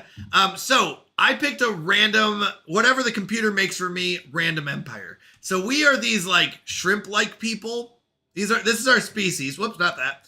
These are our species. We're basically, I think we're shrimps. We're very strong. So we're very strong physically, but we're also very ugly. So we're strong and ugly. We're smart though. So that's nice.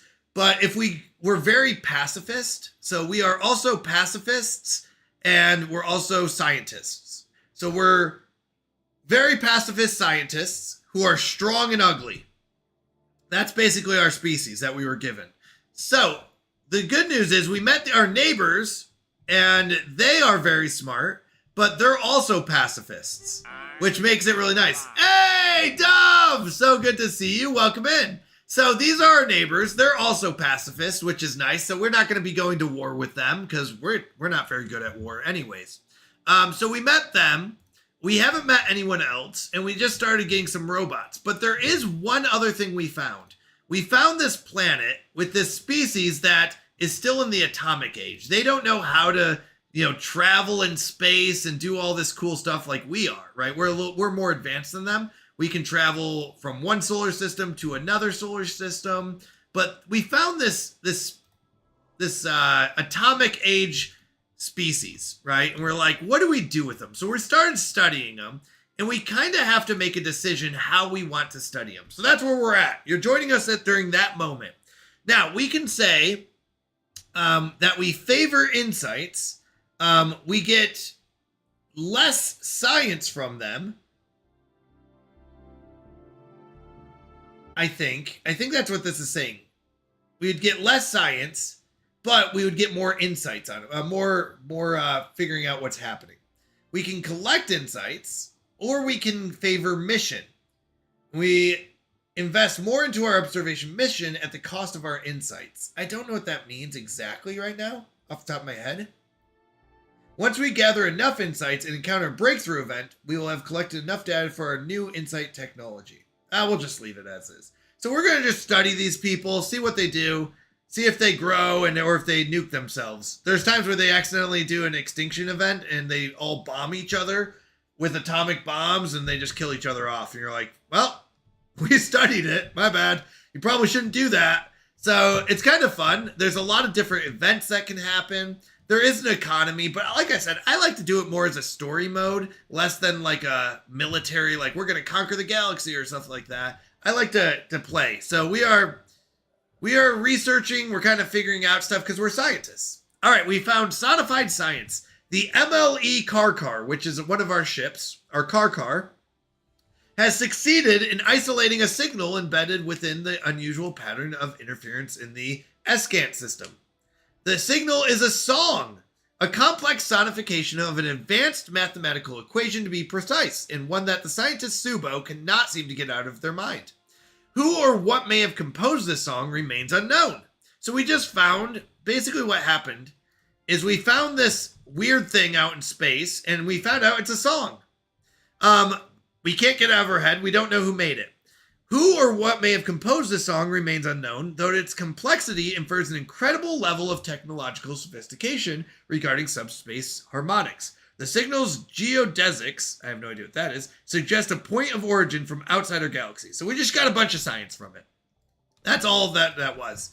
But we found a musical instrument, someone created it, and we studied it and got a bunch of science. Technology researched.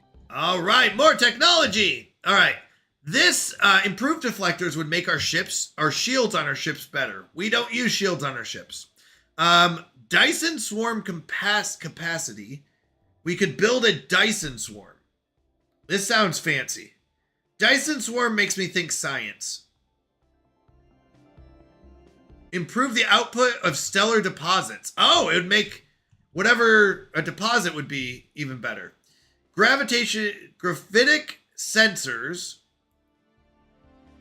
would make our ships more efficient at hitting things. Astral actions, and we can harvest what are called astral threads. I don't think we found any astral threads, so I'm not going to go with this. Let's go with Dyson swarms. This sounds fun.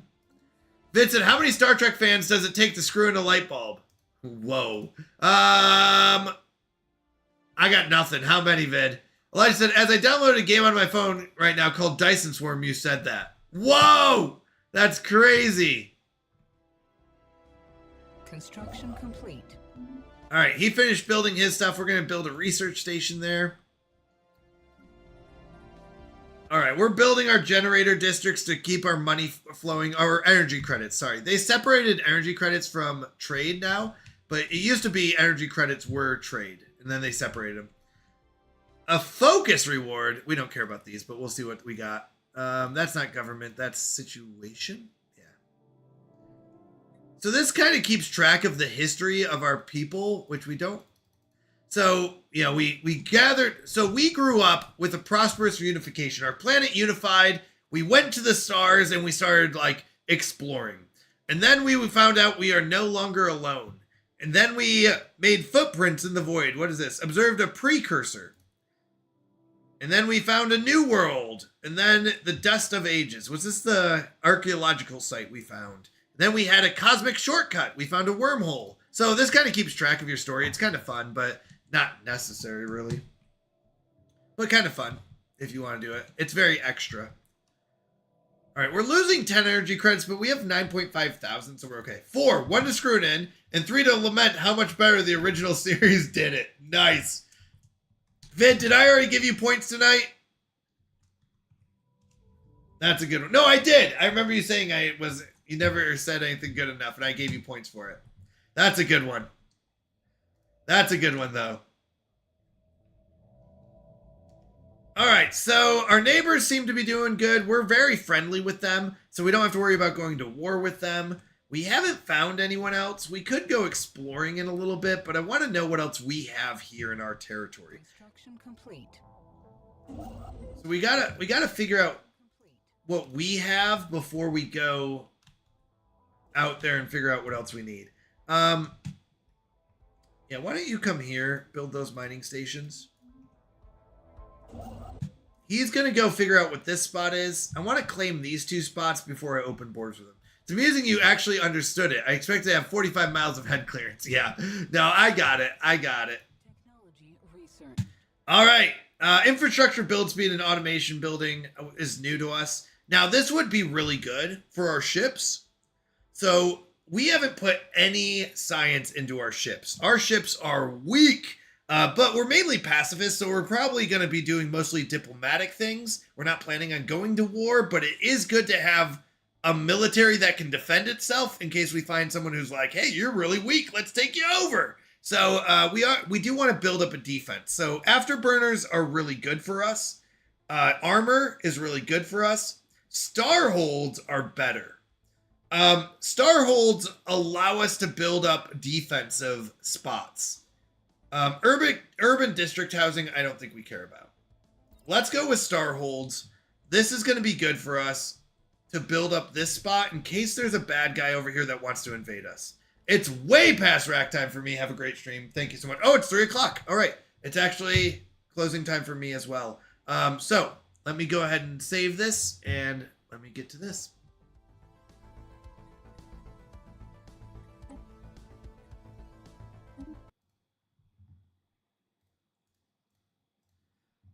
All right. Before we head out, I do have a few announcements. There's a bunch on the screen. I forget this every time. I'm supposed to go to just chatting instead of the ending soon. So there's a bunch of announcements on the stream. We are implementing so much fun stuff this month. I went overboard last month in planning, and I was like, I want it all. But I do apologize. I did go overboard a little bit. So I'm just going to do a few of the announcements. I'm not going to go through all of them, but some of the core ones. First announcement is at the top. We do now have what's called a pre-party channel in our Discord. If you want to hang out before the stream starts at 7 p.m., I'll be jumping in about 30 minutes before. Feel free to bring snacks. Feel free to bring drinks. Feel free to hang out and chat and voice chat. I'll be honest, we've only been doing this starting in July, and it's been really fun to be able to get to know people. And it's also really nice to be able to chat with voice rather than read, me say something, read it in your chat, and then, we go back and forth that way. So with that, if you want to join, I'll be in about 30 minutes before every stream, and we can just hang out. I've gotten to know some of the people that I haven't really had a chance to talk to, get to dive in and talk to them, know more. It's a lot of fun. We get to joke around. So if you want to join 30 minutes before, or you can even do more than that, but we have a pre-party channel in our Discord. I'll post a link to the Discord right now. Night. Have a good night, Lorraine. Thank you again.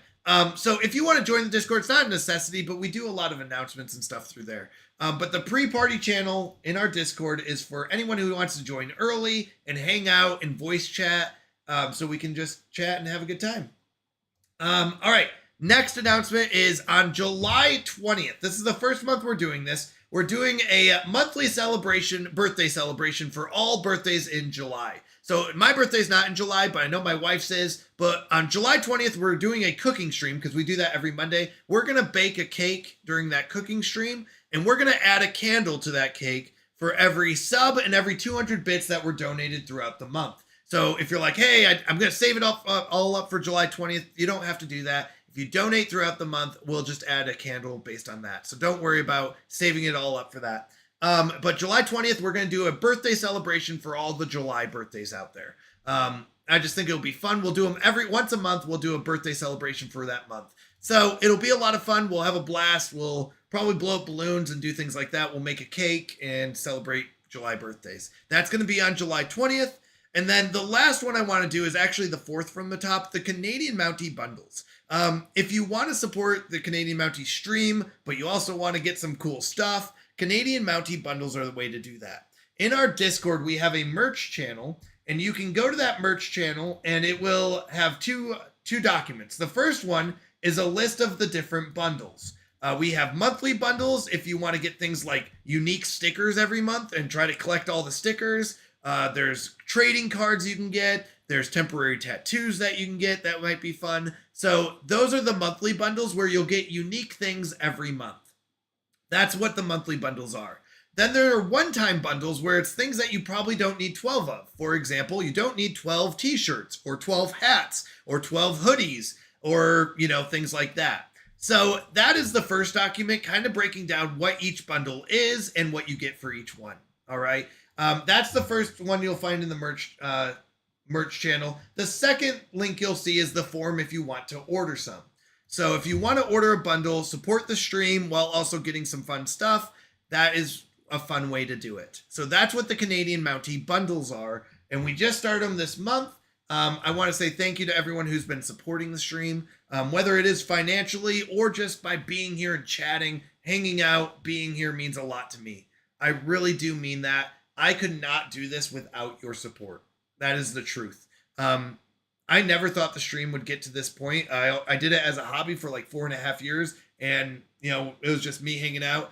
And then there was a moment where I really felt like God was telling me to bring him glory through the stream. That's when I really started focusing on things like Bible studies and prayer. I didn't even know we were allowed to do that on Twitch. But I found a whole Christian community that I didn't know existed. So honestly, for this past year, actually it's July of last year when it started. So for this past year, I've met some amazing people, you all make this stream what it is. I say that. I just show up and play games and chat, but you guys are really what make this community amazing. And thank you for that. So we're going to go on a raid. Let me see where we're going, because I have a couple people, but I haven't had a chance to really explore. There's not a lot live at 3 a.m. is the thing. We did raid into Assassinator Steph yesterday, so let's go to Bobby B. Bobby B is another Christian streamer, so we'll go ahead and raid into her. She's fantastic and amazing. I really like her. So we haven't raided. I try to switch it up every month, where we switch up who we're raiding into just to support different streamers and things like that. So we're going to raid into Bobby B. Thank you everyone for being here. Thanks for being an amazing community. I can't wait to see you all tomorrow night, 7 p.m. Eastern time.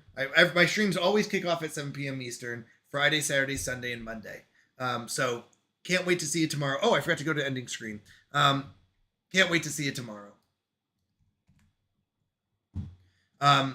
There are 2 messages in chat if you want to copy one as a raid message. The first one will work if you're a sub, because the Canadian Mountie emotes will work. If you're not a sub yet, that's fine. That's what the please put your hands up one is for if you're not a sub.